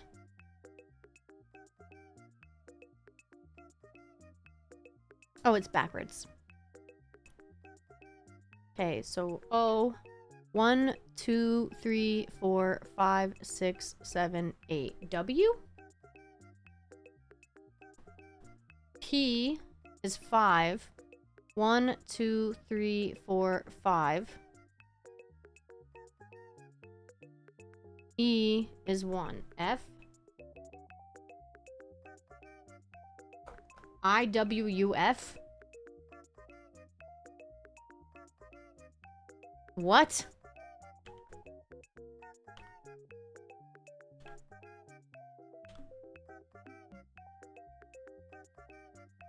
That's freaking stupid. I would have liked it better if it was opposite. If the stone had IWUF and you had to shift up to find hope, that would have been nicer. That would have been nicer. I like that better. This is... Okay, well, whatever. Because she was talking about the email from Jordan, and I didn't have an email from Jordan. And I didn't think that the little, like, keepsakes that they gave us would have anything to do with this. So I put all of them in a box. From all of the episodes. Okay, well... Ledger Quarry. From Beth to Jordan Woodard. Good afternoon, Mr. Woodard. This morning, I noticed a discrepancy on your ledger between last year's adjusted basis of one of your properties and your reported tax information. I verified with all the other documents you gave me from the audit, but I'm still missing last year's actual tax adjustments. Also, there are those large transactions that still need to be classified. When you've got a minute, give me a call so we can set up time to discuss. Kind regards. Jordan says, oh, come on, Beth. There's no discrepancy. No. Everything I gave you is as it says. I didn't get successful by listening to small town accountants. I had to work for all of this. So if you want to find some imaginary problem with my ledger, you can keep it. I don't mind. I don't need you poking all around in my business too. So thanks and all, but I think we're done here. Jordan. And we also know in the magazine, in this magazine, when they're talking to him, they say, any other tips for people starting to looking to start their own business? Taxes are for suckers. I'm dead serious on that. So he's also being illegal with his money. Okay, counseling email.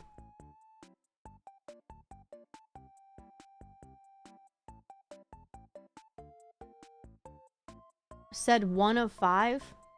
What do you mean 1 of 5? This says 1 of 23. These are just emails. We only see screenshots. We can't actually go from page to page. Checking in. Hi, Clarence. I hope you're doing well. I just wanted to check in. After our last counseling session, you seemed kind of curt with me, and so I thought you might have been having a bad day. But you changed your tune almost as soon as Joey walked in, so I have to ask if there's anything that I might have done to upset you. If so, I'd like to clear the air and apologize. Best wishes, Beth. Beth, your husband brought up good points at the last meeting, points to which I merely recommended you listen. I believe, all things considered, I have acted more than fairly towards you. Whatever problem you perceive is with you and not me. CR. Clarence. Is this about the town council? I know we may not see eye to eye on recent policy, but that has nothing to do with my marriage. Aren't counselors supposed to be impartial? You agreed to this long before I took office. Hell, you were the one who suggested Joey and I even try talking to someone. Please, if there is something else that is bothering you, let me know. You have been such a help to us, and I would hate to lose you over a misunderstanding. Clarence replies, there is no misunderstanding. If you are so offended by my humble opinion, feel free to find a more impartial guide. There are several wise counselors at your disposal. And then he puts NRSV. Romans 12:19, Genesis 4:14, Psalm 62:1. Oh wait, he puts them for like everything, actually, because this one has Luke 1:25, Matthew 5:30, and Hebrews 8:8. Whatever, I don't really know. Ruby 1. Okay, so it's just pictures of Ruby. Okay.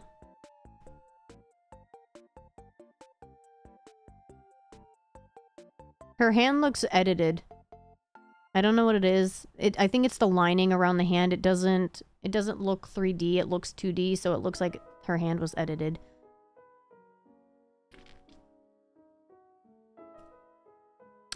Okay. Cora.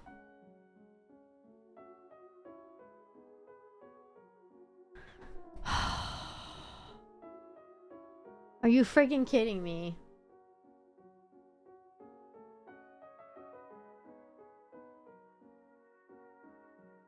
I think the reason why I'm so brain dead today is because of I'm so tired and then my migraine. The departed shifts and the reflection of the year.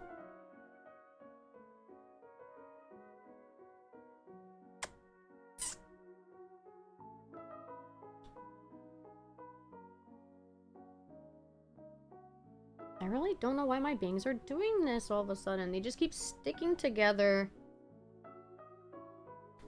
So, The Departed. I dropped a thumbtack again.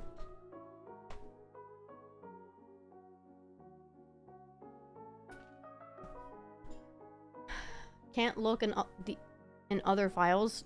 We already looked in all the other files. What are you talking about? We already looked in all these. No, we can't look in those. It's only things that are, like, highlighted blue.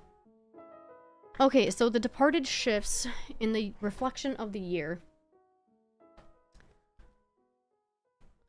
She's talking about Cora, maybe? Which Clarence comes in. Thank you, I've spoken to a few of you about this before, but I would like to request that the Cora Reaver Memorial Scholarship be rechristened in another's name. I prefer not to memorialize my sister in this manner. From everything I've heard about Cora, your sister was a free spirit who would have wanted. That isn't relevant too. It is. I think she would have loved that her legacy is helping young people explore the world.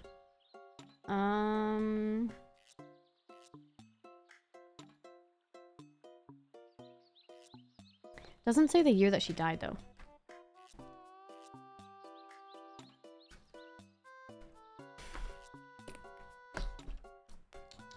I kind of want to just Google this one too. Like my brain is so dead. My migraine is coming back and it's really freaking hurting me right now.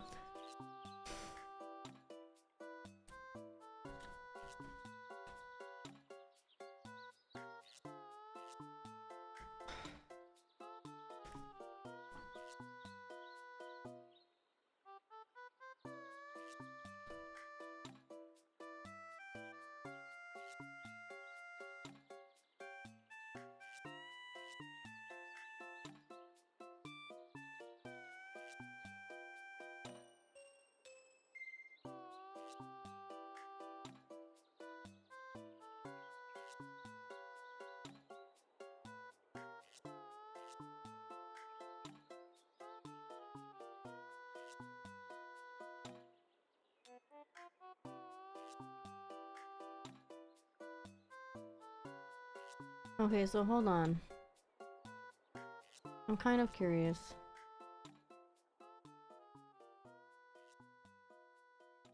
So 1, 2, and 3.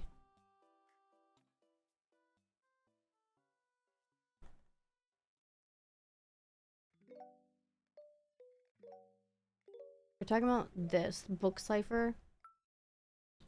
If I wanted to call your attention to the word example in the following text, I could do it by providing you with the location of the word itself with this. 2-7.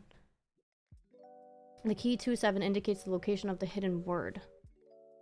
The word example is on the second line. It is the 7th word of that line.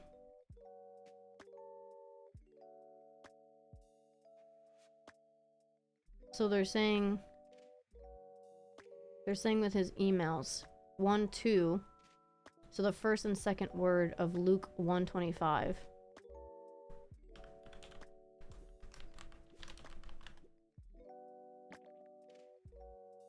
First and second, this is Matthew 5:30.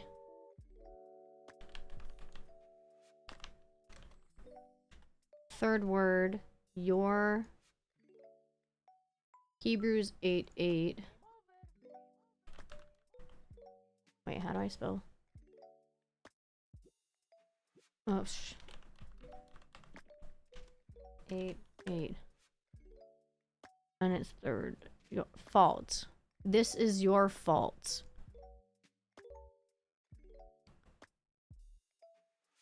This is your fault. 6:5:3. Romans 12:19.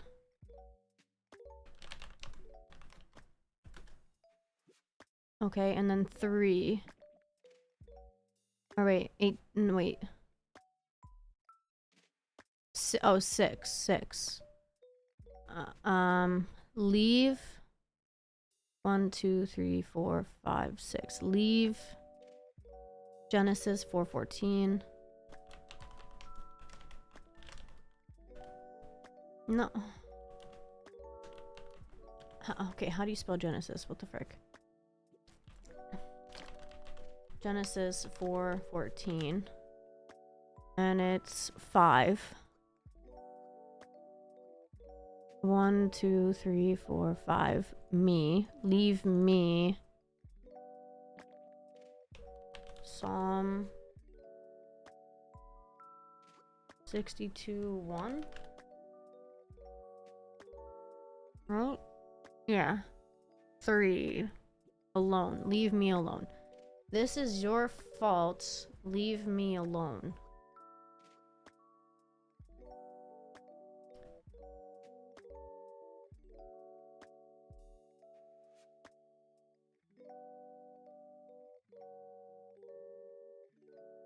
What is her fault?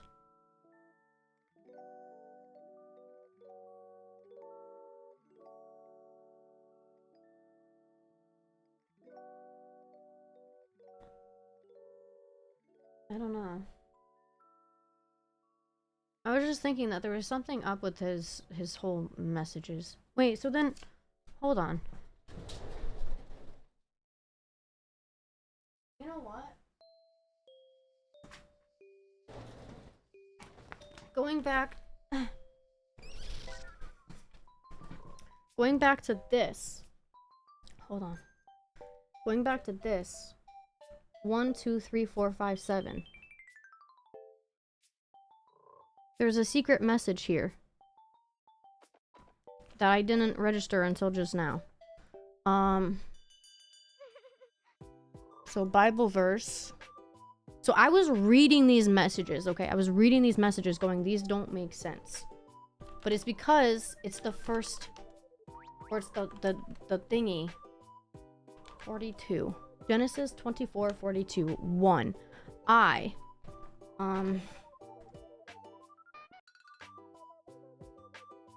keep dropping the freaking thumbtacks. So he wrote, Genesis 18:21, and it's 2, must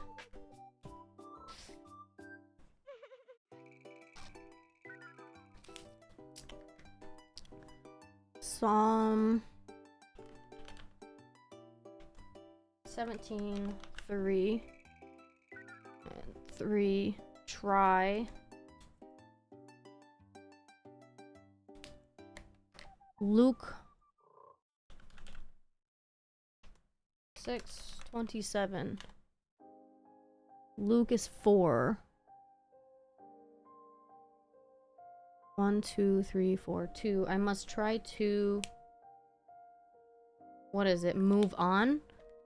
Is it saying that they were in an affair? Which is why he's saying it's your fault? 5. 1, 2, 3, 4, 5. Forgive.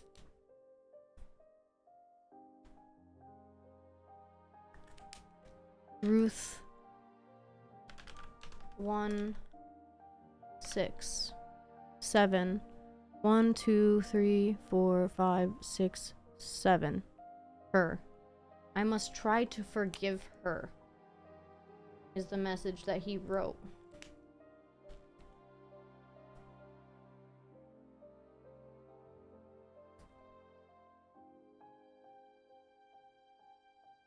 No, this is what the Reverend is saying to Beth.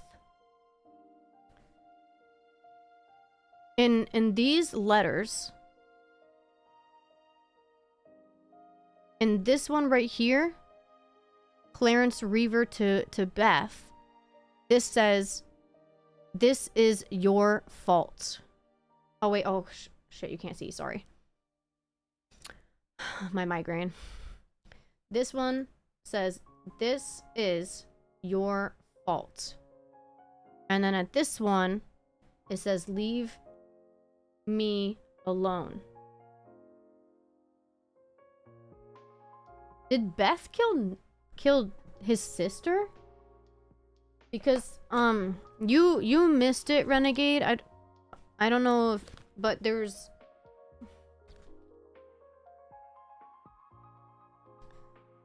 this. It's a Mallory Rock Town Council transcript, meeting minutes and transcript. They were called at 5:31. Recording began at 6:03. And then it ended. And here, Clarence comes in and is like, thank you, I've spoken to a few of you about this before, and I would like to request that the Cora Reaver Memorial Scholarship be rechristened in another's name. And then, god dang it. I wish these things would just stay. And then it says, Beth was like, what? Why? And then Clarence is like, I'd prefer not to memorialize my sister in this manner. And then Beth is like, but Clarence, this is so important. From everything I've heard about Cora, your sister was a free spirit who would have wanted. So Cora is his sister that passed away.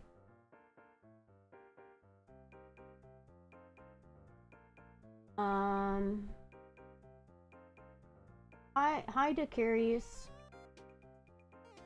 Pink, I like pink. Smash. Black, I don't like black. Unracistly. Get up, can't see your whole face, I wanna rate. The bomb! The bomb!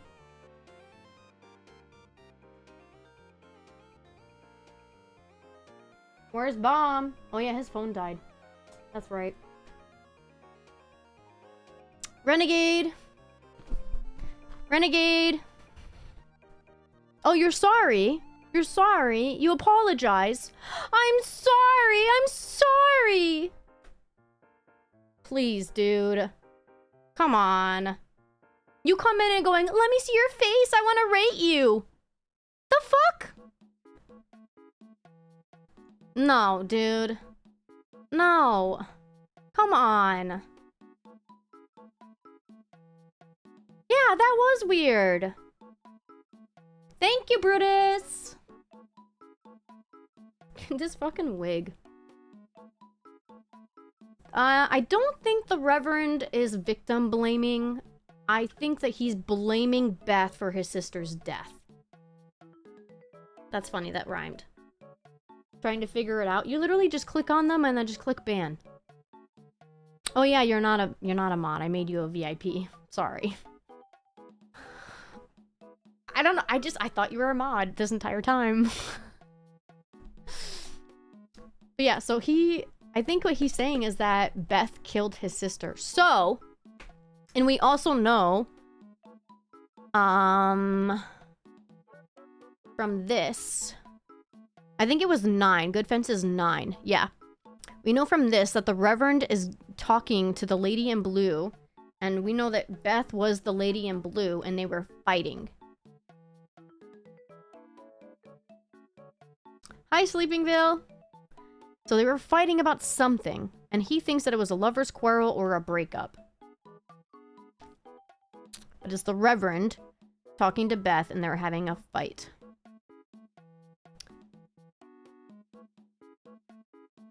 Damn, Nature, you scary. Wait, who's Nature?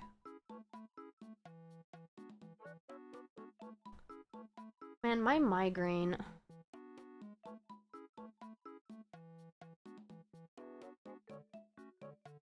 I swear to God, though, if that person was from the fucking TikTok thing, I'm gonna... You're being condescending. I literally told the person what anime it was and where to find it, but I'm condescending. It's a joke? Oh, I don't know. I literally have a massive migraine right now, so I am not thinking, which is why I'm having trouble on this last frickin' question about the door code. I can't figure out the door code. I'm about to Google it. Like, I swear, I'm gonna just frickin' cheat for it because I don't give a shit. I don't.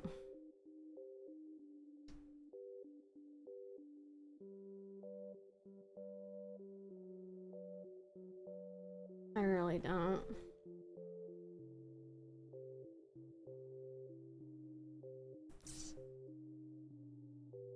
I don't want to, but I don't want to sit here for 6 hours with my migraine hurting me, trying to figure it out.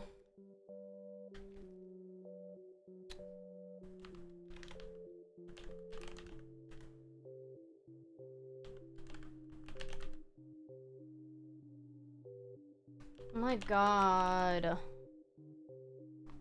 It has to be in caps. Ow. Ow. Okay, so...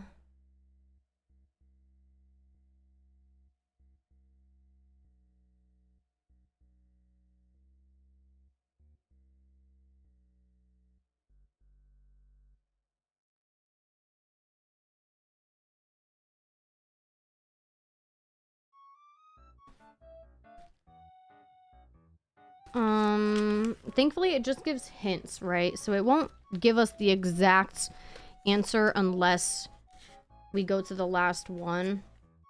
So we could try and see if we figure it out ourselves. I need to move this notebook.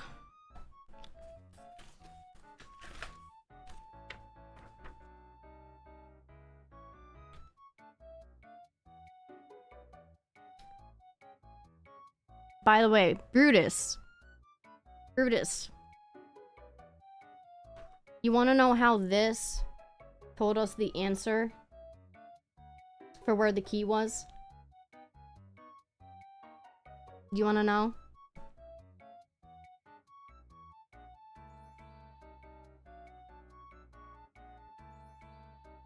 It's so stupid, okay? This right here. What are these?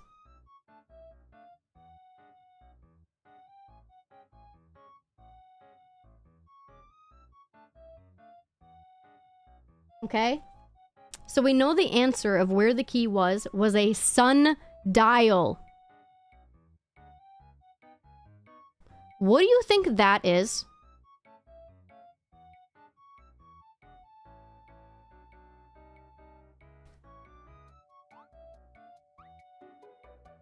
It's the sundial.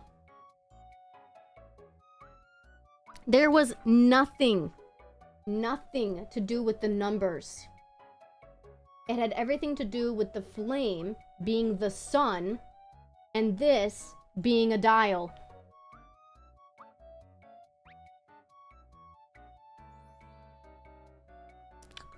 Yeah.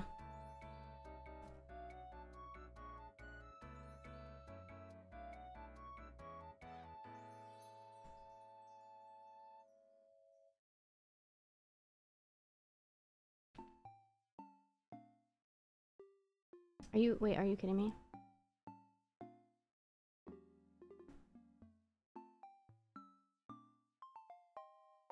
Yeah. And then, where is it? And then this, okay? This.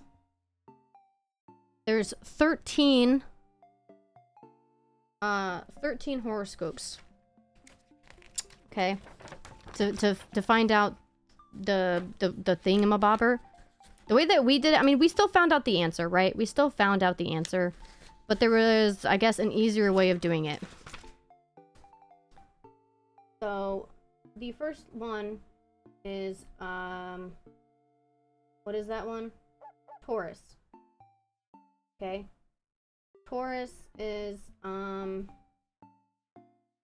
which one is it?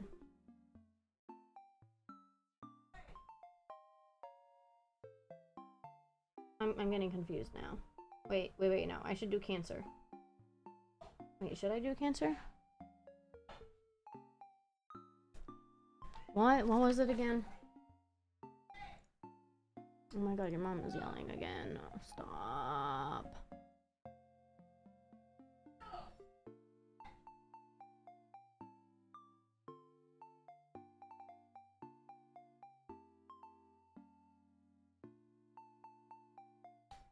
It was something to do with the alphabet. Where Torres... Wait, yeah, Torres is the fourth on this list. Torres. So then you go on this, you go 1, 2, 3, 4. Dad. And then Aries is the first on the list, so you go 1. Aries. And then Cancer again. I mean, wait, no. Yeah, Cancer, wait. What? Okay, I guess I don't really understand it.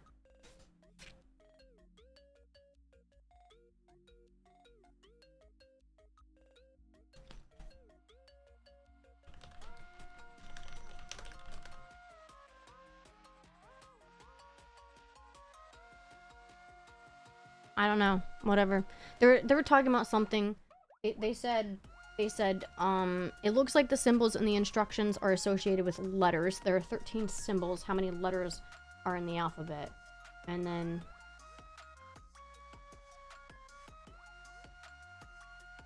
I don't know. Whatever. I don't care. So, unlocking the door hint, okay?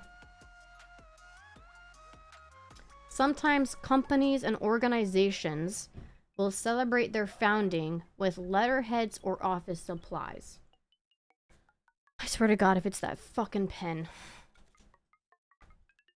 So this is why I'm having a hard time, because I thought that all of the little keepsake thingies were just separate. I didn't think that they were actually part of the episode. Yeah, there's a business card and a pen. So give me a second.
Guess what, Renegade? Guess what? So, I just went into the room to pull some of the thingies. So here's the business card. JW Enterprises Real Estate Investment, Mr. Jordan Woodard, CEO and President. And it turns on, like you can actually light it. And then here's the other thing that came from this episode. It's a pen that says Mallory Rock. Hold on, let me hide my face. Come on, you can do it. You can do it, come on. Jesus. Well, if you can kind of see it, it says September 1690. That's the 6 digits. My hair's... Come on. Maybe I need to pull this down a little bit. Maybe it's because it's... Yeah. It says September 1690. So the pen... Oh, look, now you can see it. It says September 1690. That's the 6 digits.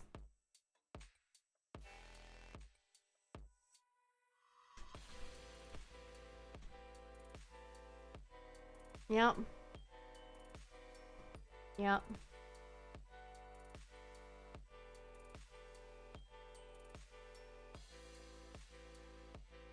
What?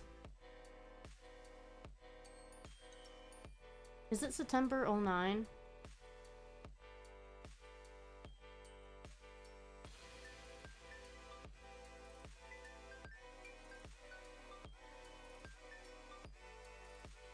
I'm confused.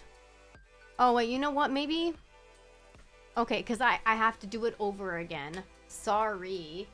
So let me put sundial.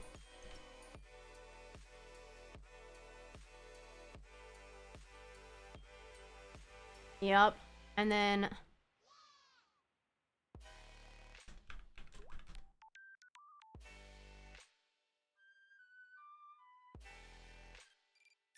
Yep.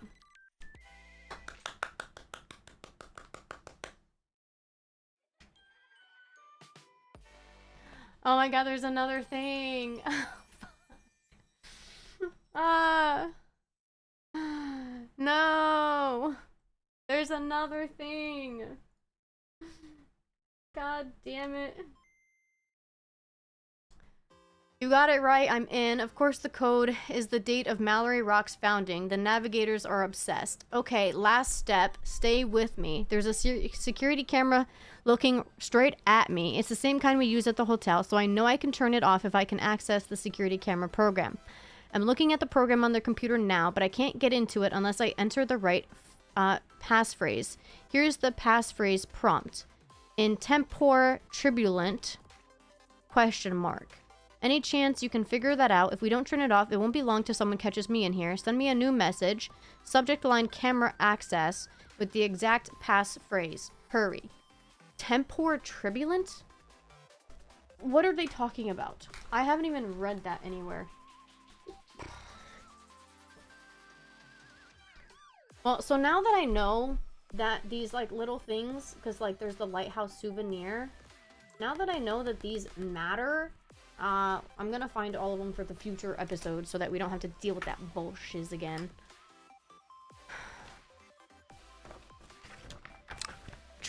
Tempore tribulent. I know that he said something about the months. It changes as often as the months do. Tempore tribulent. In tempore tribulent. My freaking brain. That sounds like a Harry Potter spell. I know it does. Tempore tribulent.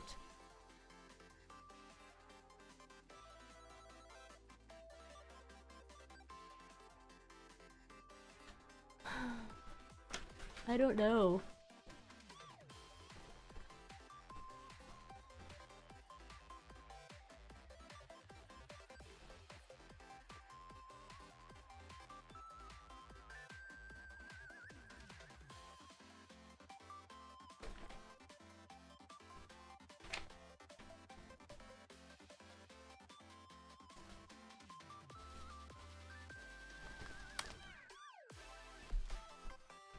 You did miss a ban. I was calling you to ban and you didn't. So Brutus got it. Brutus got to do the ban.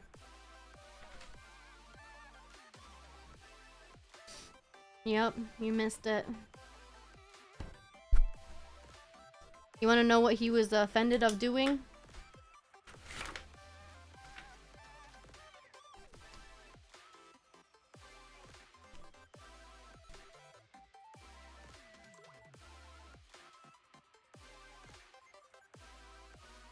He came in.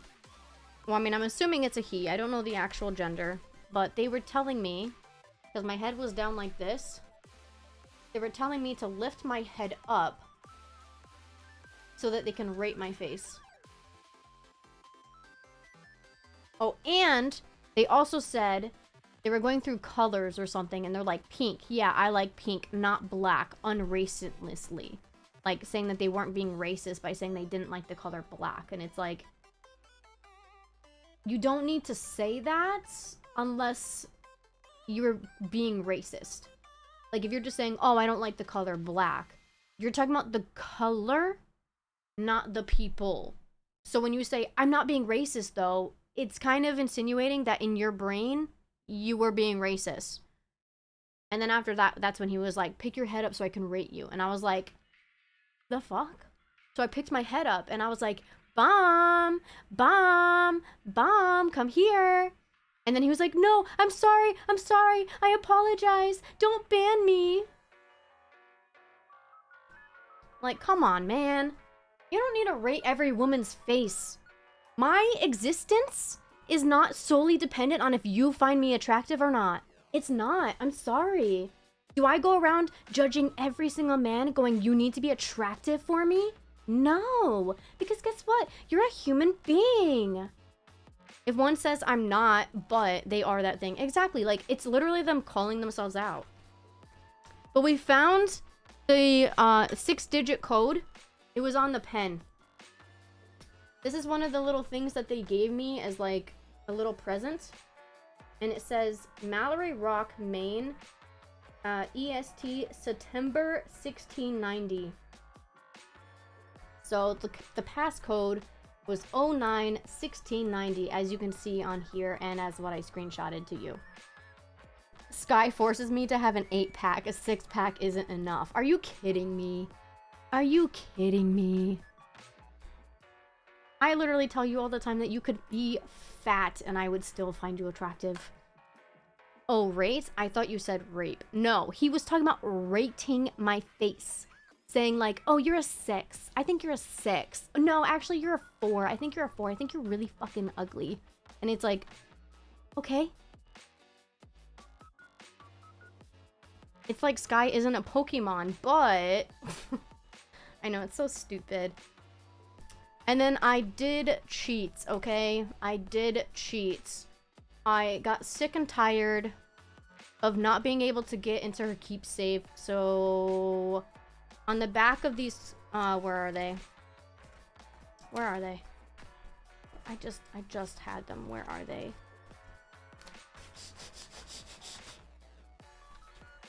No, seriously, where are they? I just had them. I literally... Oh, they're right here. I'm dumb. So, if you see here, it says hints, recap, solutions. Oh, I was supposed to cover the password. I'm sorry. But you can go to this thing, and then you can put the password in, and it'll tell you all the answers to the thing. So, I did that, and it didn't tell me what the password was. It gave me a hint to find out what it was. And what it said was it did have to do with her stone that said hope. So I was right about that because I kept guessing the password was hope. But it also mentioned that the first thing that it gave me in episode 1 was a lighthouse souvenir, which was it was a lighthouse on top of a coaster, and then it had the year that the lighthouse was made. And so what we had to do was we had to take that year and shift the letters down from hope. So that was this. Hope 1851. And the password that we got was I woof. And that was the password. Yeah, you guys will probably clip the password, whatever. Oh, and now we actually did see Jordan's email, okay? We did see Jordan's email, and it seems like he was giving counseling. He was giving counseling to Beth and Joey because he says... Oh, wait, no, this is from Jordan, sorry. Counseling email.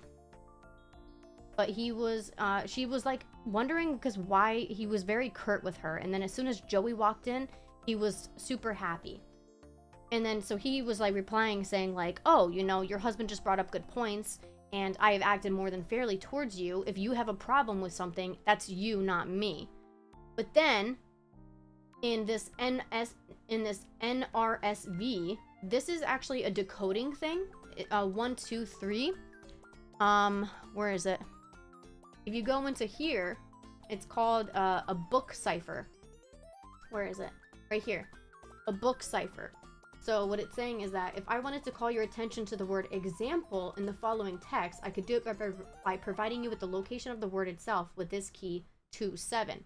So what it's saying is this is the first line. This is the second line. and then the 7th letter, or the 7th word. So 1, 2, 3, 4, 5, 6, 7. So based on this, we were able to deduce that what this says is, this is your fault. So that's what he's saying here, because I went here. And so Ruth 1:6, I think that was on this actually. Yeah. So where was it? Okay. So what this says is this is your fault.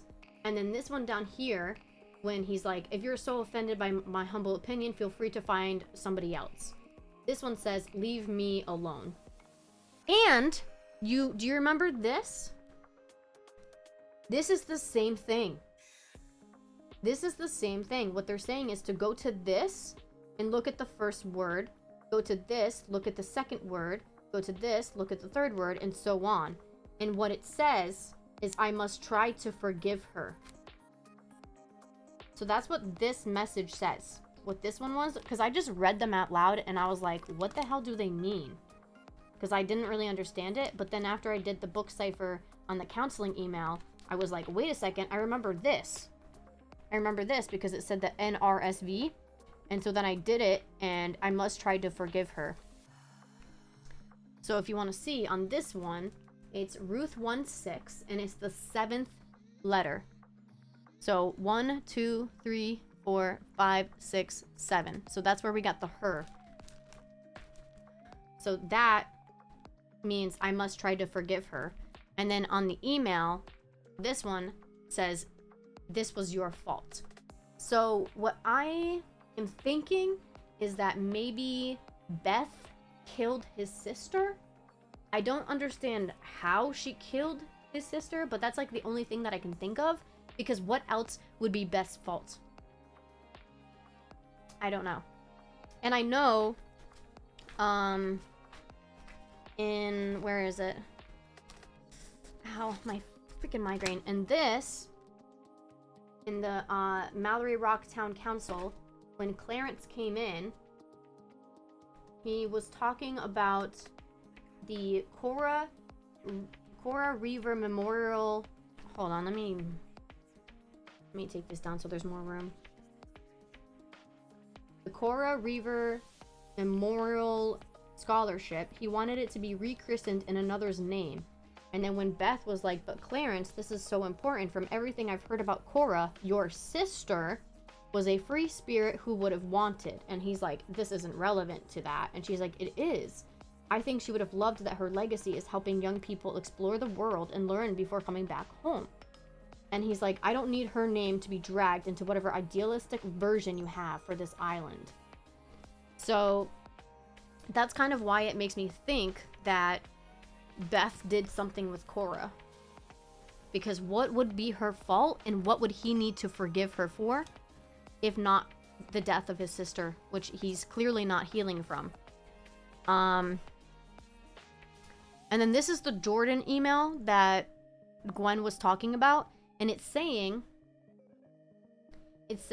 that she's missing last year's actual tax adjustments, and he tells her, I don't need your help. I don't need you poking around my business. So he's also not paying his taxes. So he's being a criminal. Straight up. He's buying property and selling them for a lot of money with fake or like really cheap wood and not granite countertops. So he's illegal there. And then he's also illegal with his taxes. And then we also have this. We have another thing. The departed shifts in the reflection of the year.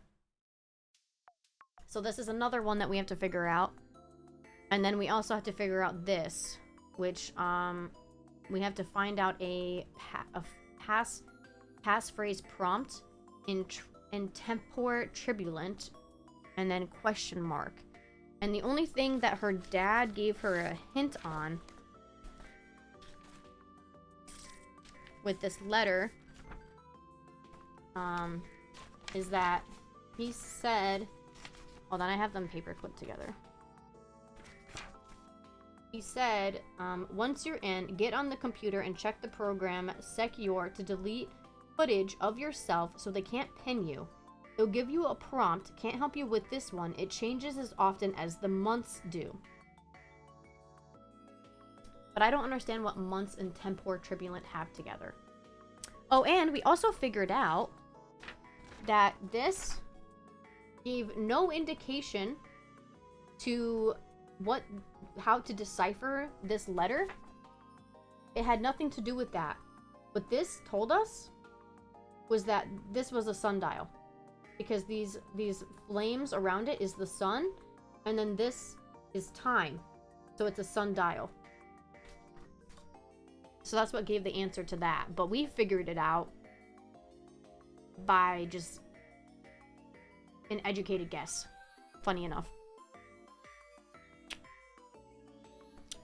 Yeah, that's how we figured it out. So in tempor tribulent, I haven't read that anywhere. I literally have not read that anywhere. So I don't know, and my head really hurts, and I kind of just want to Google it again and just get this over and done with. My head is hurting. It's hurting so bad. Having a migraine for 3 days is not fun. I mean, I even like reread this to see if it said anything about that. I reread this to see if it said anything. It had nothing. I reread this. It has nothing. I reread all of these letters. It has nothing. So I literally don't know what it's talking about with the tempor tribulent.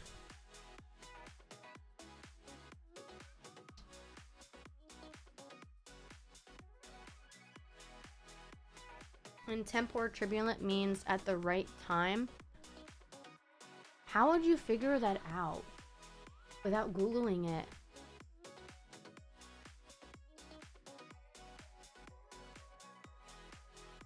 Like, really, how would you figure that out?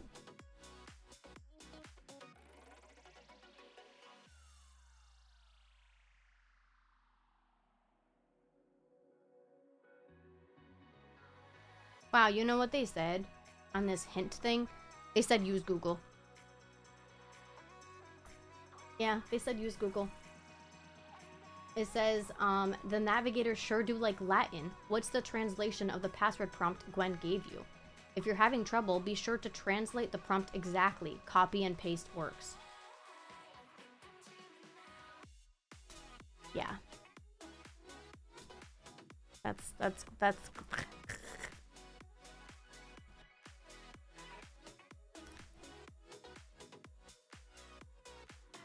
well, because I don't know.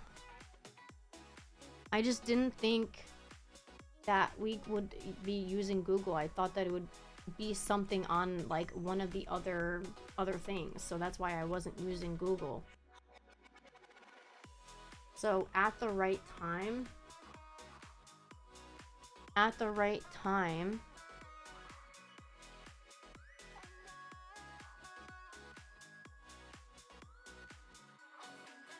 I don't know.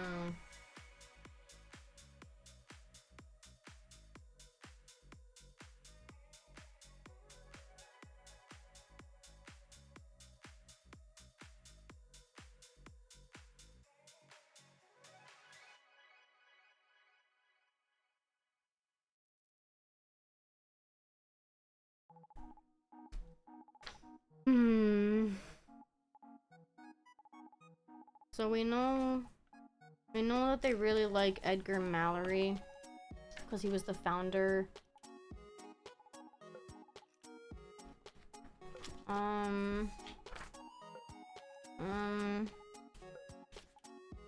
At the right time.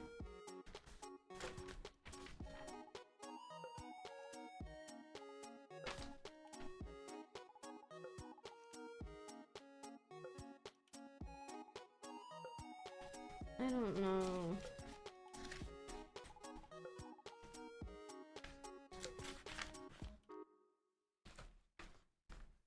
Wait, where's... Oh, right here.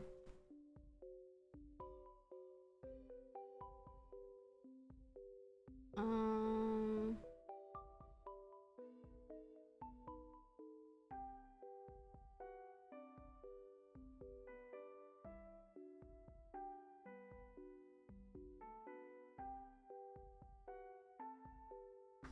No.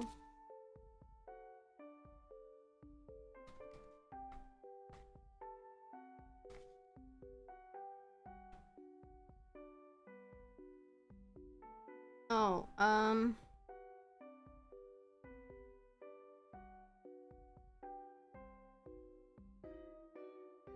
okay, wow, so many people went live today.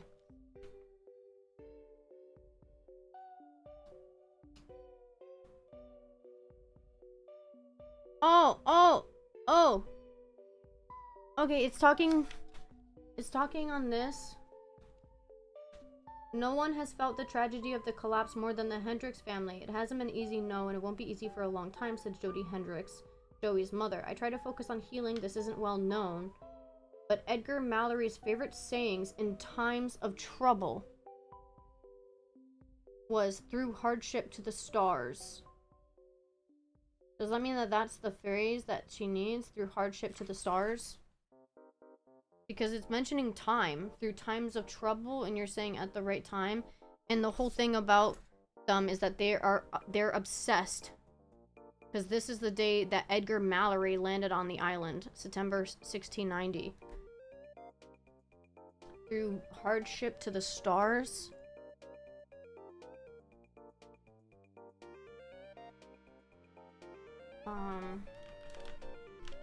Through hardship, wait. To the stars.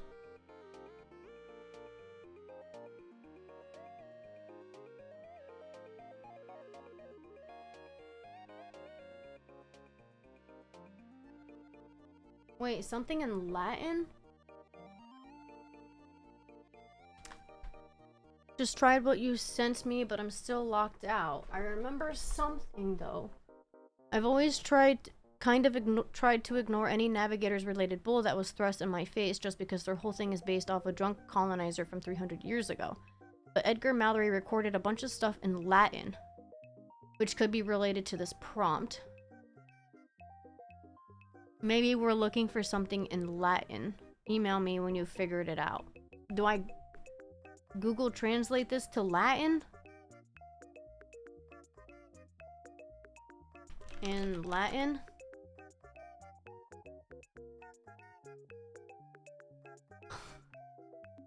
I don't know.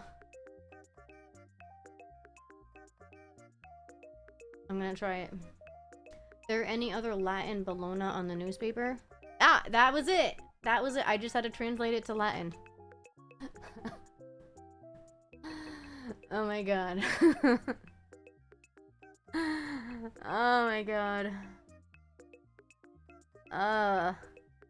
5 hours.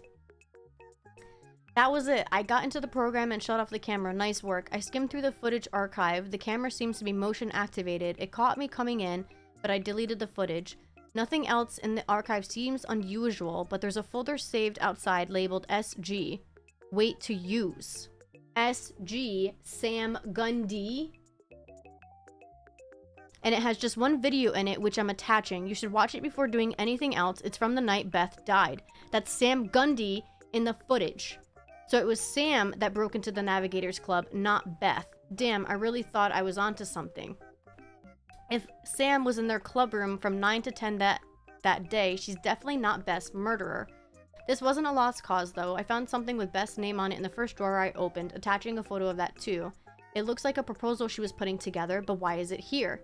There's so much to figure out. I still don't think we have enough information to figure out the Cora folder, and we still have 5 suspects.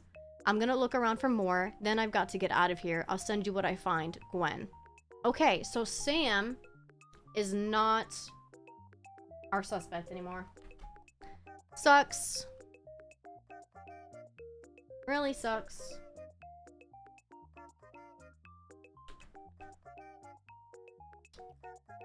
Okay, so here's the video.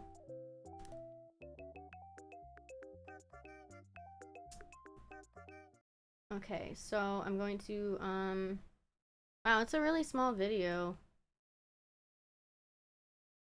Oh, here we go.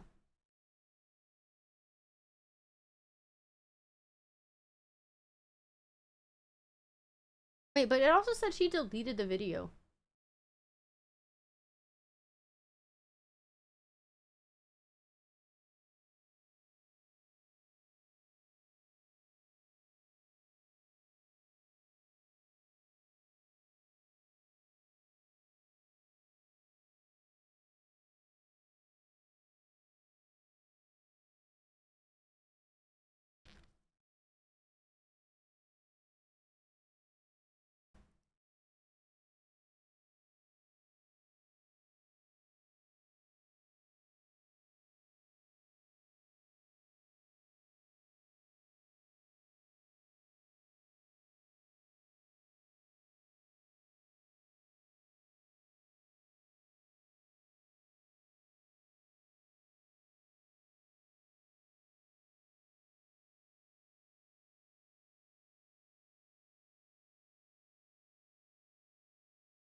I thought that there'd be sound to it, but there's not. Pause my music and everything. Because our suspect is the butler. They don't even have a butler. Okay, so... Run.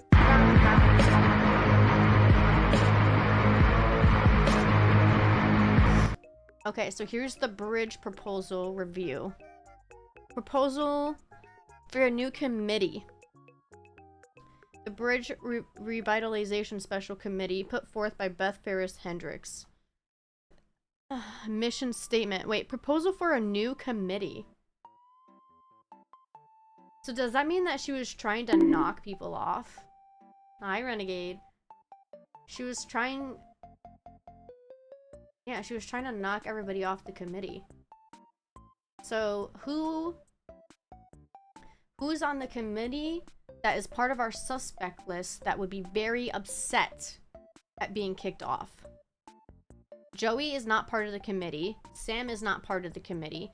Jody is not part of the committee. Martin is. Clarence and Jordan are not.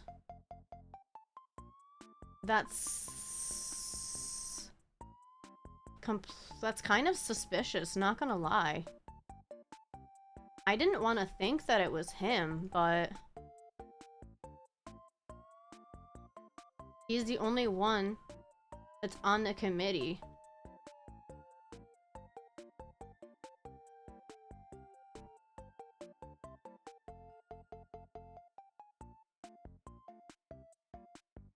Well, so what I think... I know, he does look like President Snow, doesn't he? So, the whole thing to do with this is that Beth was trying to find... well, Beth was trying to get... Oh my god, I can't do this, man.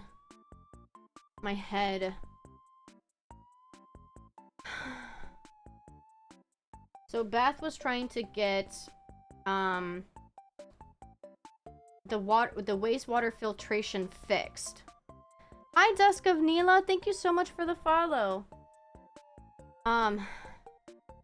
So Beth is trying to get the wastewater filtration renovated. But every time these same 4 people vote against it. Chris Ballantine, Stephen Ballantine, Allie Batesgood, and Martin Hendricks. And Sam comments, I would like to point out that those certain people I mentioned earlier, you're always the same specific people, and it always goes your way. I see what's going on. This is what they call government corruption, and it's why our oceans are dying. Because on this side, she says, where is it? Sam Gundy. Seems like certain people's ideas of doing things right is just not doing them at all. And then that's when Christopher Ballantine goes, why don't you stick to taking notes and leave the discussion to the people with votes? So she mentions that every time that something is trying to take care of the environment, those 4 people are always against it. And one of them is Martin.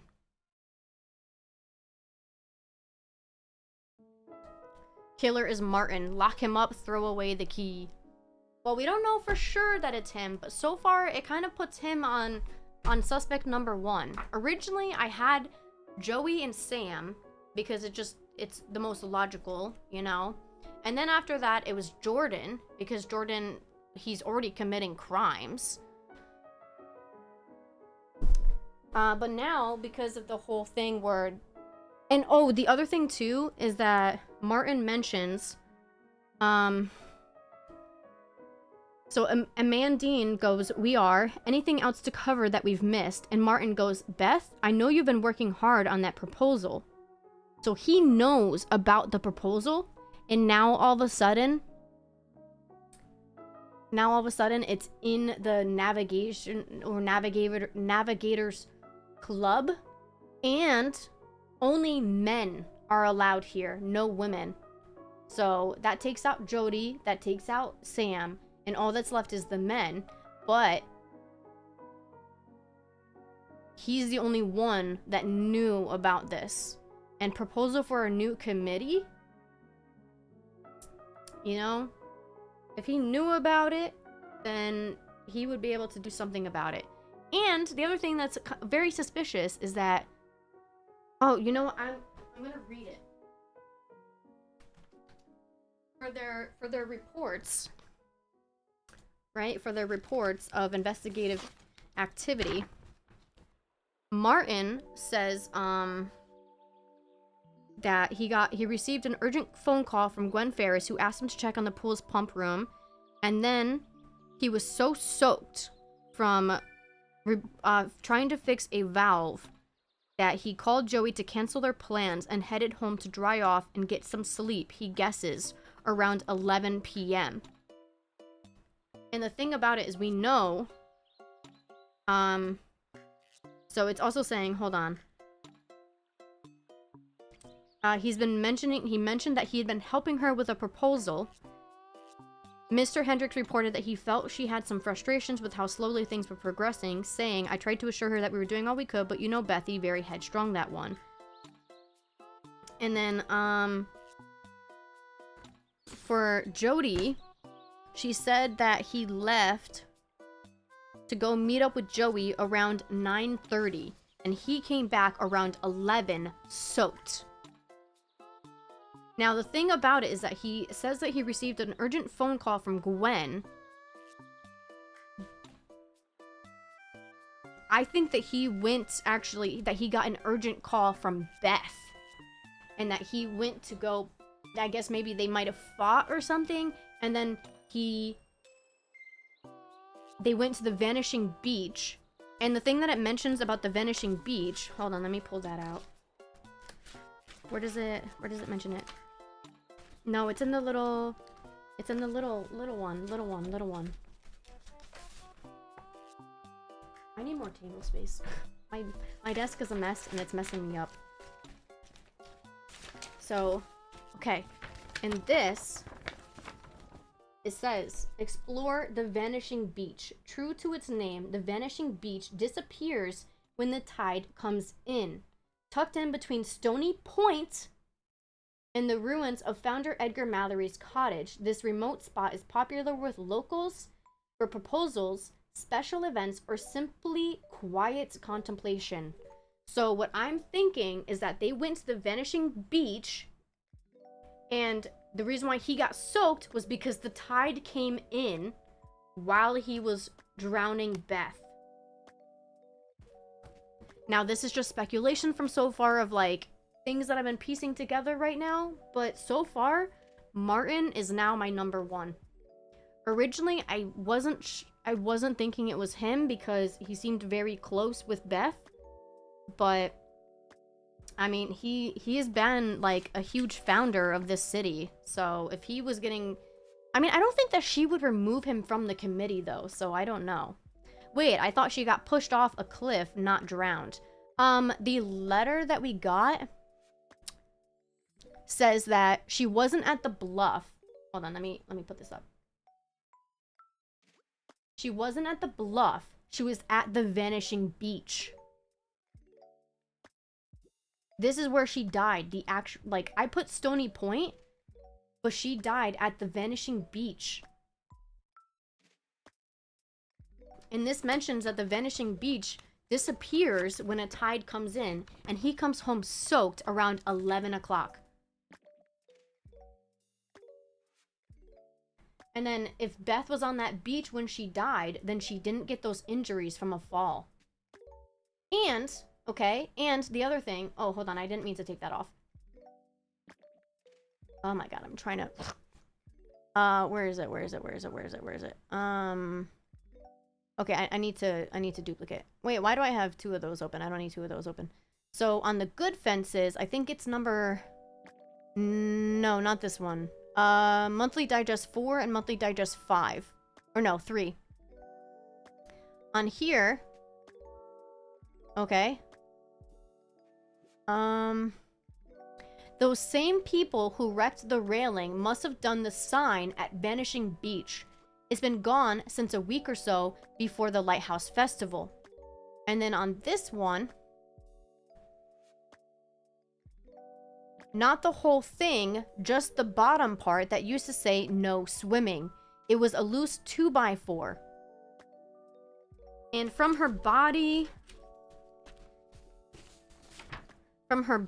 thing, she drowned. And her analog watch, which was waterlogged and damaged, reads 10:43. He got home at 11. And then the other thing that they're mentioning is that she had a blunt force traumatic injury with minimum cranial fractures resulting in cranial bruising. Bruise measures, okay, listen to this. So look at this picture, 2x4. Bruise measures approximately well, wait, okay, I guess that's actually not right because that's centimeters. And this is feet? Well, it's saying 1.27 centimeters high by 3.81 centimeters wide. I just remembered the numbers, so I was like, oh, it's close to 2 and 4. It's close to 2 and 4. So that's why I was thinking that. But it's talking about centimeters. And then it says, hairline fracture of the parental bone observed. Injury appears to have resulted from contact with a hard, squared object to the posterior of the head. It at an approximate 60-degree angle. So when I was thinking 60 degrees, I was thinking that it was somebody that was shorter than her, so that's why I was thinking Sam. But if it's 60 degrees downwards, then it's somebody who's taller than her.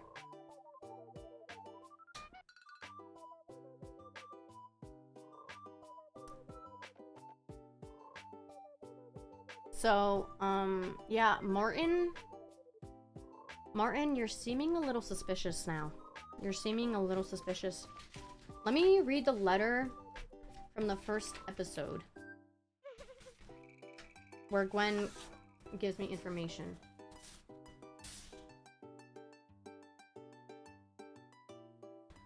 "6 weeks ago, my sister's body washed up on the North Beach. She had a huge gash in her head.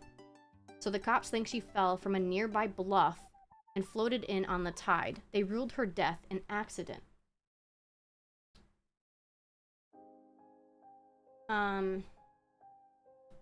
I believe them, but Beth was scared of heights, and I mean absolutely terrified.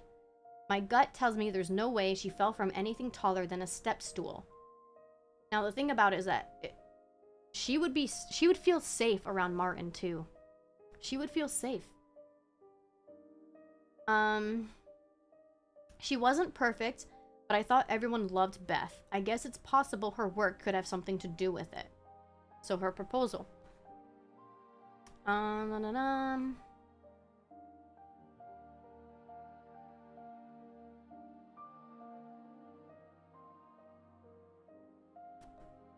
me see.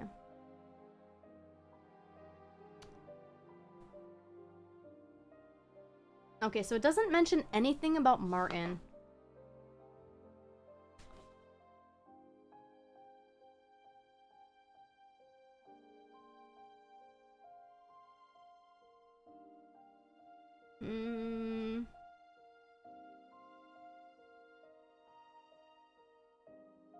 Oh, actually, it's also saying too that when she went into her office, she grabbed a necklace wrapped in a note from Sam Gundy to Joey.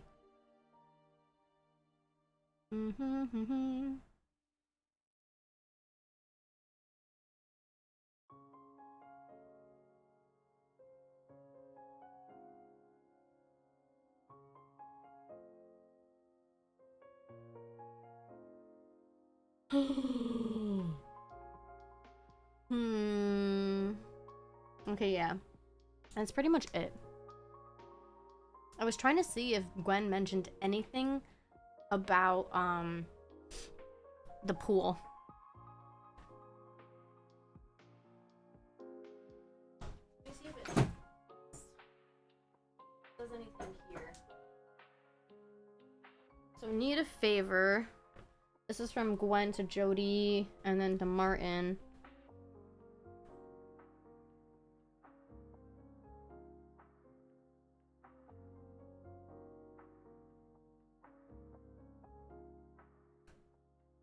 It just says, what's going on with the pool leak situation? Any more problems with the pump?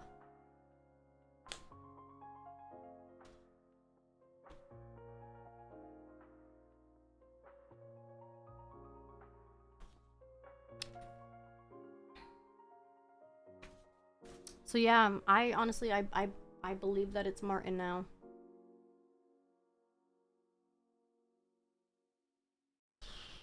Can I download this?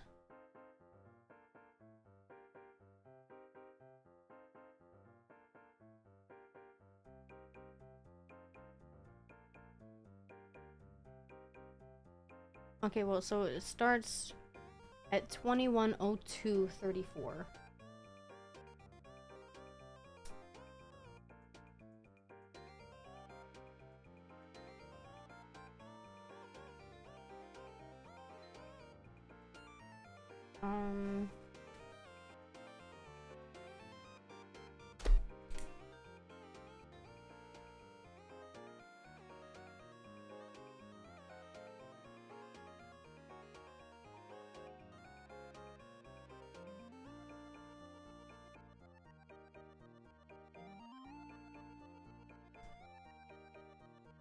And she was there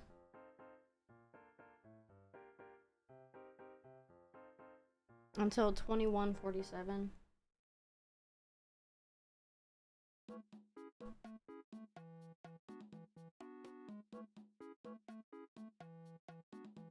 Oh, 3.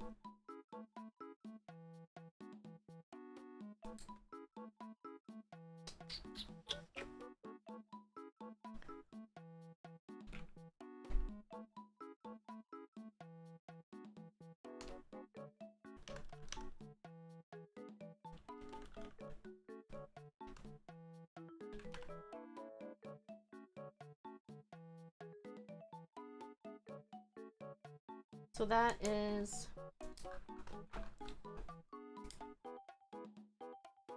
9:02:34 to 9:47:03.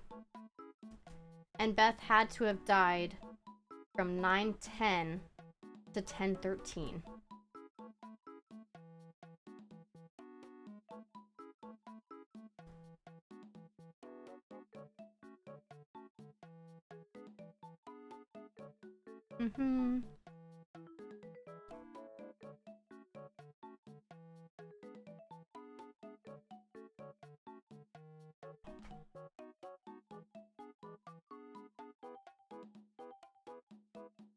I think I'm gonna add a thing for Hunt a Killer and then put all these things in there, so that way it'll be a lot easier.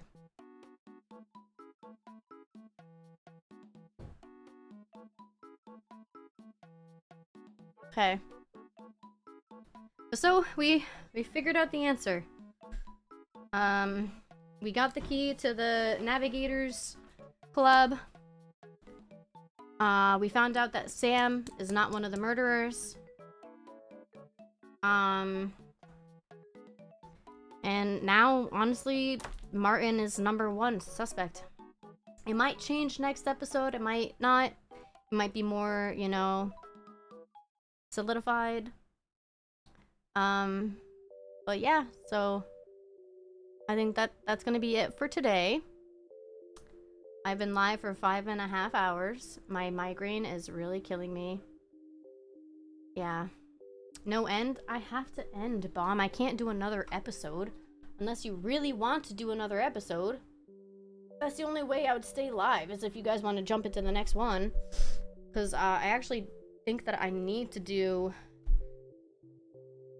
Has hosted with 1 viewer.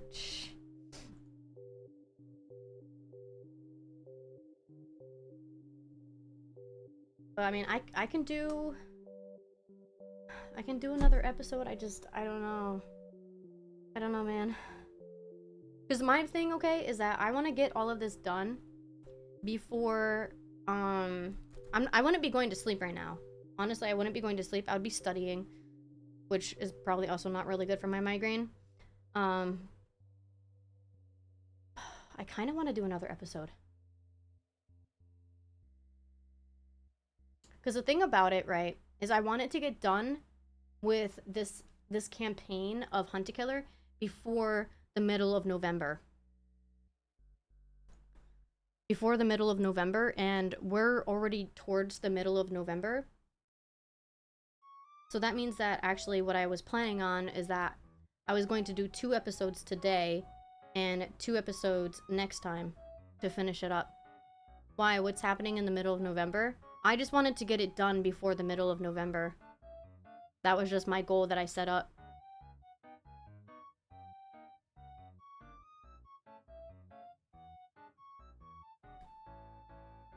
There's a rush for me. Because my thing about it is that I have 2 midterm... I mean, I have 2 exams. I mean, I guess you would say that they're midterms. On the 13th and the 20th. So... yeah, it's already November. That's what I mean. I had already planned on doing 2 episodes this stream. But because of my migraine, I was thinking about not doing it. But right now it's kind of subsiding. And maybe if I take pills, it'll go away. So give me a second. I'm gonna go grab some pills. And then I will just pull the information out and I'll see how dense it is or like what question it is. Because I mean, we've already knocked down 1 suspect. So if the next one is just to break down another suspect, then we can do that. We could do that. You take nap, I wouldn't take a nap. That's the thing. My migraine, it would not allow me to nap. It would not allow me to rest. Okay, so give me 1 second. I'm gonna go grab pills. I took down everything on this.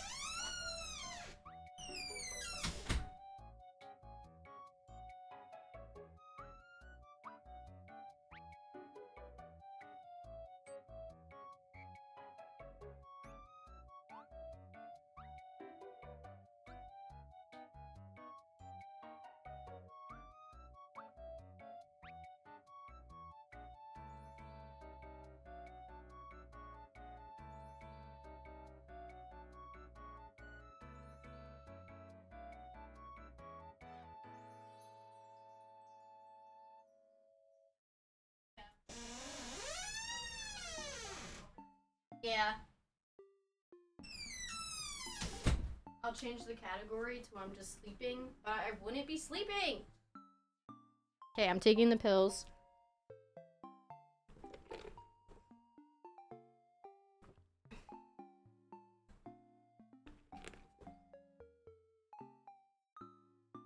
Ugh. I hate taking pills. Honestly, I do. I didn't even eat my french fries. Kinda sad. Okay. So I'm gonna pull out... yeah, it is a creaky door. We've actually, like, oiled it and everything, and it still creaks, so... I don't really know what to do about it. I will say, though, that my wig gets very itchy. Okay. So that was episode 1, 2, 3... and then here is episode 4. So we need... the pocket mirror and the ink pad.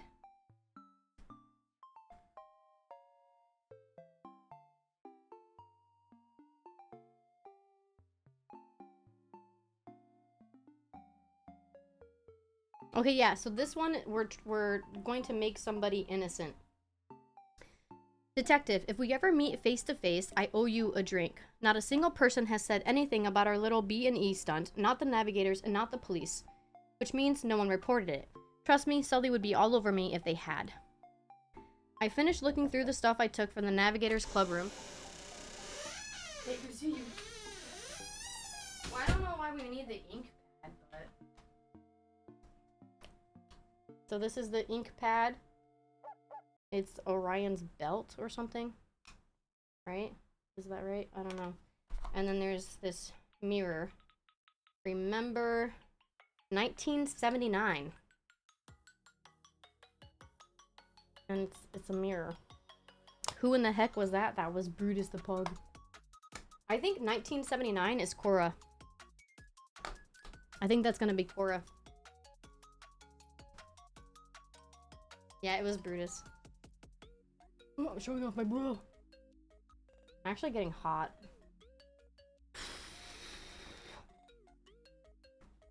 Good band?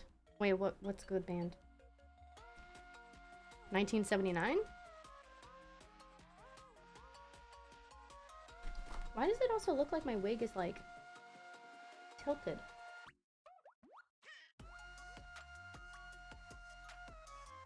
The 1979s? Okay, that's what I figured you were talking about. I finished looking through the stuff I took from the Navigators Club room. There's Beth's proposal, a roster of their members on a Founding Fathers type declaration, a few suspicious notes, and one document I have no idea what to make of. It has all these stamps on it that look like a stamp my dad used to have. I found it in an old box of his things and sent it to you. So yeah, I didn't really think this would be important, but my dad was a navigator. I don't understand how he could have been part of this old-fashioned boy club, but if he was alive, maybe Beth wouldn't be dead. Oh, so their dad is dead. He used to say there was more at stake than just upholding Edgar Mallory's base accord traditions. I'm not sure though. When I was in the club room, they had a ton of portraits of Mallory on the wall. I've included a picture of one of the creepy sketches for your amusement. If the navigators had access to Mallory's nose hairs, I bet they'd be in a glass case somewhere. I'm worried about Ruby. I think she's getting tired of dealing with her grandparents, so she's been hanging out at my place a lot, which makes me feel better. Last week, I overheard two old ladies on Main Street gossiping about Joey and Sam. I know Ruby's having a rough time with it. I can't bring myself to tell her that I think her mom was murdered by one of her grandparents, or maybe her dad, or maybe Reverend Reaver. The good Reverend finally reached out to me. He sent me a letter along with a mirror he says Beth gave him. What stands out to me is he mentions Beth's bridge project. It keeps popping up. After reading his letter, there's got to be something in that Cora folder that Beth locked. The password to get into the desktop is still this, but I changed our case file password to this. See if you can open up the Cora folder. Also, and I know this isn't easy, but it would be great if we could eliminate another suspect. Sam kind of fell in our lap, but I'm sure we can find enough info to eliminate someone else. Michelle told me not to be afraid to explore and to try everything to find the truth.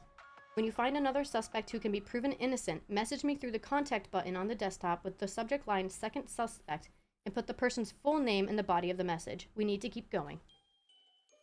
See, even she's saying we need to keep going. Take off your shirt so the weirdos come flocking in so I can ban them? No. I'm not doing that. I don't have a shirt on underneath. I just have my bra. And I think I would get in trouble. Not entirely sure, but I think I would. Yeah, Bomber likes to ban people because he never gets to do it. Although he did ban one person already. Wait a minute, what?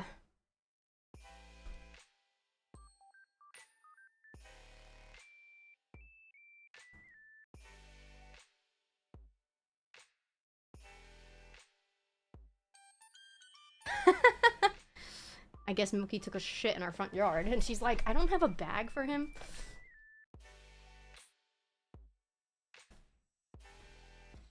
Okay, so these are the documents that we got. It has some orange in it from carrots. LOL. Oh my god.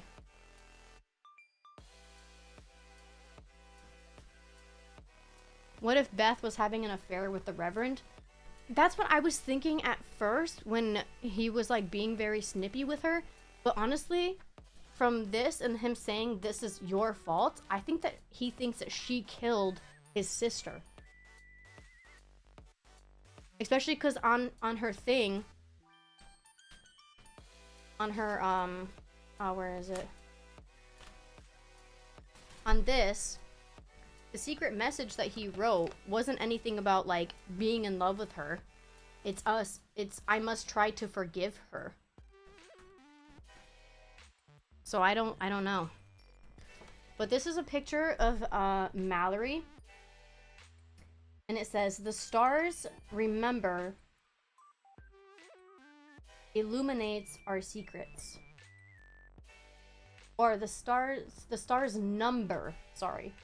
Not remember or whatever. What did I don't even know what I said. The stars number illuminates our secrets. Is there any evidence of that, or are we just speculating like her husband cheating? The only reason why I'm speculating it is because in the email with him, which this isn't her secret email, by the way. This is where nobody can access unless they know her password. So I feel like if she was having an affair with him, it would mention it in here. But she was like, hey, you know, you seem kind of curt with me, but as soon as Joey walked in, your tune changed. Is there anything that I might have done to upset you? And he was just like, your husband brought up good points at the last meeting, points to which I merely recommended you listen. I believe all things considered, I have acted more than fairly towards you. So he's kind of being like, I've been nice to you, man. Like, I've been as nice as I should be. And then on this one, it says, when you break this down, it says, this is your fault. And then on this one, she's like, is this about town council? I know we may not see eye to eye. Well, this is what I'm getting at. But that has nothing to do with my marriage. Aren't council supposed to be impartial? You agreed to this long before I took office. Hell, you're the one who suggested Joey and I even talk to somebody. Please, if there's something else that's bothering you, let me know. And then here he says, leave me alone. So he says, this is your fault. And she mentions about the town council. And then he says, leave me alone. Oh my god, stop messaging me.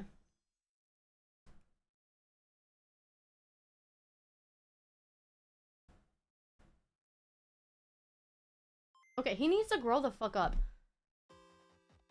And then the other evidence is this thing. I must try to forgive her, talking about Beth. Talking about forgiving her. And then in this, they were talking about Cora. He mentions here, I'd like to request that the Cora Reaver Memorial Scholarship be rechristened in another's name. I'd prefer not to memorialize my sister in this manner. From everything I've heard about Cora, your sister was a free spirit. That isn't relevant to. It is. I think she would have loved that her legacy is helping young people explore. And he's like, I don't need her name to be dragged into whatever idealistic vision you have for this island. And she's like, Clarence, please, you know I never meant to insult or hurt you, but I think this might also be a healthy way to heal. And he's like, I'll thank you to stay out of my healing. And then he says, I may have trusted you with stories I don't often revisit, but my personal life is my own. I won't have it invaded, and you're blinded by the good you think you're doing. So, it's kind of like, it's not really saying it out loud, but it's kind of giving the vibes that she did something to upset him. And that and the only thing that is mentioned so far with these two, with Beth and Clarence, is his sister Cora. And then she hands this to him, which is remember 1979. So it's just speculation.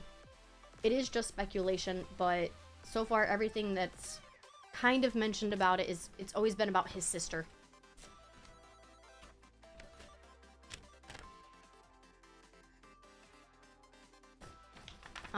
Okay, so this is a letter from Clarence to Gwen, sorry.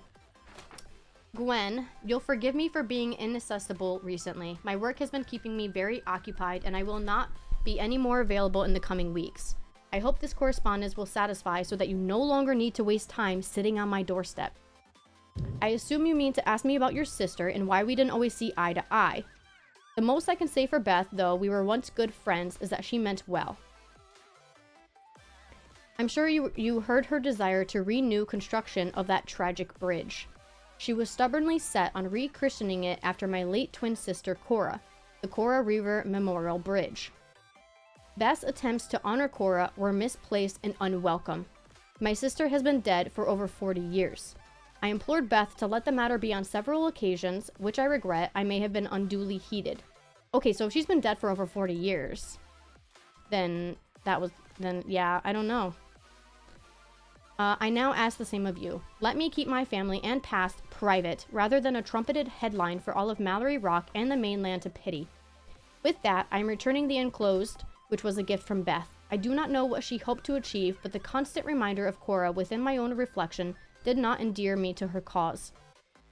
The engraving, particularly, was necessary and callous. If I had the choice of forgetting the date my sister was taken from me, I would have happily done so long ago. I wish you well on your journey to heal, though I know it to be painfully arduous and the end never elusive. Beth felt that her idealistic dream about a bridge represented the promise of hope and resolution. May you find your peace, Clarence. How old was Beth when she died? They actually don't say. They don't say how old Beth was when she died. Let me lower this so you guys can actually see my face when I'm talking, because otherwise it just looks funky.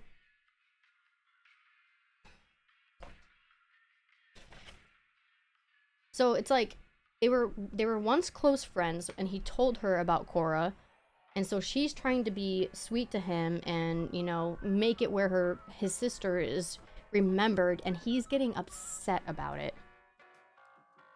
But that still doesn't really seem like enough for him to not forgive her.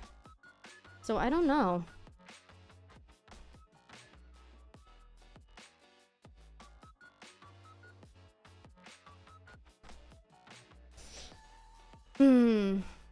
My patience wears thin. This is the note I'm reading. This is what it looks like. My patience wears thin. Your reassurance was given several months ago, and I gave you XJGZEP on the McTorp issue as promised. Have you found anything concrete on LYNSZC XLYLRPXPYE yet? Especially somebody needs a financial boost right now. Something would help us immensely. Please make this a priority. And then there's the thing. So this is a decoding thing. Picked up something and left them something. Before you ask again, I didn't look at them as always. I don't understand why you let something handle your something, but you won't let me. I followed everything you say, and I would have known something, even if you hadn't told me. I don't need to be micromanaged anymore. What else do you need from me to prove to you that I'm good enough? And then there's another star. And then on here, it's the Bridge Revival Committee proposal. And it has a bunch of these stars. And then the back is empty. Sometimes they have things on the back. This is the establishment of an assembly, 1890. And it has all of the names of the people who were a part of it. So Clarence Reaver is actually there. You know, I see Tobin Ferris and Jordan Woodard. I'm itchy. And it says, at every age, it is prudent for man to examine the liberties, laws, and judgments of life he abides by, as seen through the eyes of his esteemed forefathers.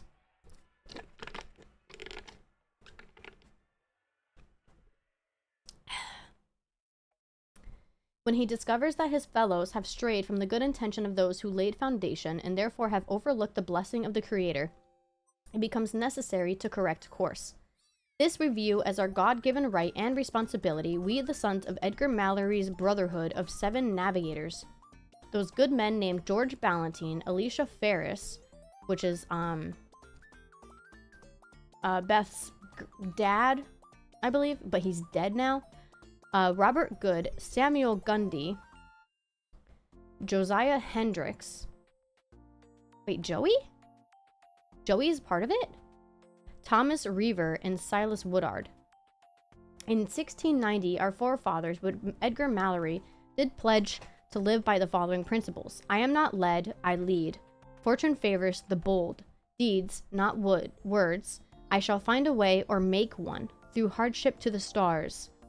Each man is the maker of his own fortune. If I cannot move earth, I will raise hell.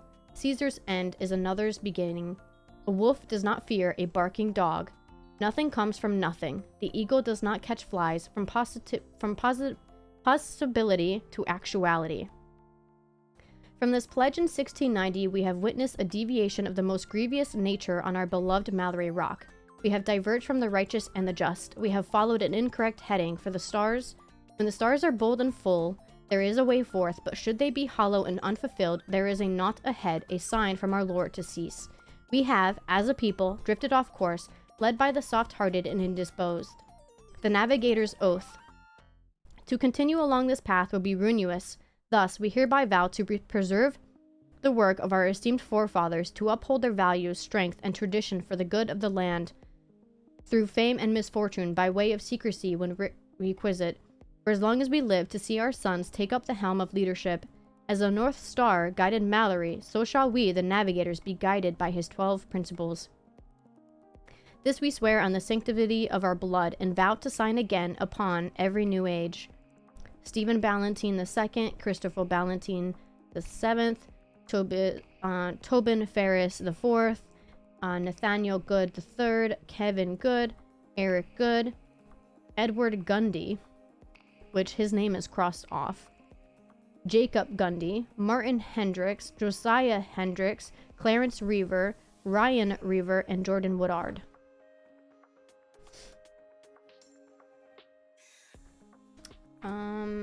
Okay.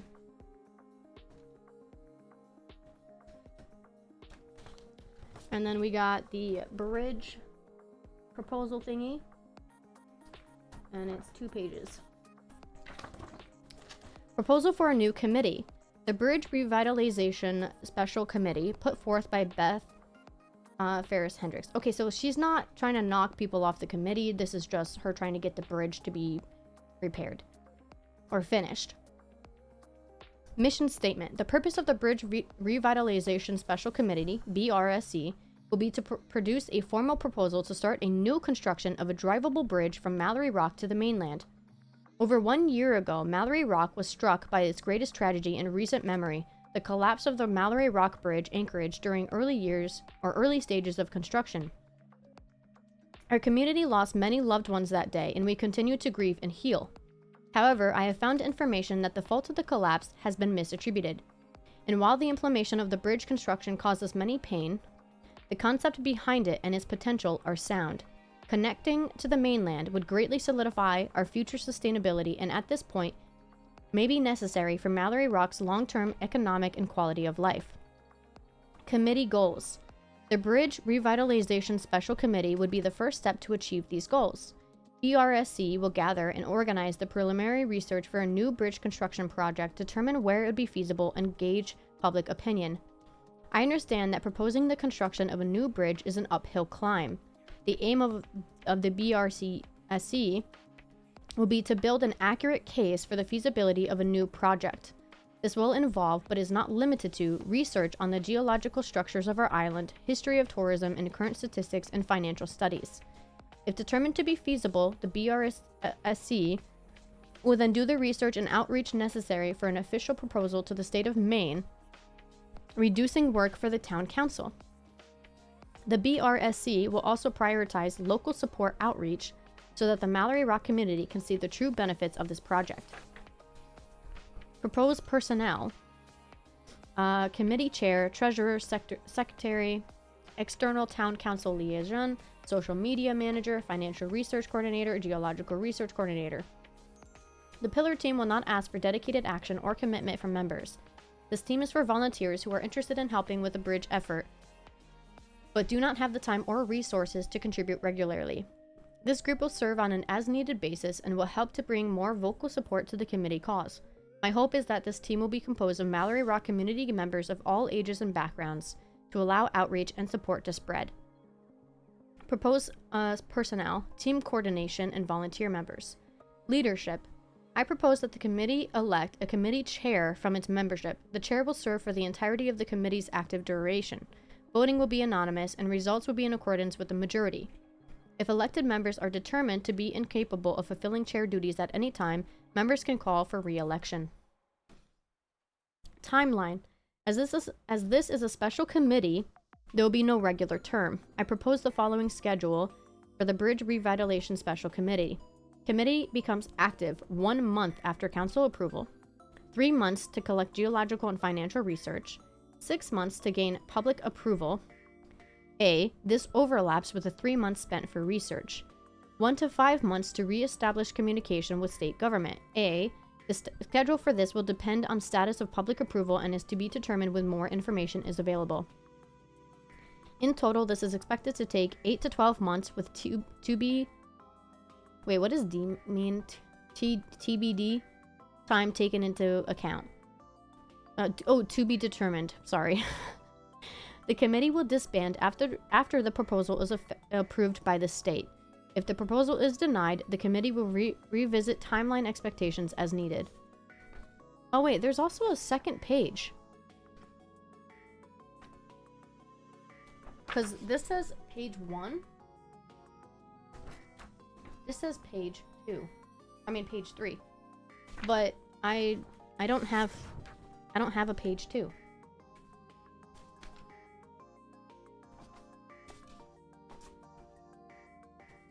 Yeah, I don't...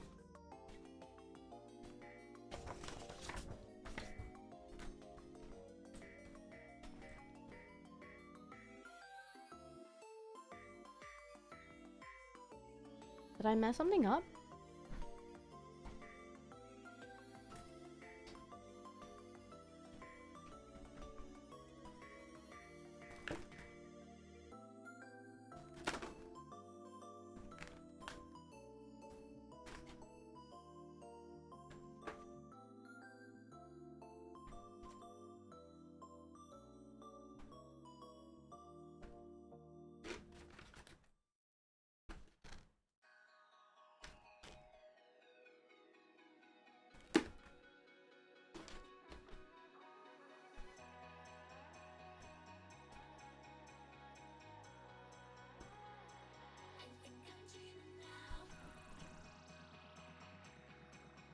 There's nothing else.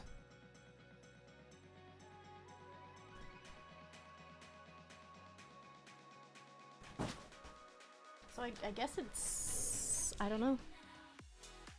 I don't know.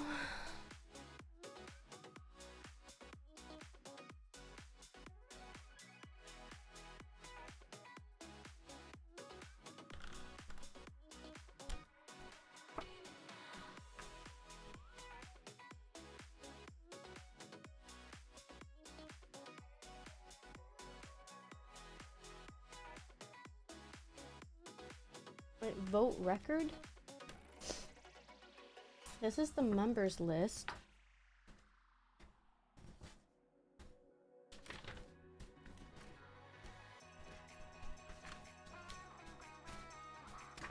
I don't know.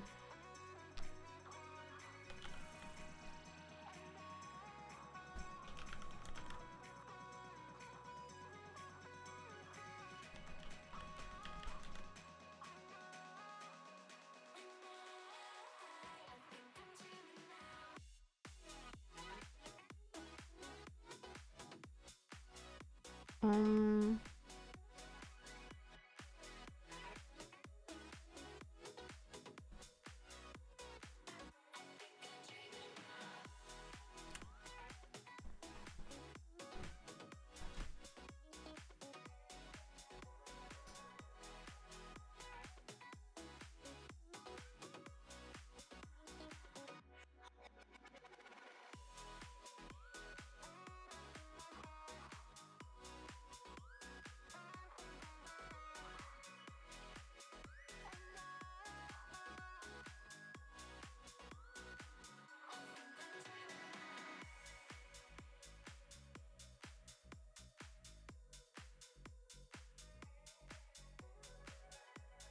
Okay, so what I'm assuming, the departed shifts in the reflection of the year. And we have the year 1979, and we know that this is about Korra. So I'm going to... Wait, where did my pens go? They're right here. So I'm going to do the same thing that we did with Hope. And I'm going to write...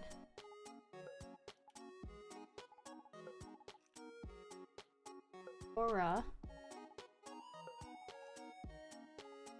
1979.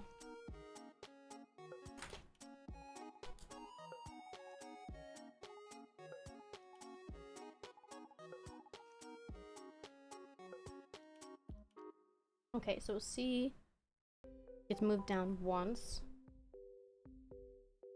So D O 9.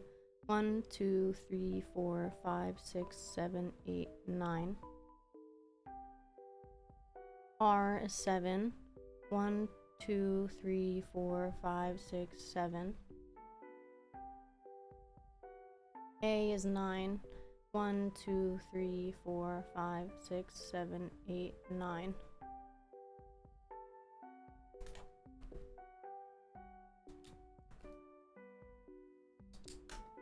So D, X, Y, J. No?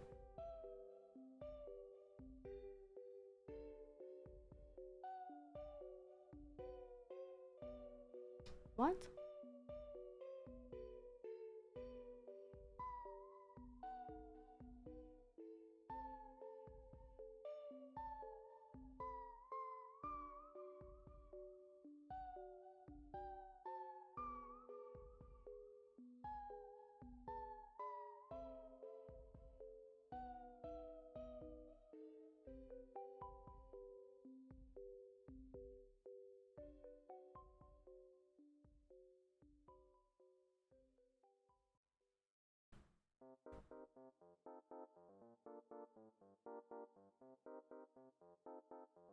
Oh.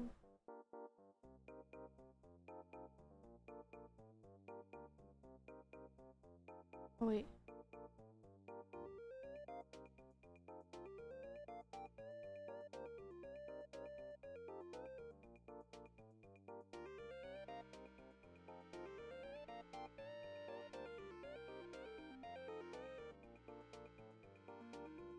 Yeah?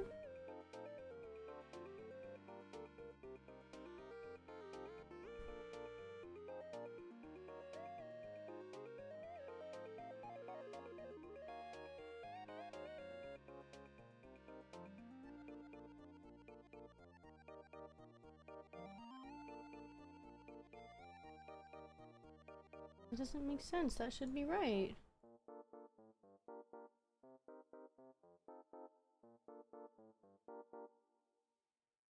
The departed shifts in the reflection of the year.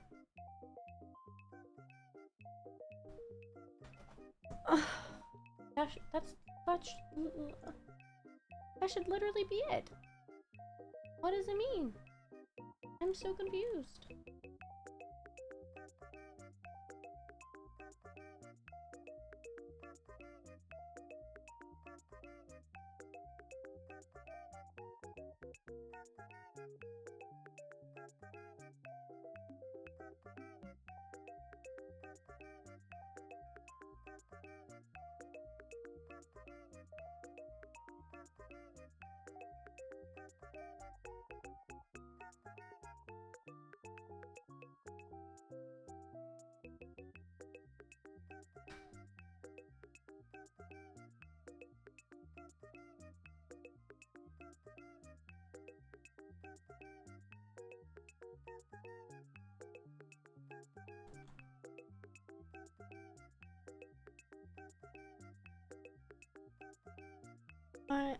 The departed.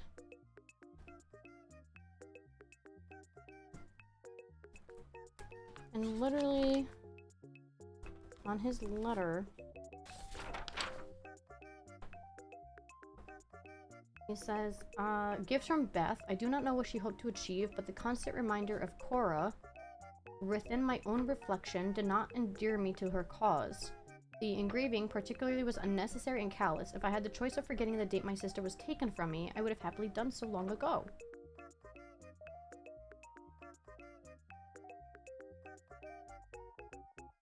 Oh, wait, shifts in the reflection. In the reflection of the year.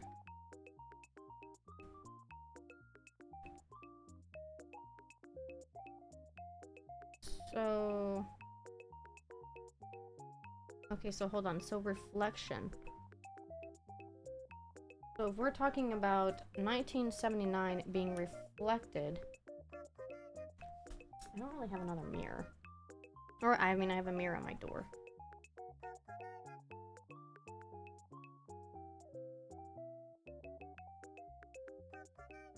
So would it be 9791?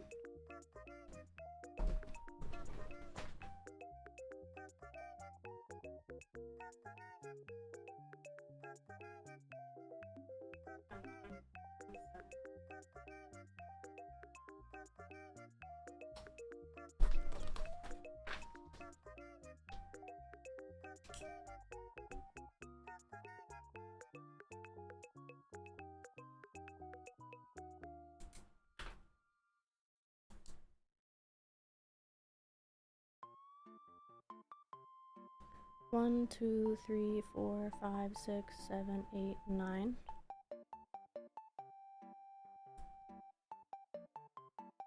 Oh, 7. 1, 2, 3, 4, 5, 6, 7. R. 1, 2, 3, 4, 5, 6, 7, 8, 9. And then A is 1B.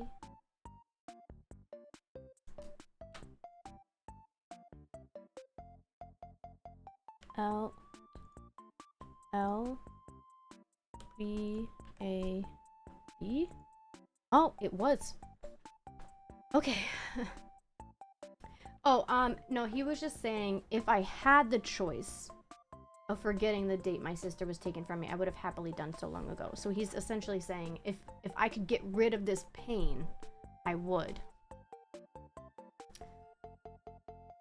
That's mostly what he was talking about. Not that he actually wants to forget, but he doesn't want to deal with the pain from it. Oops. Okay, so we got into Cora now. Bridge proposal. So now we're gonna see the second page because we don't have the second page on this. So that's page 1. Yeah, because we only have page 1 and 2. The Mallory Rock Bridge, Anchorage collapsing and funding. Since the collapse of the Anchorage, Mallory Rock's involved parties have pursued lawsuits against the state of Maine. It has been our understanding that the state was solely responsible for the collapse, as they have the final say on the contracting teams for the project.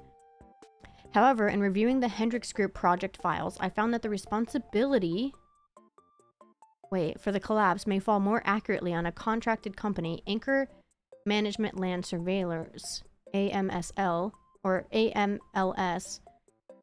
They have a flawed project history, which will be fully detailed in the BRSC's research and proposal. There is some evidence in my research that suggests that AMLS may have misrepresented their history to the state government and other teams on the project. Their careless work while on this project may be the reason the collapse occurred. The significance of this detail is that if AMLS is indeed the at-fault party, the state of Maine may be more inclined to fund this and future projects. Memorial and community approval. The Mallory Rock community's engagement in and positive opinion of the new bridge effort are of utmost importance of the project. Losing our family and friends in the collapse understandably felt like a betrayal to many on the island. As the town council, it is our goal to make living on the island as comfortable and positive as possible. The town council cannot move forward with a project that would put our community under emotional duress, regardless of the economic gains and future stability that the project would gain. Okay. Therefore, it is key that the BRSC work to gain community support for this project during the committee's direction. To this end, I propose that the new construction be named the Cora Revo Memorial Bridge in honor of a Mallory Rockite who tragically passed away in 1979. Cora was a dreamer. She wanted to go to mainland to expand her perspective and learn about the world, but she always knew Mallory Rock was her home. Hearing about her life, I truly believe she would have loved her legacy to be the connection between her home and the rest of the world. While people are aware of the Cora Reaver Memorial Scholarship, her legacy deserves to be known and celebrated outside our island. I believe that Cora's story will bring the community together in support of this project. As such, I've already begun communicating with her family to gain their support. Composition of proposed committee. My aim is to allow anyone who volunteers or expresses positive interest in our cause to contribute to the community or committee. However, not all who show interest will be able to commit actively. To this end, I propose 2 teams. The bridge team will be composed of the key personnel of the committee who will lead the mission. And then that's where she also talks about the pillar team, which is the ones that don't fully dedicate. Okay. Why was this page taken out?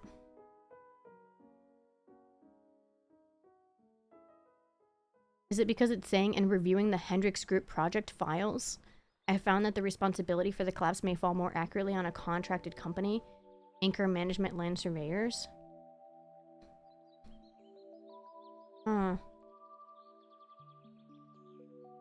Okay, and then this is JW Enterprises.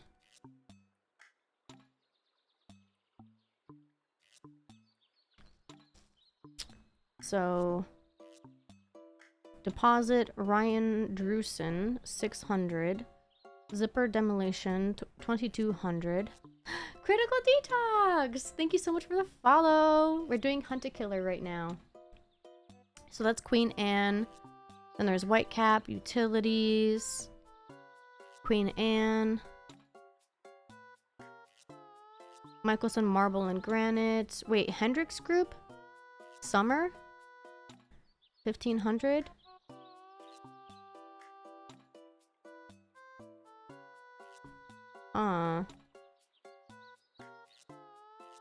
And then Hendrix Group. So he pays the Hendrix Group for Summer. Queen Anne, South... Oh, Summer Street. So he's paying... Okay, I hate that it does that every time I try to pick this one up. Oh, I already... It's 655 Summer Street. Okay, but I don't really understand. I don't understand that. Okay, so this is an email. Good morning, Rocksteady. I hope this email finds you well. I've been looking into the event of the collapse over a year ago, thinking of ways Mallory Rock can move forward. I can't tell you how much I admire the incredible work the RSN has done advocating for those who are traumatized by the terrible loss. If you'd let me, I'd love to come in and talk to your members about a healing path I can envision for the future. I'm working to pull together a committee to propose revitalizing the bridge project. I believe that the original intent of the bridge's construction and the undeniable boost it would bring to so many facets of Mallory Rock are still solid in foundation. I believe in your members and the healing that they could undergo if we see the bridge project through. The efforts of our the efforts of our families and friends who were lost shouldn't go to waste. Even if you're not convinced yet, please allow me to come in and speak with your members directly. Thank you so much, Ben Ferris Hendricks. Rocksteady Support Network. Hi, Beth. Thank you for your email. I appreciate your compassion, but I'm hesitant. Introducing the idea of rebuilding the bridge now would be too soon for many of our members to consider. As you mentioned, our network is focused on healing, and I don't want to cause undue anxiety or fear. How exactly will your proposal help our members? I'm not sure we can help you. I'm sure you understand. Best wishes, Sawyer Davis. She replies, I didn't even know you streamed until like 5 minutes ago. Well, wait, how did you find me then? How did you find me? Who told on me?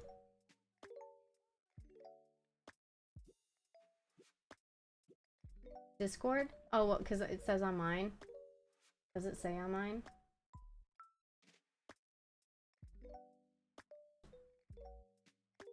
No, I should have hid that. I should have hid it. No. Dang it. No, I'm just kidding. Well, it's nice to see you here. Yeah, I stream, but it's just as a hobby. I mean, if I make a job out of it, it would be nice. But I honestly, I do it more as a hobby. We're doing Hunt a Killer. We're on episode 4.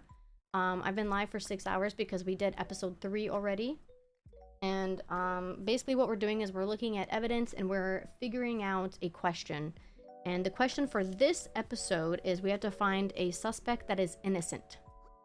We found out one of them was innocent from last episode, just like it was given to us. So now we have 5 more. So out of these 6 people, Joey, Sam, Jody, Martin, Clarence, or Jordan, we found out that Sam, we have a video proof of her at the time of the murder, so it was definitely not her. So now this episode, we're trying to find another person to mark off our list. So that's why we're going through all of this information. And then we're just reading about Cora. And Cora has to do with Clarence. And a little bit of Martin, I guess. But so this is from Beth. Hi, Sawyer. I completely understand your concerns, and of course, the well-being of our friends and family is always my priority. There are 2 clarifications that I think would make this worth hearing. The new bridge would be a completely separate construct from the one built on Woodard Strand. It is a completely new initiative. The safety and stability of the new construction site would be a priority.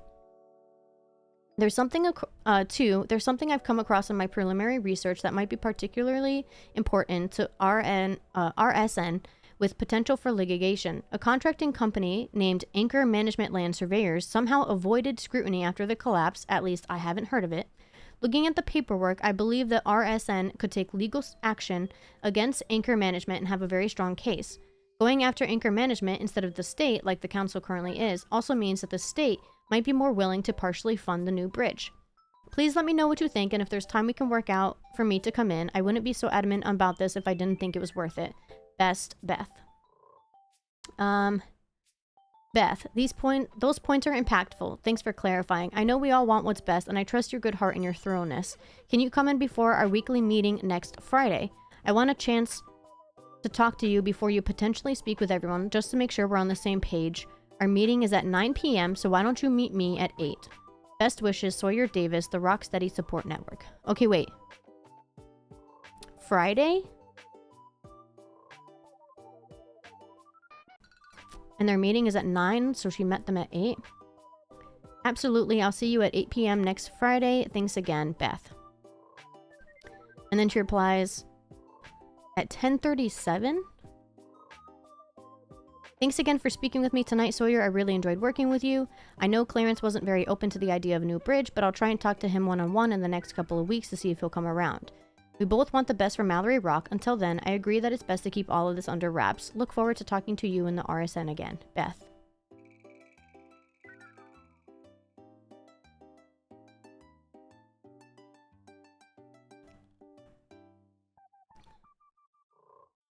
That's very suspicious, though, because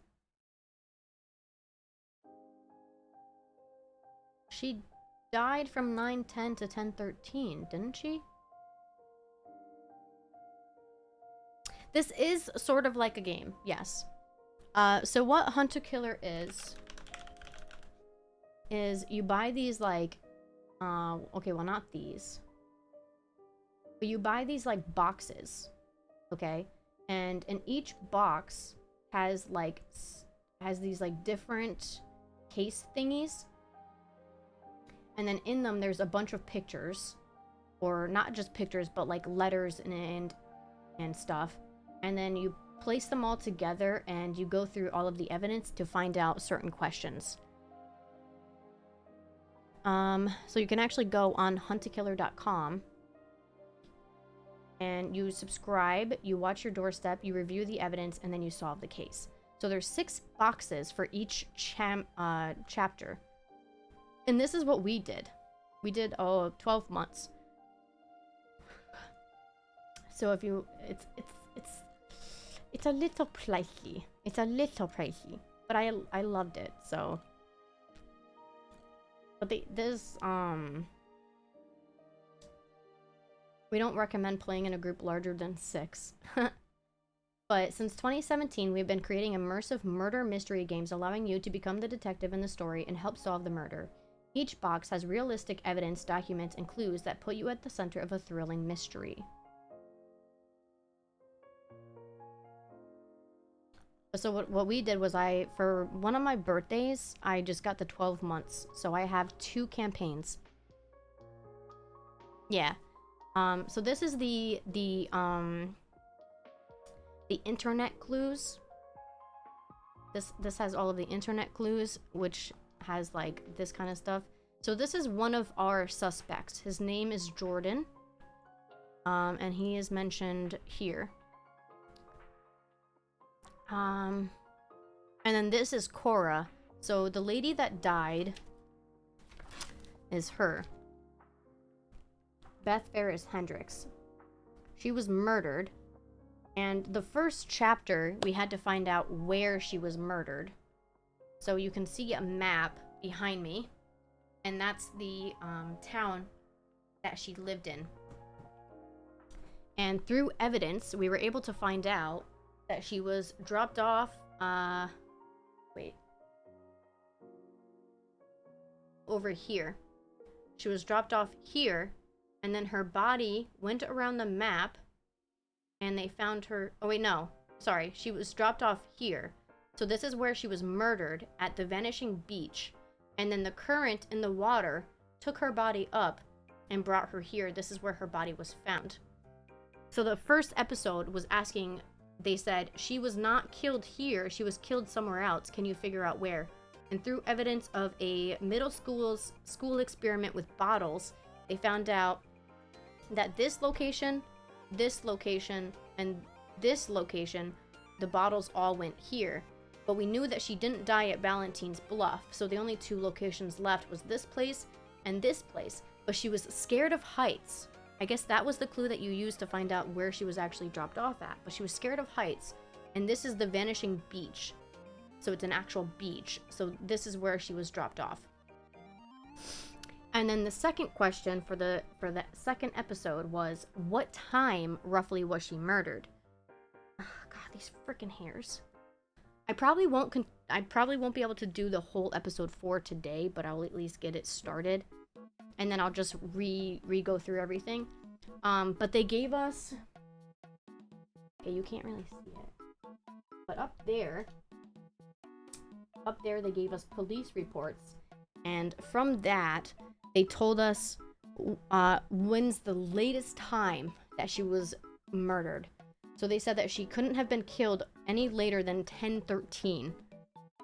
And then, from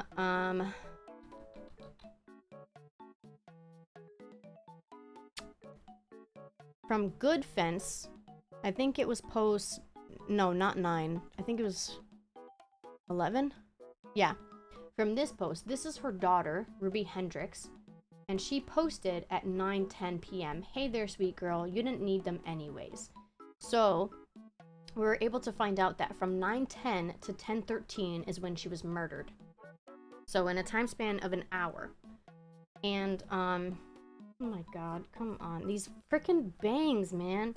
They worked with me earlier, and now they're just not working with me.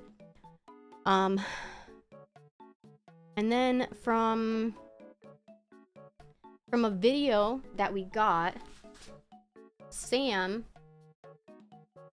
was caught on video from 21:02 to 21:47, which is 9:02 to 9:47. So Sam could not have murdered Beth. So that's how we were able to find out that it was not Sam, because Sam was one of the suspects. Because Joey is Beth's husband, and Sam and Joey were having an affair. Jody and Martin are Joey's parents. Clarence is the Reverend, and Jordan is this guy. And she found out that he was lying. Wait, where does it show? Oh god, it's in her keep safe. She found out that he was lying about his money. I noticed a discrepancy on your ledger between last year's adjusted basis and your reported tax information. And he was like, I don't need you poking around in my business. So that's why he is a suspect. And then Clarence is a suspect because he's the reverend. And in these, I guess he was counseling her and her husband, Joey. And in this little like note right here, it says, this is your fault. And then on this one, it says, leave me alone. And then the other thing that people found, crap. Good fences, number 9. On this one, he's talking about how at 8:14, he was fighting with somebody. The Reverend was fighting with somebody in a blue suit. And on her... I know I still have it here. Where is it? Ah. On the final autopsy report of Beth, of Elizabeth Ferris Hendricks. Oh, great. There's an ad break.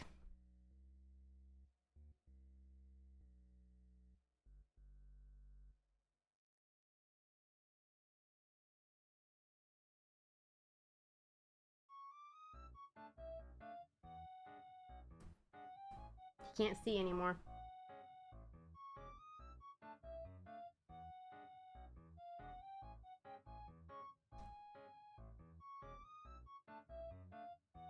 Ooh.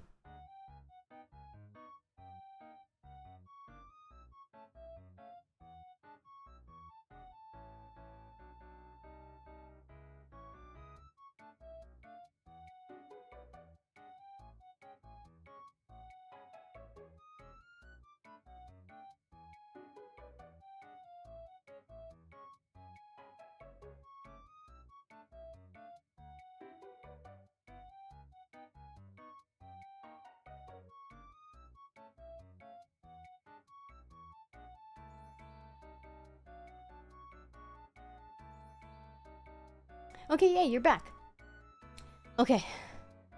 But so from here, at 8:14, the Reverend was screaming at somebody in a blue suit. And on her autopsy report, it mentioned that she was in a blue suit. So, he was fighting with Beth the night of her murder. So, he's suspicious.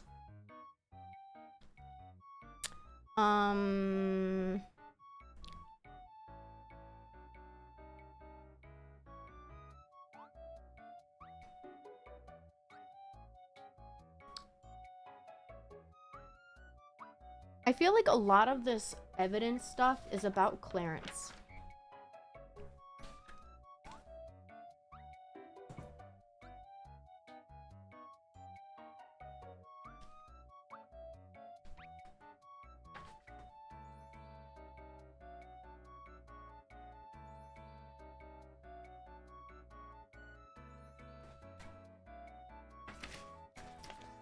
It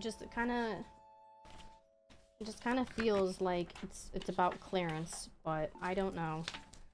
But we do have these to go through.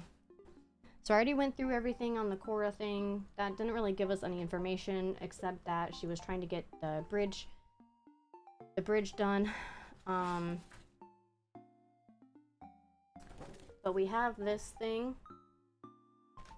Oh wait, actually, where's that picture of Mallory? Because we need that. The star's number illuminates our secrets. And then there's this letter. And there's this letter. Picked up something and left them something. Before you ask again, I didn't look at them. Okay, hold on, my migraine's coming back. I don't understand why you let somebody handle your something, but you won't let me. I'm assuming that's actually saying mom, because it's ACA. Oh. So right there, it's ACA, so MOM. I don't understand why you let mom handle your something, but you won't let me. I've followed everything you say, and I would have known something, something, something, even if you hadn't told me. I don't need to be micromanaged anymore. What else do you need me to prove to you that I'm good enough? So I believe this is from Joey to his dad, but I'm not sure. Okay, so if ACA is mom,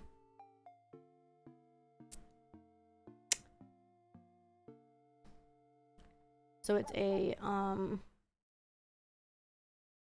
it's a Caesar shift cipher. So notebook.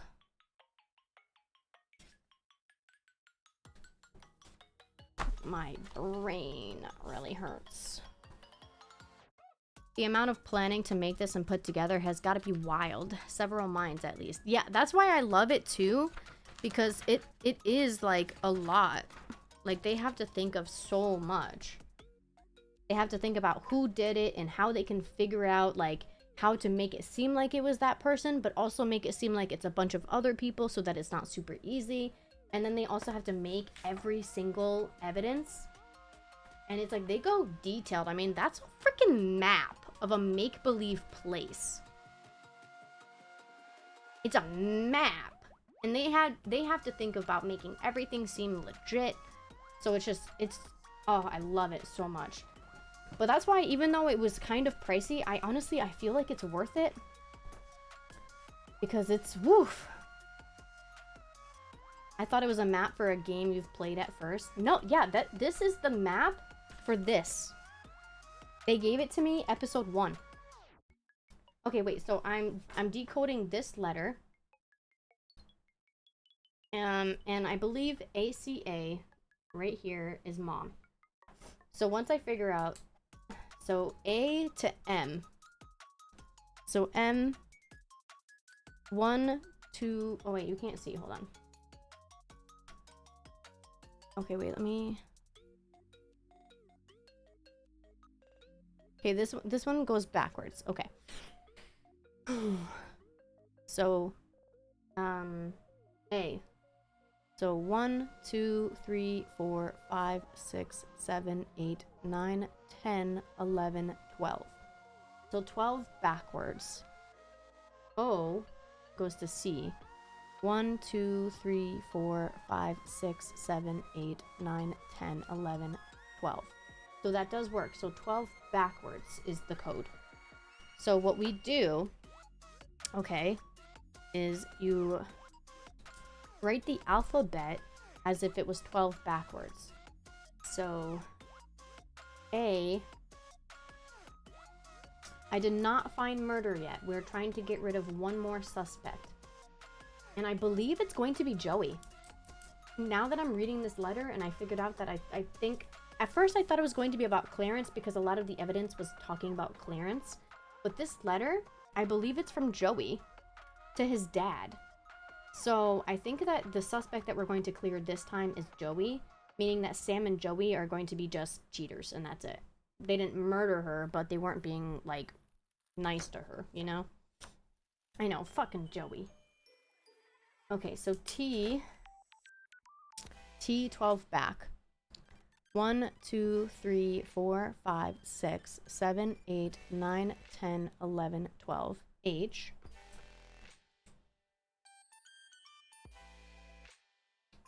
W.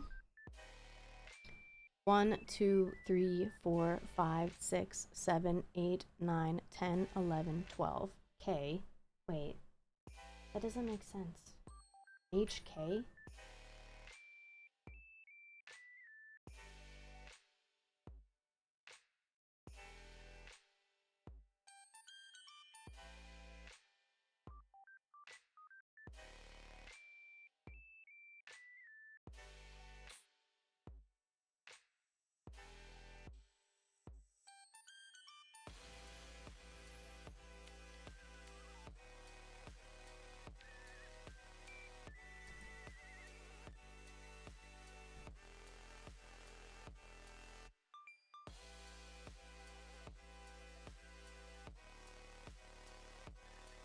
Then it would still end up at the same, wouldn't it?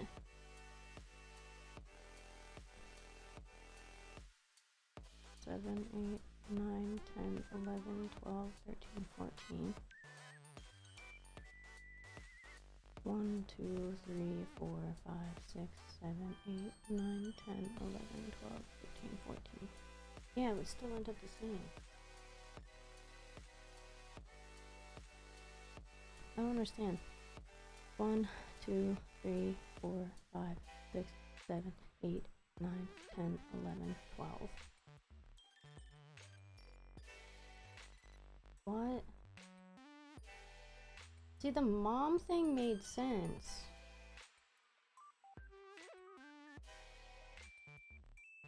S?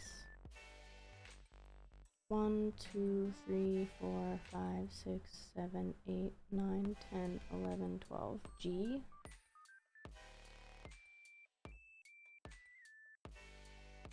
One, 2, 3, 4, 5, 6, 7, 8, 9, 10, 11, 12. U. This is what I got. That doesn't freaking make sense. T. 1, 2, 3, 4, 5, 6, 7, 8, 9, 10, 11, 12. Oh yeah, T would be H. F. 1, 2, 3, 4, 5, 6, 7, 8, 9, 10, 11, 12. That'd be T. And then C would be O. And then A would be M. And then Mom. Pick up. I don't. What the fuck does this mean?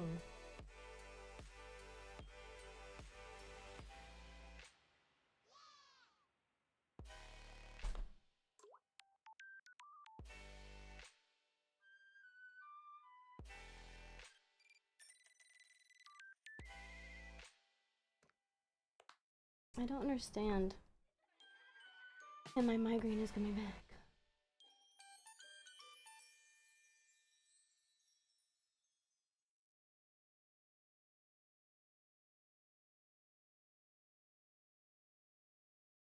Yes, my sub badges are hot chocolate. They're from last year. I didn't change them. And now it's back in season. I meant to change them, but honestly... Yeah, they're from last year. Oh god. Well, because it's like, it's also hard because they don't really like allow you to have it auto set to change at a certain date, which I think is stupid because it's like when Halloween starts I want it to be Halloween and spooky, and then when Christmas starts I want it to be Christmassy. And it's like they know that every year around those times that people are going to do this, but they don't ever make it where it's all the same, you know? Yeah, and I also got new emotes done.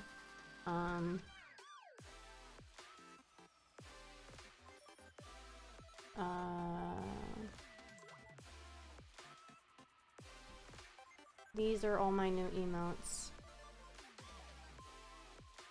I just got them on Halloween, essentially. Yeah, that would be great if they added that, wouldn't it? It would. It'd make it so much easier that if you just set a date that like, hey, at this date I want my sub badges to change to Spooky Halloween, and then on this date I want them to change to Christmas, and on this date I want them to change to Valentine's. Like, I don't understand why they don't do it, but they're lazy. I don't even think that it's that hard to code it either. And it would also be nice if they did it with emotes too.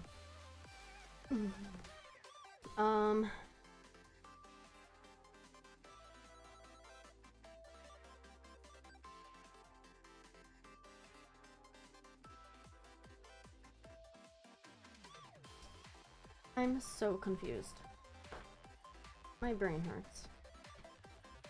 Yeah, Twitch is gonna Twitch, be lazy and not do anything that they should.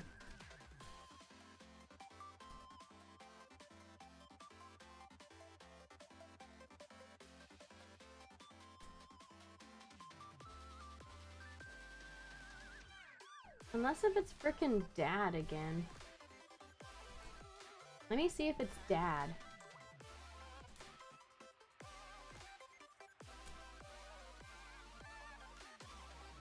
If it's dad, then D to A. 1, 2, 3. But then C doesn't make sense. Because then it's 1, 2, 3.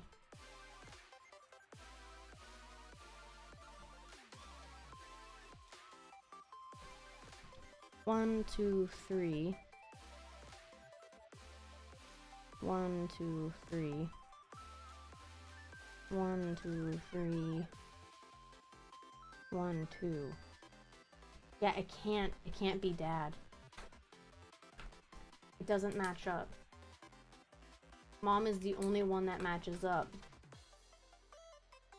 Because, so M to A is 12. 1, 2, 3, 4, 5, 6, 7, 8, 9, 10, 11, 12.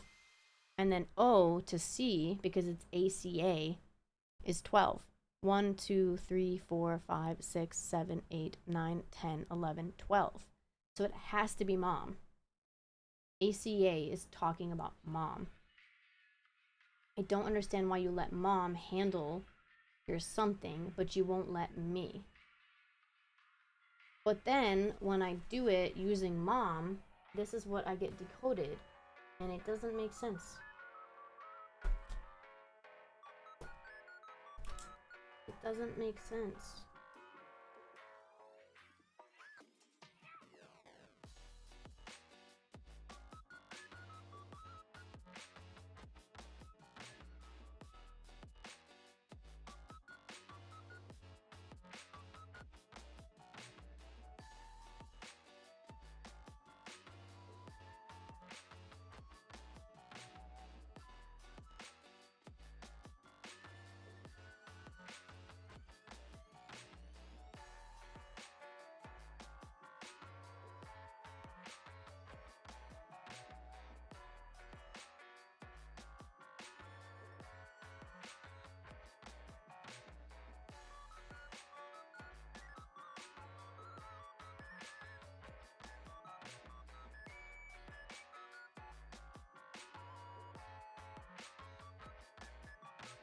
I don't understand.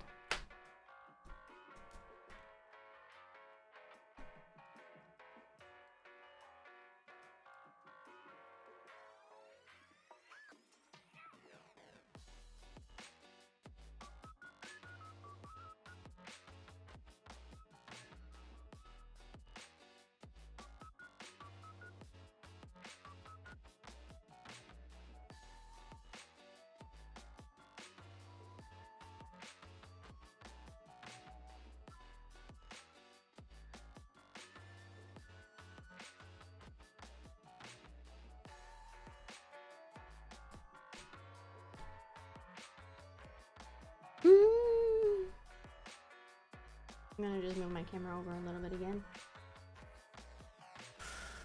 Okay, well, I'm gonna just continue, or maybe, I don't know.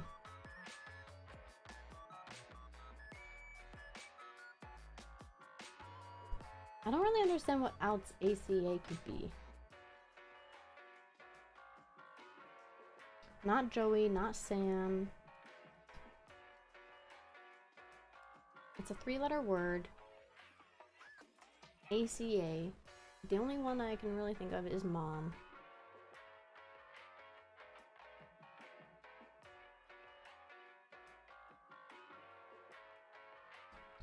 I don't know. Anyways, B. 1, 2, 3, 4, 5, 6, 7, 8, 9, 10, 11, 12. P. That still doesn't really make any sense. M. Wait. It's 12 backwards, right? So if A is M, then M is A. right?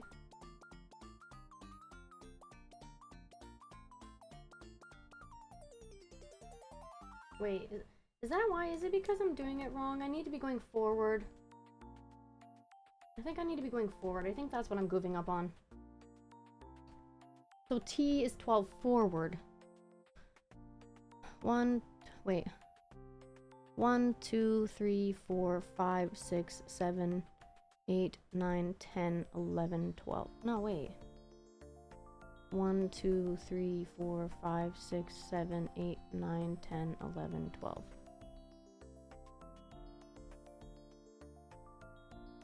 Is it? Okay, I'm gonna just go both ways, I guess. I don't frickin' know. So from A is 12 to N.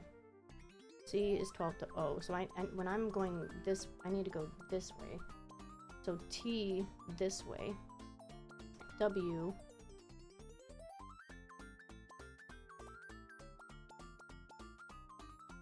One, 2, 3, 4, 5, 6, 7, 8, 9, 10, 11, 12. I. Z.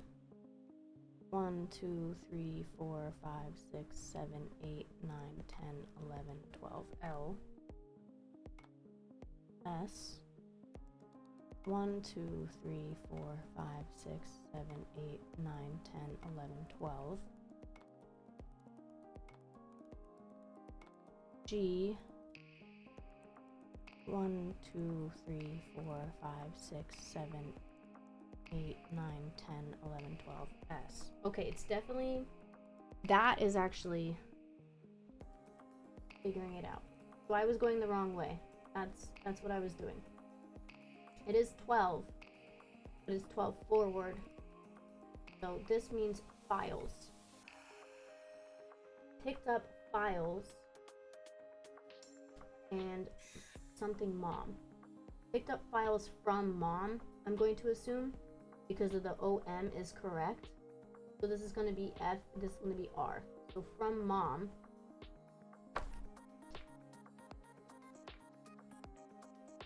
One, 2, 3, 4, 5, 6, 7, 8, 9, 10, 11, 12. Yep.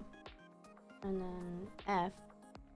1, 2, 3, 4, 5, 6, 7, 8, 9, 10, 11, 12. Yep. It's gonna be from. From mom. I was just going the wrong way. That's why it wasn't making sense to me. Files from mom. That's what this letter starts off.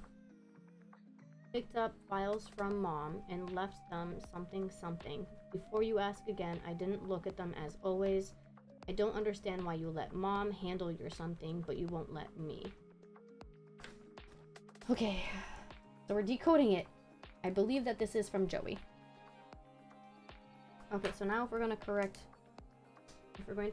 this one, W is I. B. 1, 2, 3, 4, 5, 6, 7, 8, 9, 10, 11, 12, N. A is M.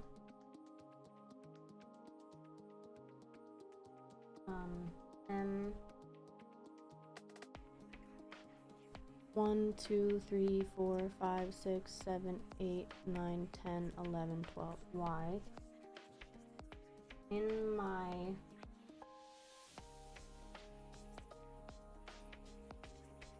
R. 1, 2, 3, 4, 5, 6, 7, 8, 9, 10, 11, 12. D. In my D, what? D what? S? Wait, didn't we already figure out S? S is E. G is S. So Y is going to be K, right? Because it's desk. In my desk.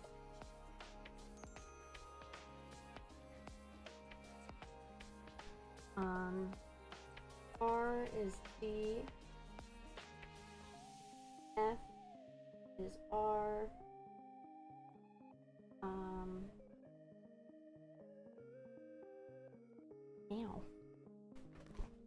Ow. O.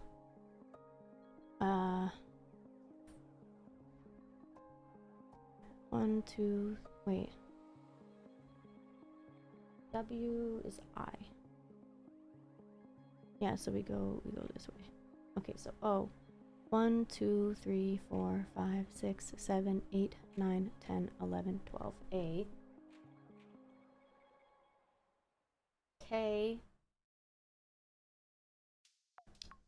1, 2, 3, 4, 5, 6, 7, 8, 9, 10, 11, 12. S is E. F is R. In my desk drawer. Okay, so picked up files from mom and left them in my desk drawer. Before you ask again, I didn't look at them as always. I don't understand why you let mom handle... Okay, so D, O, D, S, F, G.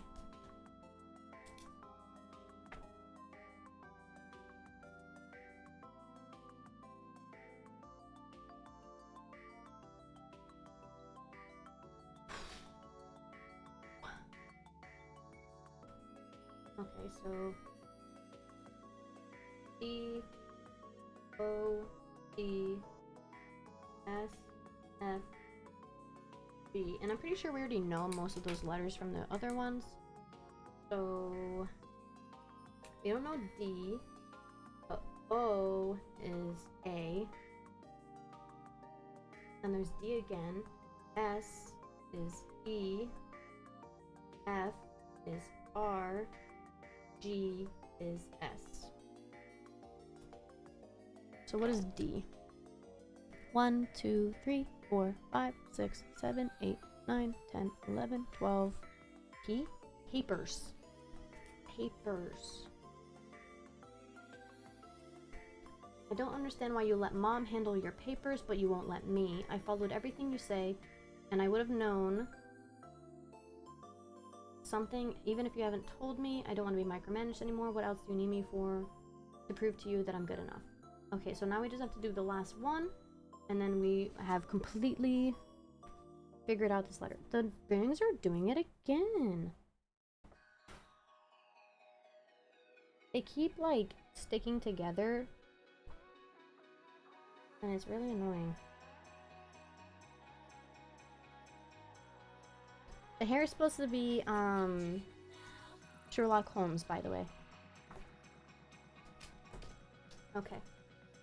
So, I would have known we got K, R, W, Q, R, A, O, M, H, T, J, T, H, S.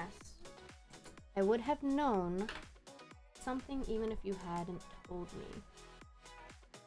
Okay, so W is I.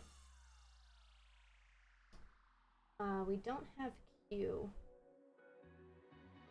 We have R. R is D. There's two D's. We don't know Q. Do we know K? Is there a K in here? No, we're not. O is A.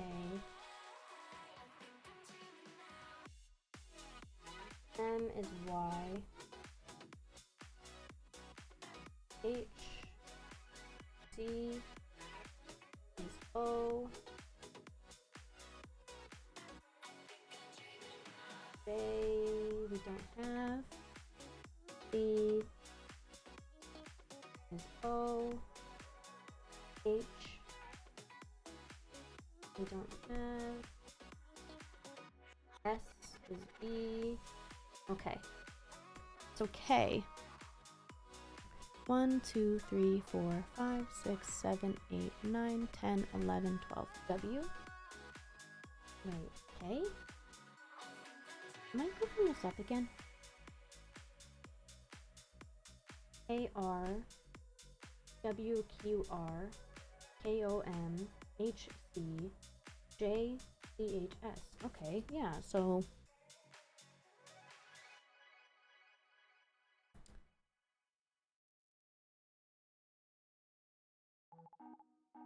and then R is D, right? Yeah.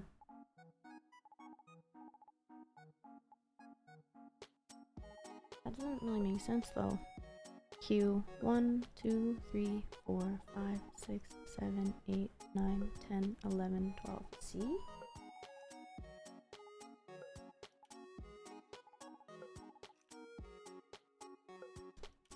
Wait.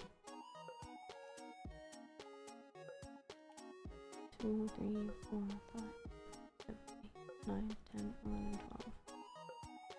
And Q 1, 2, 3, 4, 5, 6, 7, 8, 9, 10, 11, 12. 1, 2, 3, 4, 5, 6, 7, 8, 9, 10, 11, 12.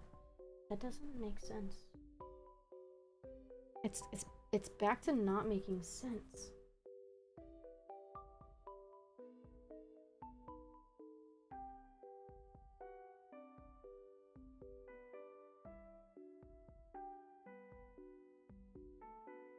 H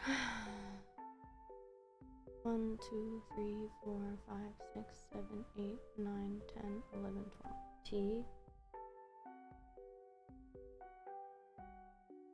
J 1, 2, 3, 4, 5, 6, 7, 8, 9, 10, 11, 12. V H 1, 2, 3, 4, 5, 6, 7, 8, 9, 10, 11, 12. Okay, this is what I got. This word doesn't make sense to me.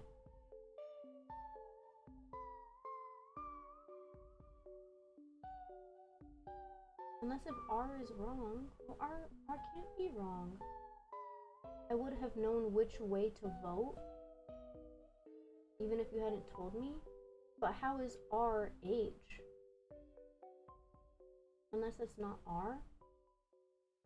Oh, you know what? It's probably V. It just looks like the R. Okay, I think that's V. Let me see. 1, 2, 3, 4, 5, 6, 7, 8, 9, 10, 11, 12. Yep, it's a V.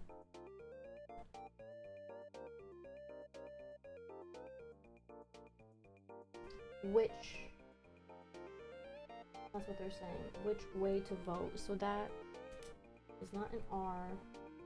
It's a V. Honestly, they could have made it a little clearer. I did it again.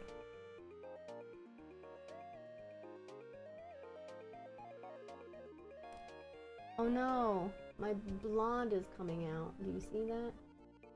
Oh no. Okay. Picked up files from mom and left them in my desk drawer. Before you ask again, I didn't look at them as always. I don't understand why you let mom handle your papers, but you won't let me. I followed everything you say, and I would have known which way to vote, even if you hadn't told me. I don't need to be micromanaged anymore. What else do you need for me to prove to you that I'm good enough? So I'm believing that this is Joey to his dad, Martin.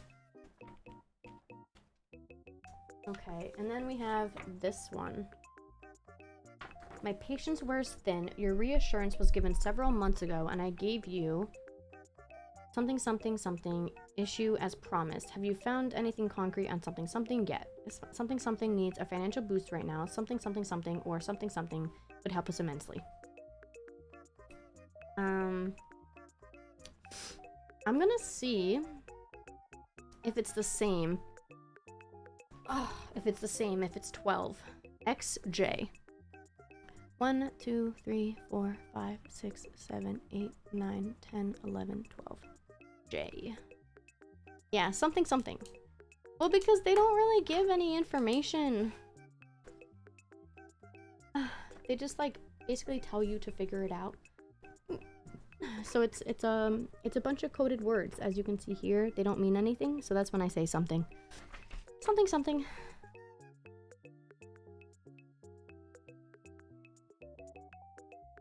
Yeah, it's coded words. So we have X, J, G, Z, E, P.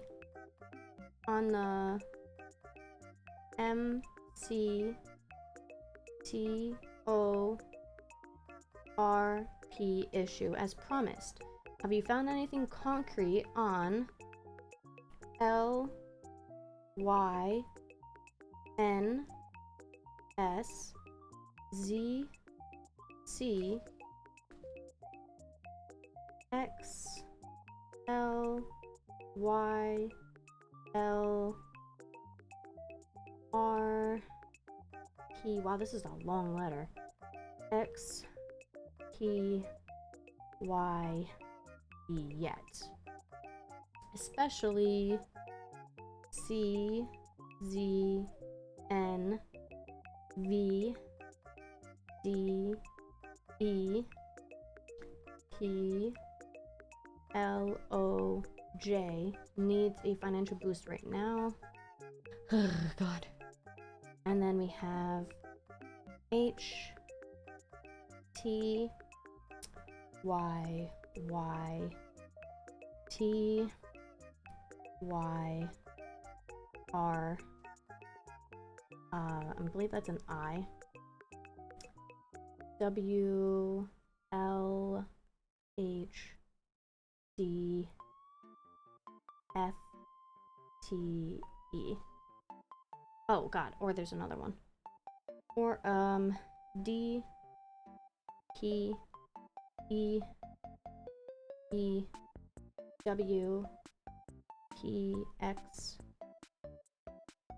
P, Y, E. Whew. Gosh. Okay. So if we're assuming that the letters are going to be the same, J is V, but then X was J. So what one would allow us? I gave you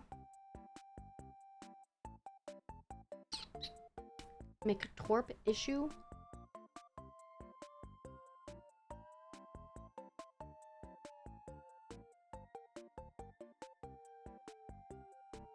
No. I don't know.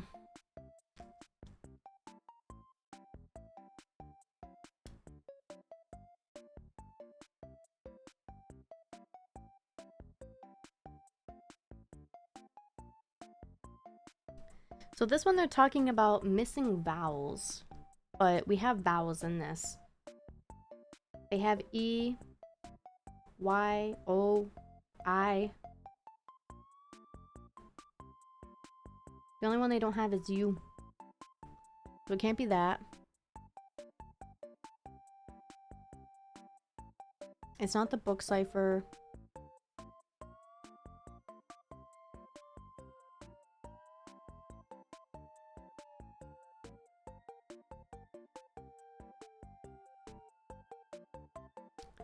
Not that.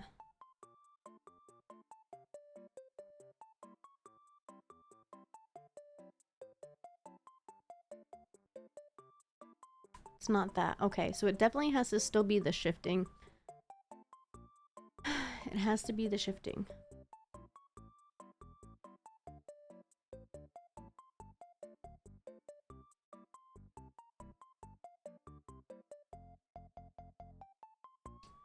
Oh, you know what? Maybe this means Martin. No, I guess it wouldn't mean Martin. Or Hendrix? And Hendrix. No, there's still an extra letter.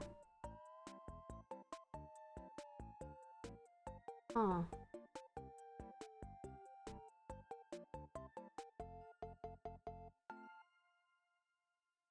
I don't know.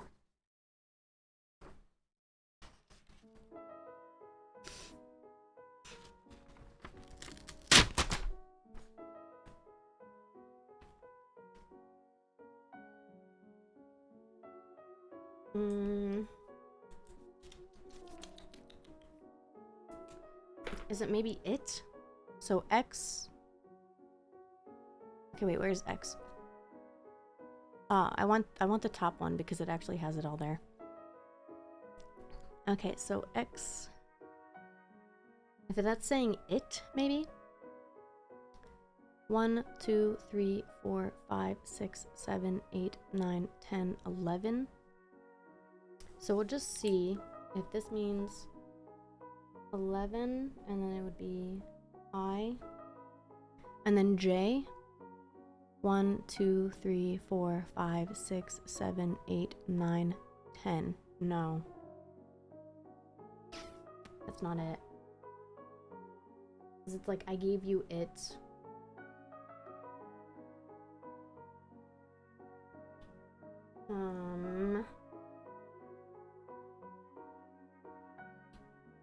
Where did Renegade go?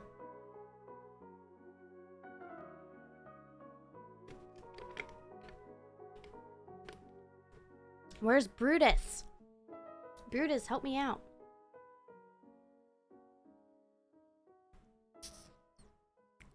Okay, well, if you're here, then why aren't you talking?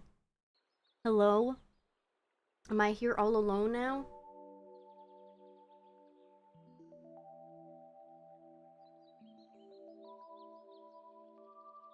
You helped me with the first one, so clearly you have the smarts.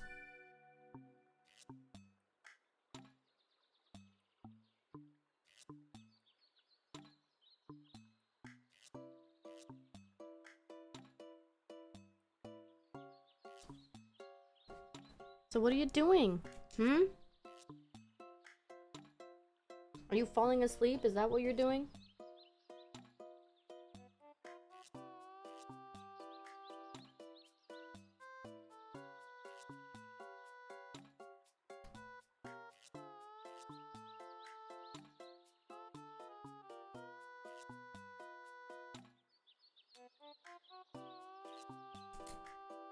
He is.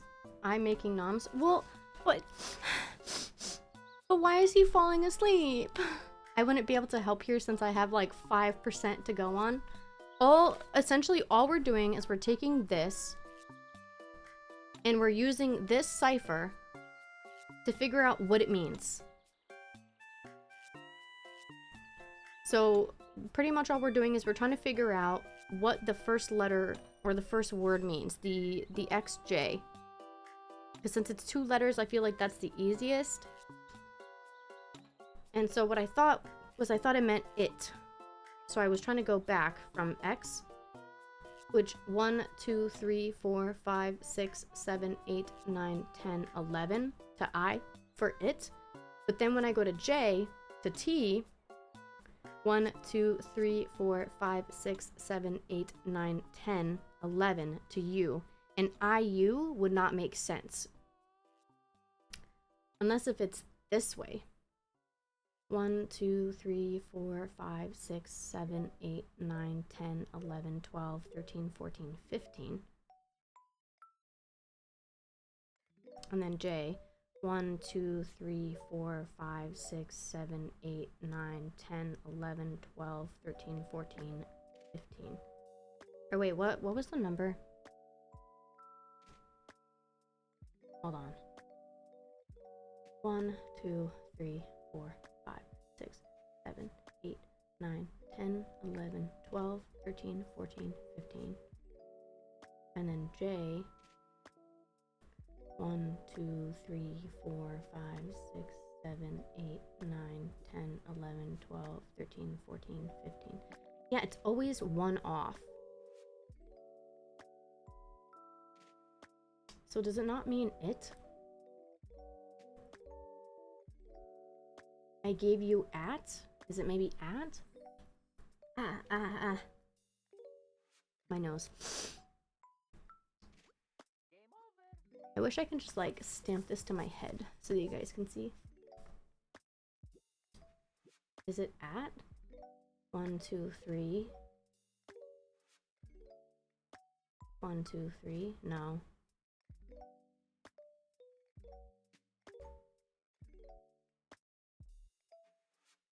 Unless it's this way. 1, 2, 3, 4, 5, 6, 7, 8, 9, 10, 11, 12, 13, 14, 15, 16, 17, 18, 19, 20, 21, 22, 23.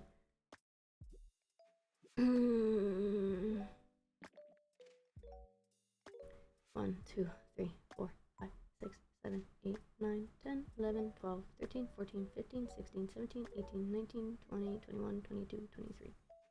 No, that's the same thing. Wait, because there's 24 letters. Right?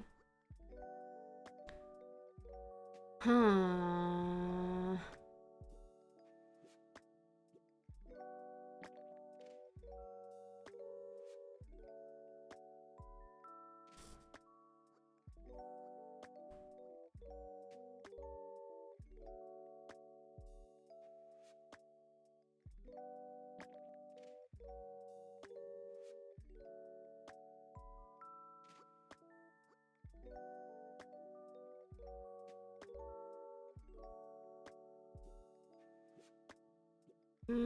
I'm trying to see.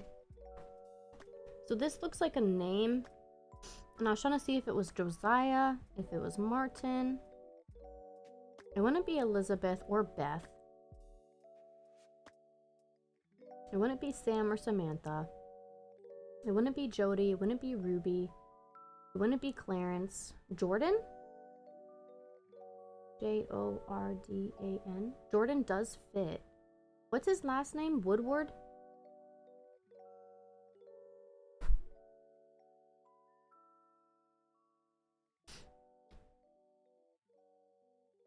But the only thing is that the last name wouldn't fit.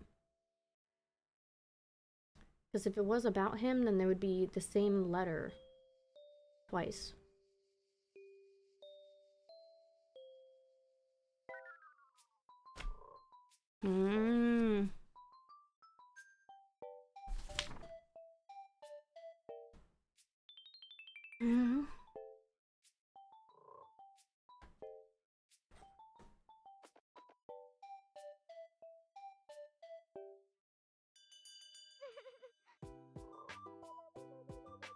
I definitely think that my wig is falling down or something, because it keeps goofing. And I don't want it to goof.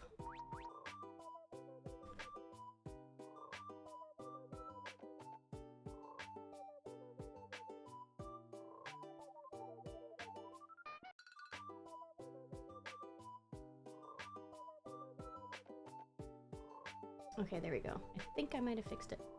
I don't know.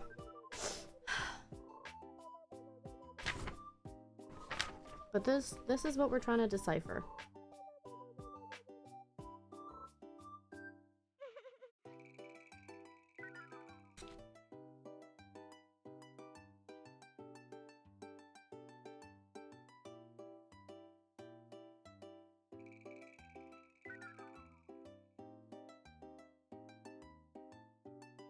That can't be Clarence.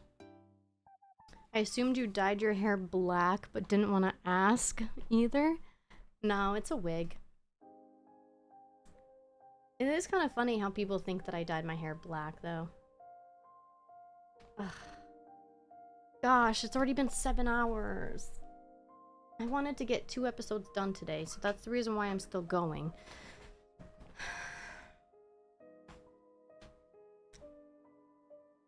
Because since this is the 4th episode, then we can do 5 and 6 next week.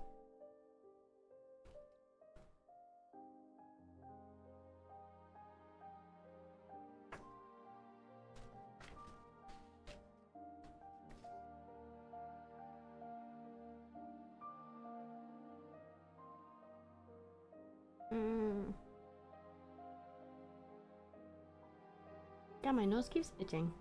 And it's always like right on the edge right here, and it's like you can't really scratch it like this. So I always have to like fold it like this, make funny noise or faces with my face. Okay, well let's try GZEP. I gave you that, maybe? No, it wouldn't be that, because then it would be GZEG. Not that.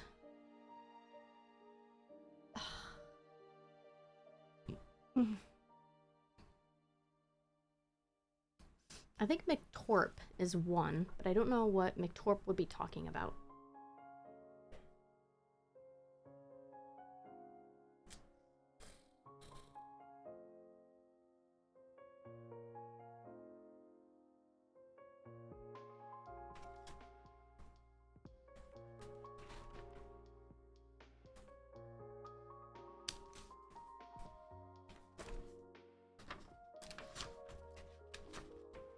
I mean, I could just guess on who it could be. You know? I could do that.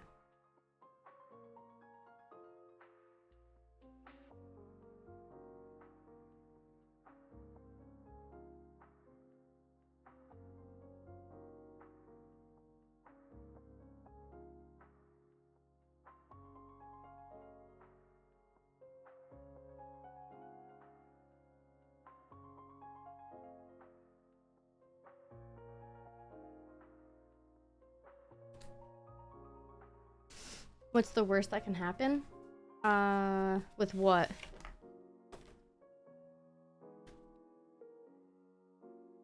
With my hair?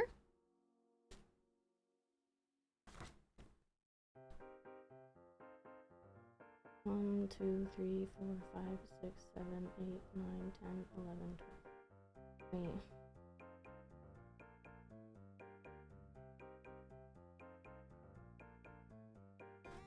One, two, three, 4, 5, 6, 7, 8. Wait. 1, 2, 3, 4, 5, 6, 7, 8, 9, 10, 11, 12, 13, 14. If you just guessed, it would just tell me if I was wrong or right.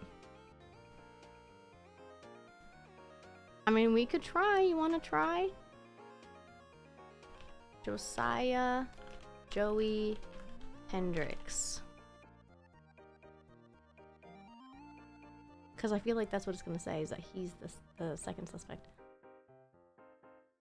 Nope. I think you're still missing something because that doesn't line up to me. Make sure you're following every thread you can. Sometimes you can find key information in weird places. So that's essentially all that happens.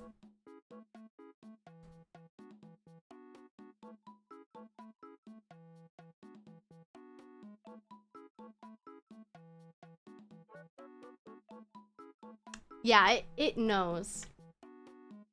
So all I know is that it has something to do with the stars. These are the stars. And the picture says, the star's number illuminates our secrets. But the weird thing is that I figured this one out and it's 12. But there's more than 12 stars on this. 1, 2, 3, 4, 5, 6, 7, 8, 9, 10, 11, 12, 13, 14. There's 14.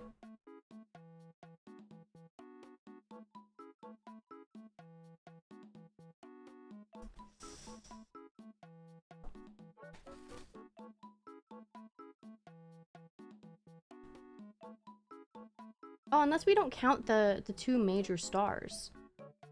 1, 2, 3, 4, 5, 6, 7, 8, 9. Something with 9. Let me duplicate. So 9. So X. 1, 2, 3, 4, 5, 6, 7, 8, 9. G. 1, 2, 3, 4, 5, 6, 7, 8, 9. GS? 1, 2, 3, 4, 5, 6, 7, 8, 9. O. 1, 2, 3, 4, 5, 6, 7, 8, 9. Oh, wait. That doesn't make sense either. What the fuck? What the fuck? I went this way.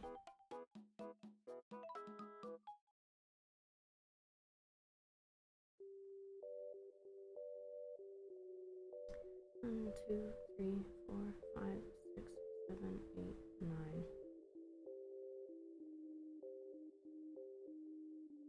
2, 3, 4, 5, 6, 7, 8, 9.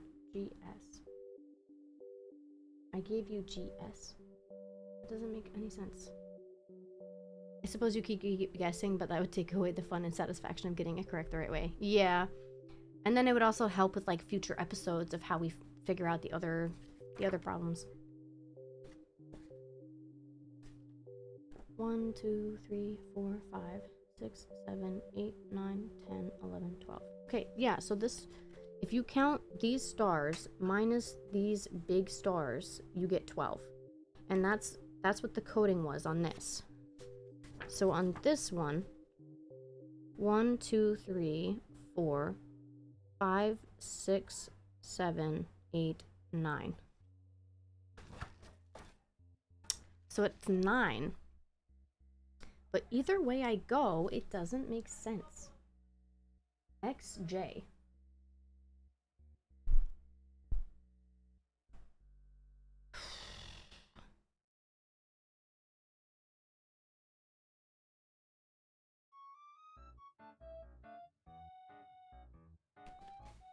I don't know. Let me just try G, I guess. G.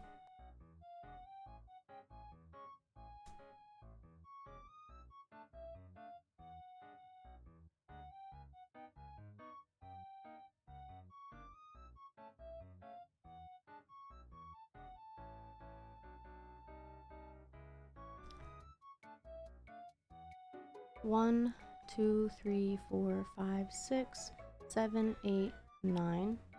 X. I'm gonna just write both of them, I guess. Z. 1, 2, 3, 4, 5, 6, 7, 8, 9. Q. Definitely doesn't make sense. 1, 2, 3, 4, 5, 6, 7, 8, 9. V. Not making sense. 1, 2, 3, 4, 5, 6, 7, 8, 9. P. 1, 2, 3, 4, 5, 6, 7, 8, 9.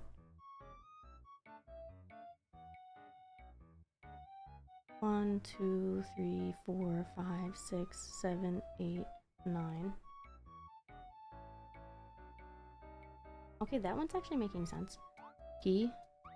1, 2, 3, 4, 5, 6, 7, 8, 9.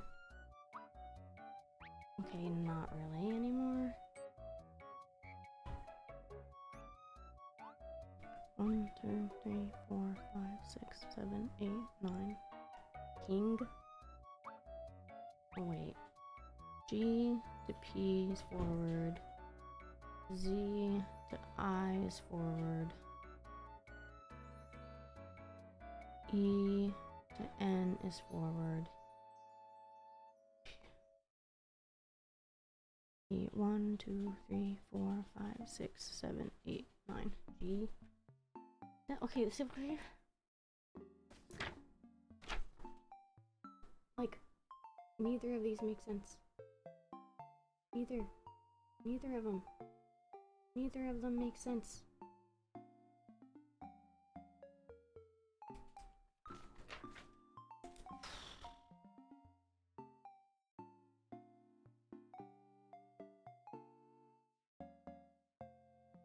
I don't know how.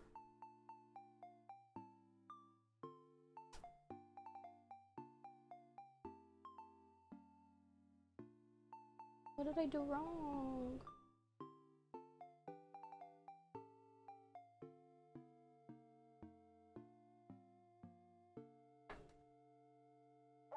Three. Unless it's 10. No.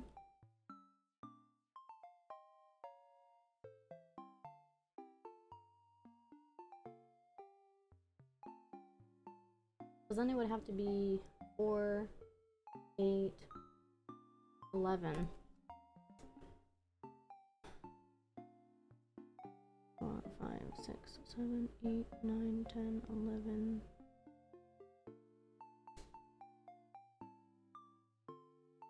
1, 2, 3, 4, 5, 6, 7, 8, 9, 10, 11.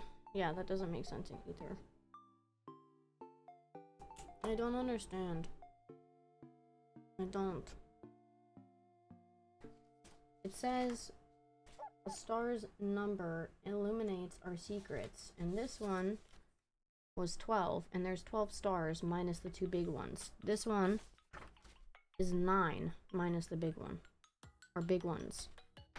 So 9, but either way of 9 gives me Piney and XQVG, which is nothing. Unless G is supposed to be T.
Okay, that's really weird.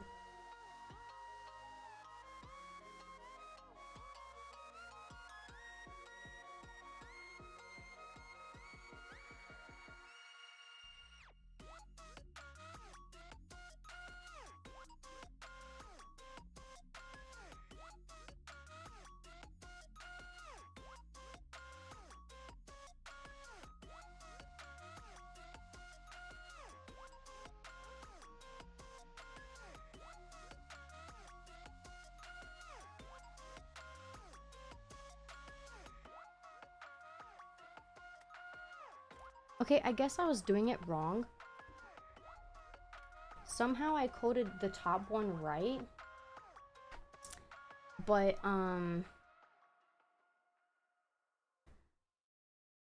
they're saying you're supposed to go 1, 2, 3, 4, 5, 6, 7, 8, 9, 10, 11, 12, 13, 14. And then for this one, you go 1, 2, 3, 4, 5, 6, 7, 8, 9, 10, 11. Right? Is that what the hint says? Yeah. So I got the correct answer, but I did it the wrong way. And that's why I'm having issues with the second one. Because they're saying that you do count these 2 major stars. So that means that this is 11. And this is 14, not 12. But somehow I got it to work with 12. Crazy. But now I can figure out this one. So X shifted 11 times is M. J 1, 2, 3, 4, 5, 6, 7, 8, 9, 10, 11. My G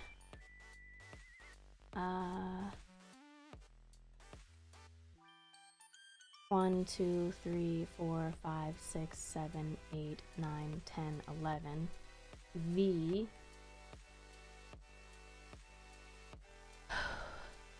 One, 2, 3, 4, 5, 6, 7, 8, 9, 10, 11.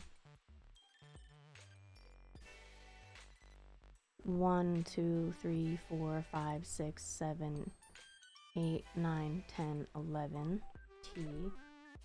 Okay, my boat. P. 1, 2, 3, 4, 5, 6, 7, 8, 9, 10, 11. 1, 2, 3, 4, 5, 6, 7, 8, 9, 10, 11. C. 1, 2, 3, 4, 5, 6, 7, 8, 9, 10, 11.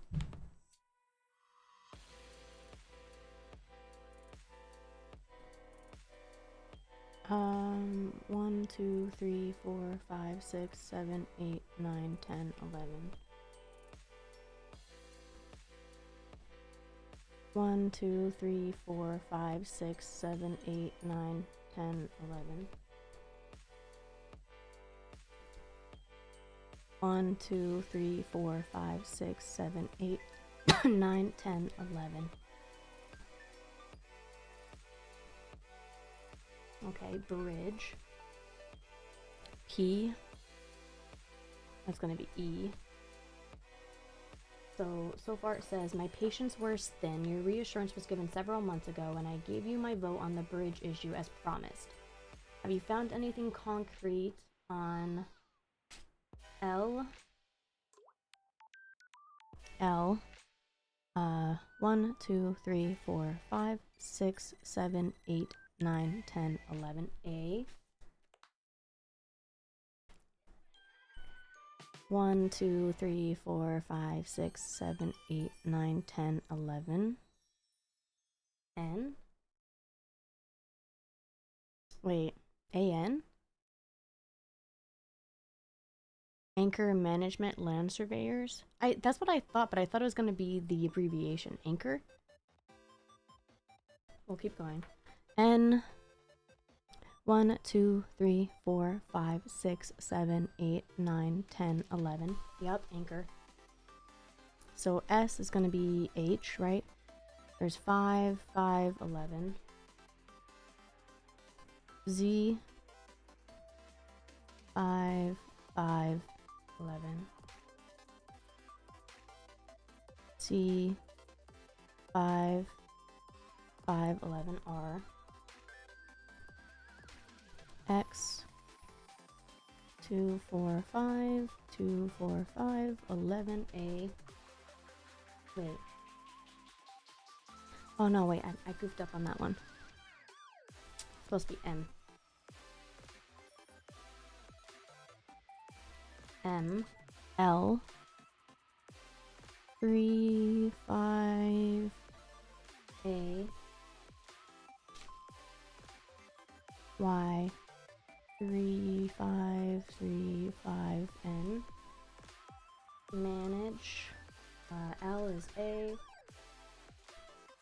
R is G. E is E. X is M. E is E. Y. Well, I know it says management, so Y is N. E is T. Have you found anything concrete on anchor management yet? Especially the... Okay, hold on, let me scratch out those, because I don't need those. Do I have C? C is R.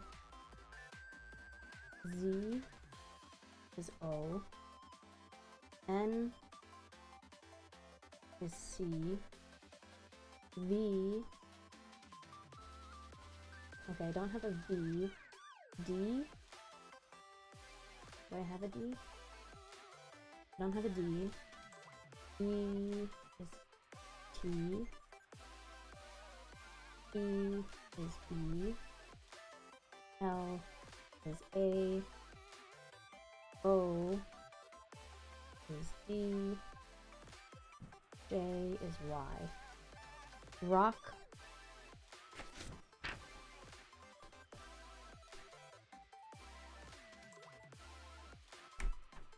Well, let's do V.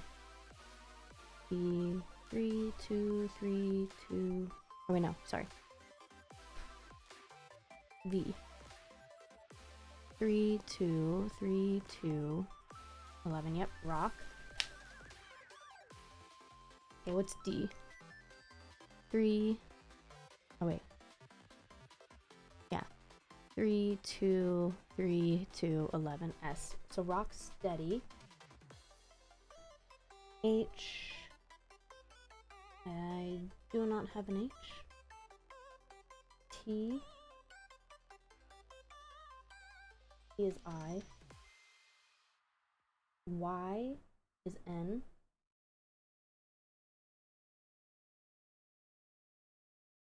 T is I. Y is N. R is G. Inning. I.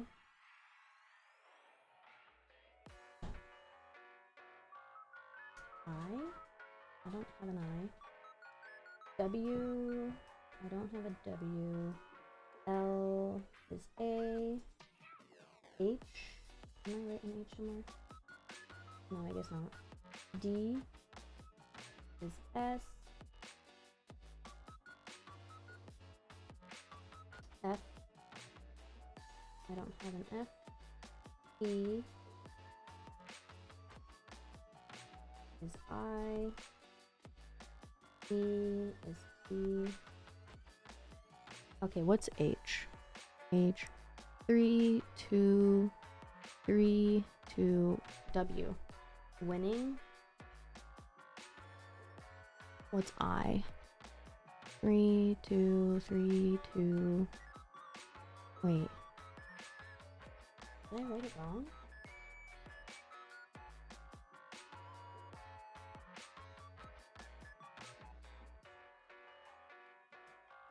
Is that not an L? Is that an I?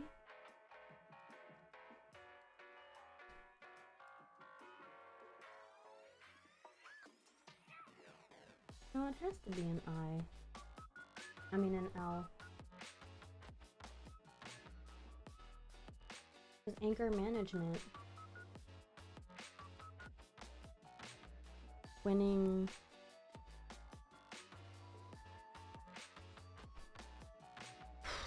Rock tree. Rock tree? I know, man. Rock steady. My blonde is coming back out more and more.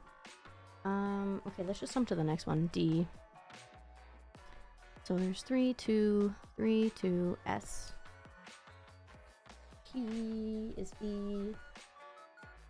E is T, T. W. I'm pretty sure, didn't I write it W before? No? Okay. W. 3, 2, 3, 2, 11. Or L. Oh, okay, so P is E. Settlement? X is N. E is E. Y is N. E is T. Settlement. Winning something settlement. Okay, W is L. H. Wait, didn't we already do an H? Yeah, H is W. F. 3, 2, 3, 2, U. Okay, winning something lawsuit. What is I? 3, 2, 3, 2, X? No, that doesn't seem right.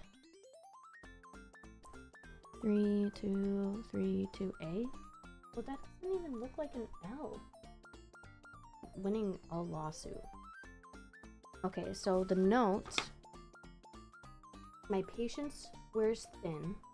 Your reassurance was given several months ago, and I gave you my vote on the bridge issue. As promised, have you found anything concrete on the anchor management issue, or on anchor management yet? Especially Rocksteady needs a financial boost right now. Winning a lawsuit or a settlement would help us immensely. Please make this a priority.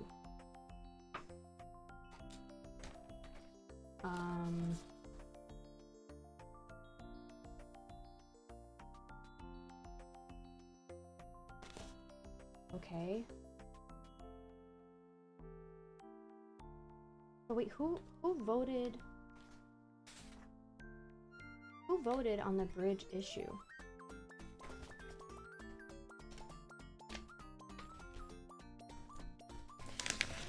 This is about...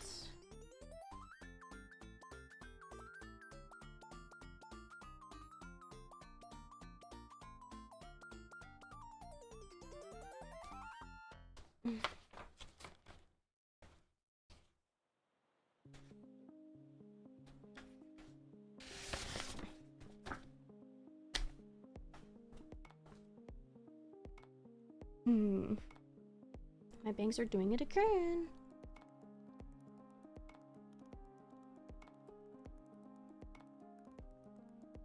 Okay.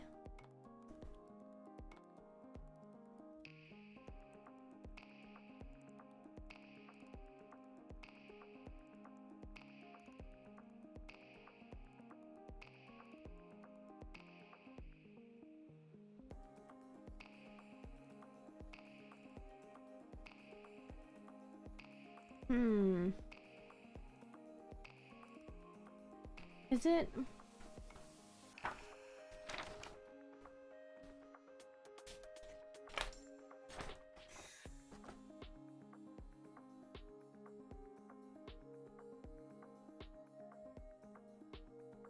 What is Rocksteady?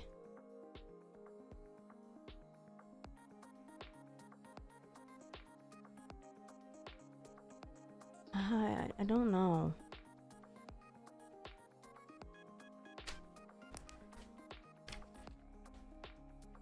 Okay, hold on. I gotta stand up and reorganize these papers because they're...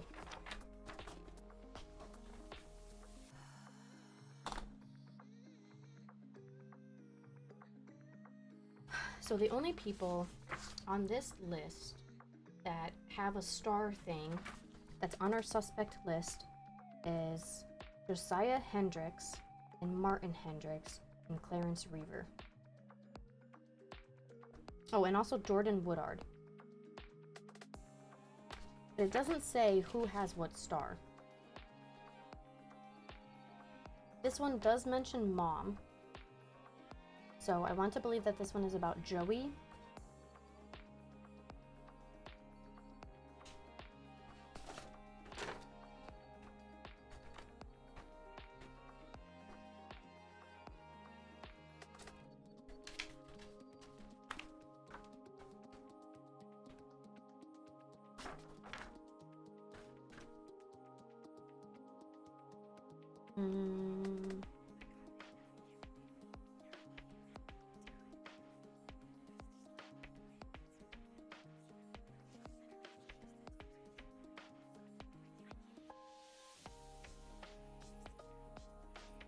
I wonder if it's the Reverend. What's his name?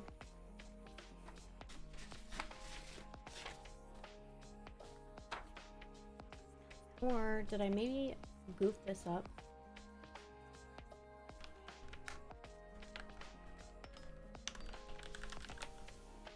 Okay, because wait, what did she say? Put the person's full name in the body of the message. I still feel like it's Josiah Hendricks.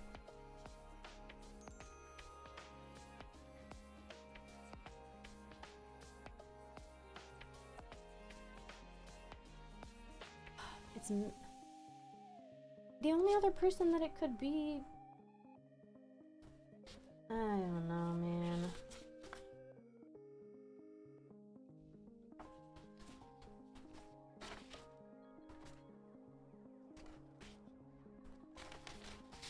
I mean, because Josiah's letter is like, you know, he's basically saying that someone else is leading him around.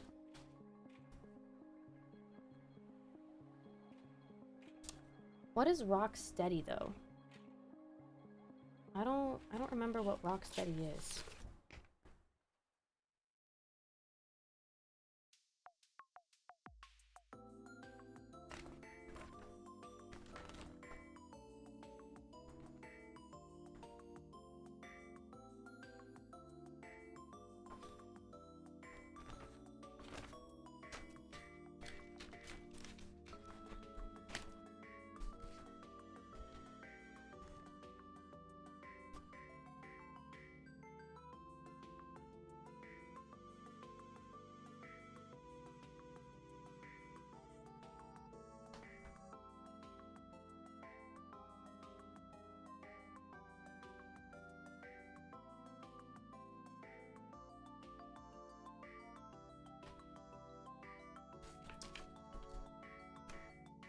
I'm confused. I mean, I found out the clues, but...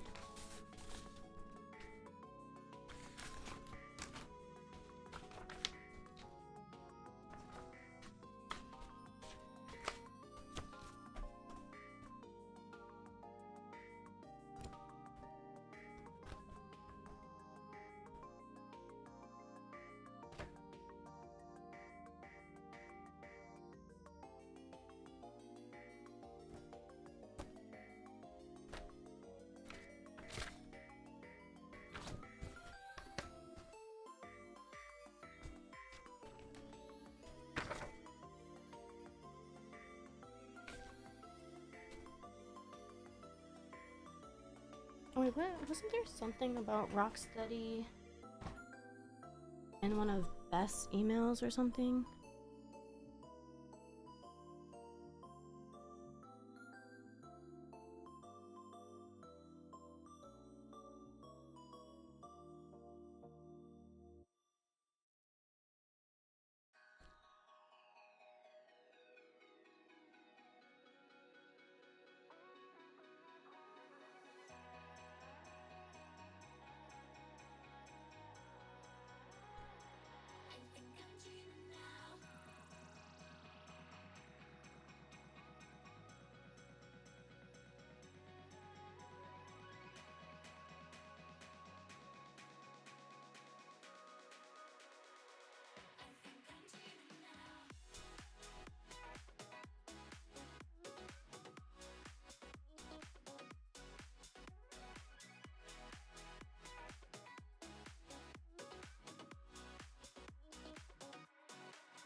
Hmm.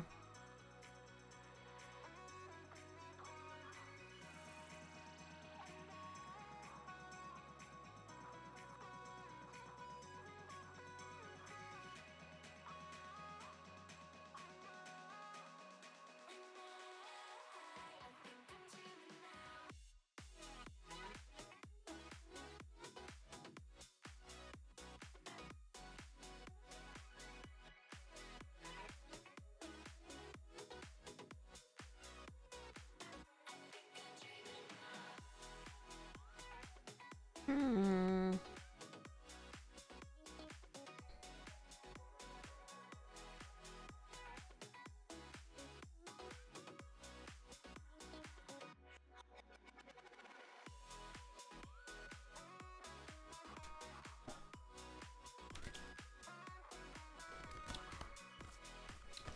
We're almost there. We're literally almost there.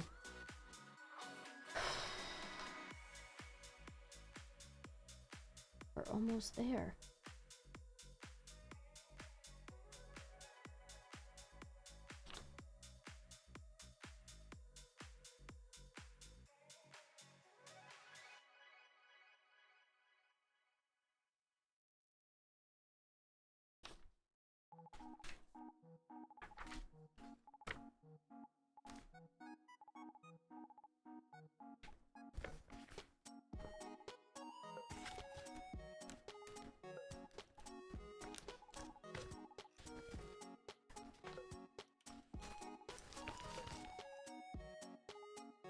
Was it Joey? No, he was at Hendrix Construction Group. I thought maybe he was at the Rocksteady building. And that's where I read it, but it is not.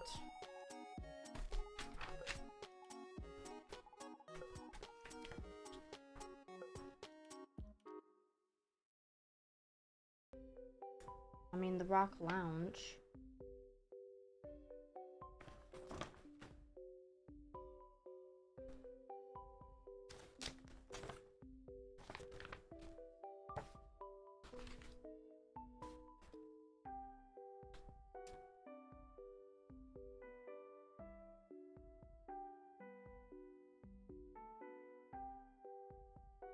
Okay, hold on. Let me go through all of this and make sure that I have everything, because maybe I don't have everything. Okay, so Gwen's letter, which is the letter from Clarence. I have that. Oh wait. No, that's Clarence's letter. Or wait. No, that's definitely Clarence's letter. So then Gwen's letter is this one. So we have Gwen's letter, we have Clarence's letter, we have the photo, we have the encoded note 1,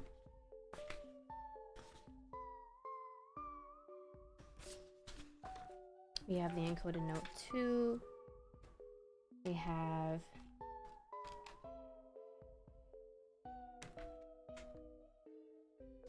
the bridge proposal, we have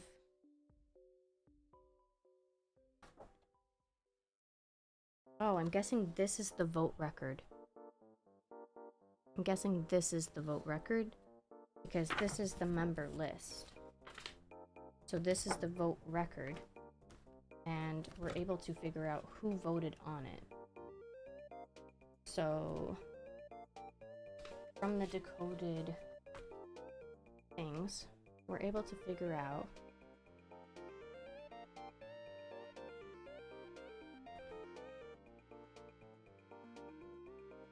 this was Best Dads. Tobin Ferris. Edward Gundy was crossed off. Josiah Hendricks is the one that looks like a crazy star. This one. And then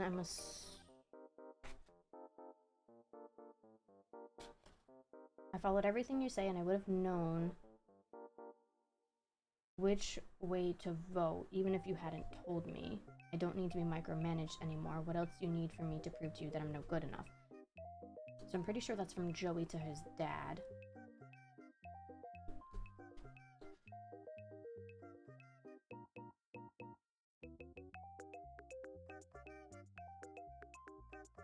I don't really understand how it tells me who's who, though.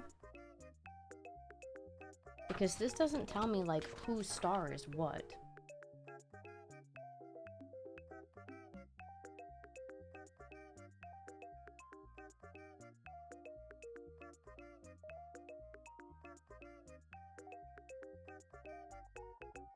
Oops, I didn't mean to do that.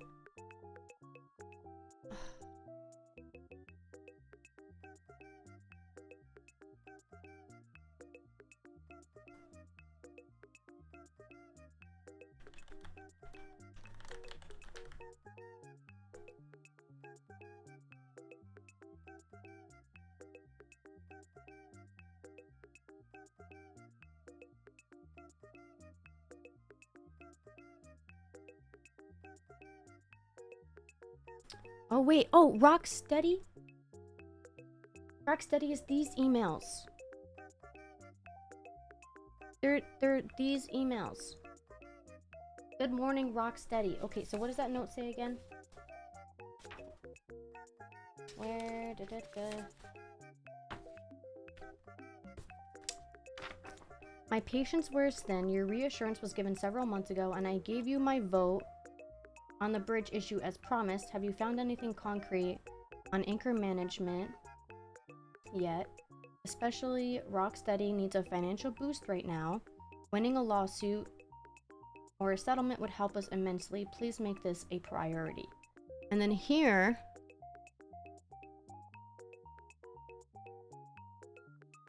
oh wait. Okay, hold on. Let me close all these down so that I can start fresh. Okay, so this one's mentioning Rocksteady. And they're talking about winning Rocksteady a lawsuit or a settlement. And the only two people who know about Rocksteady was Beth and Clarence. And they met 8 p.m. on Friday.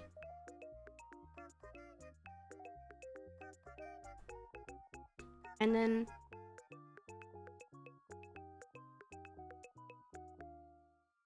Good Fence is 10. No, Good Fence is 9. And then on Friday at 8:14, they were having a disagreement.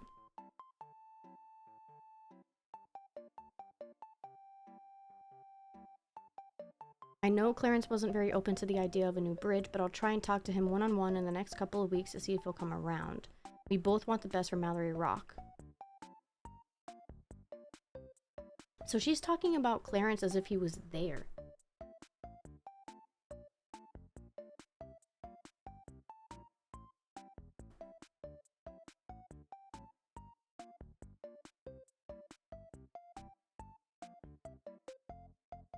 Clarence was at the Rocksteady thing.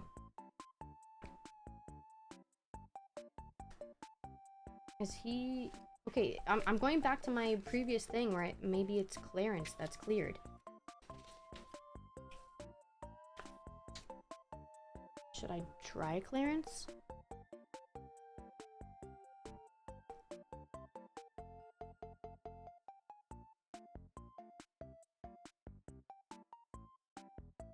I'm gonna hide it. Okay. You know, no. I'll show you guys. I'll show you guys.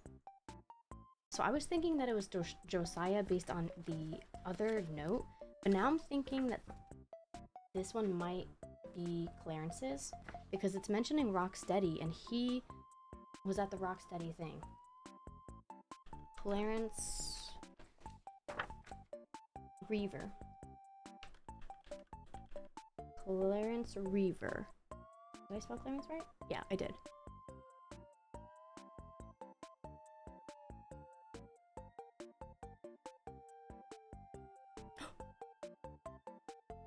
Oh my god, okay. Okay. You're right. Reverend Reaver couldn't have killed Beth if he was at a Rocksteady meeting. My hair's doing the thing again. I love it. But whoever did kill her must know more than I thought. Check the audio attachment I'm sending you. This is them. It has to be. They know what we're doing. 4 suspects left. I don't know what to think. I mean, we're obviously on the right track if the killer is calling me, but I'm kind of freaking out about it. I'm going to Sully. He has to be able to figure something out about where the call came from, and maybe he can look into the anchor management company that keeps popping up. I'm really glad you were helping. I'm not sure what I'd do if you weren't. Okay, so the thing... My stinky wig. The thing that I know about the anchor management is, on this, she mentions that she found it... Wait, no, where is it? On this page, the page that was taken, she mentions that she was reviewing the Hendrix Group project when she found out that the anchor management had a flawed history. And when we got the proposal, we're missing this page. And this page, the only name that it mentions is Hendrix Group project. So this is now solidifying the fact that I think that it was Martin, Jody, or Josiah. But we found it out. Okay, so after this audio, I will be ending because we did the two episodes. All right, so Keep Mister. sticking your nose where it doesn't belong, and you'll meet the same end as Beth. Keep sticking your nose where it doesn't belong, and you'll meet the same end as Beth. Keep sticking your nose where it doesn't belong, and you'll meet the same end as Beth.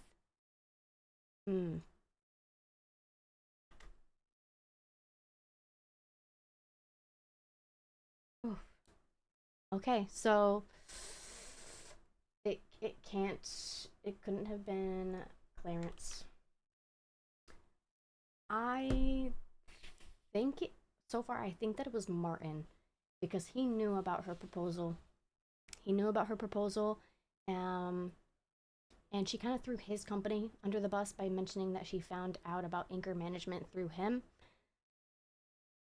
And the whole thing of the note from Josiah talking about picked up files from mom and left them in my desk drawer. Before you ask again, I didn't look at them.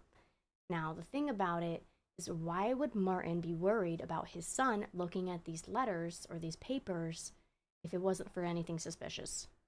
Hollow Knight or Apex? Or we can go Fallout. Let's do Fallout. Yep, let's do Fallout. Oh my gosh. So we got 4 episodes done. Man, I really need to set up a little thing. Oh wait, who's C? Is that Critical Detox? Did Critical Detox join? Yes, he did. Aw. Okay, so I'm gonna add you to Meat Lords. Birds. 18 plus, and see him. Midnight Shadow Rose. Okay. Oh my god, I am like, whew. Da, da, da.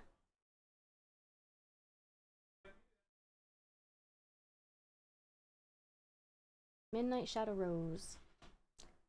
Playing Fallout 76. She's been live, or yeah, she, right? It doesn't say, but I assume female because of Midnight Shadow Rose, you know. But they have been live for 6 hours. Yep, that's the same one. Random Games Day. They have 120 followers. They stream Fallout 76, The Sims 4, and Overwatch 2.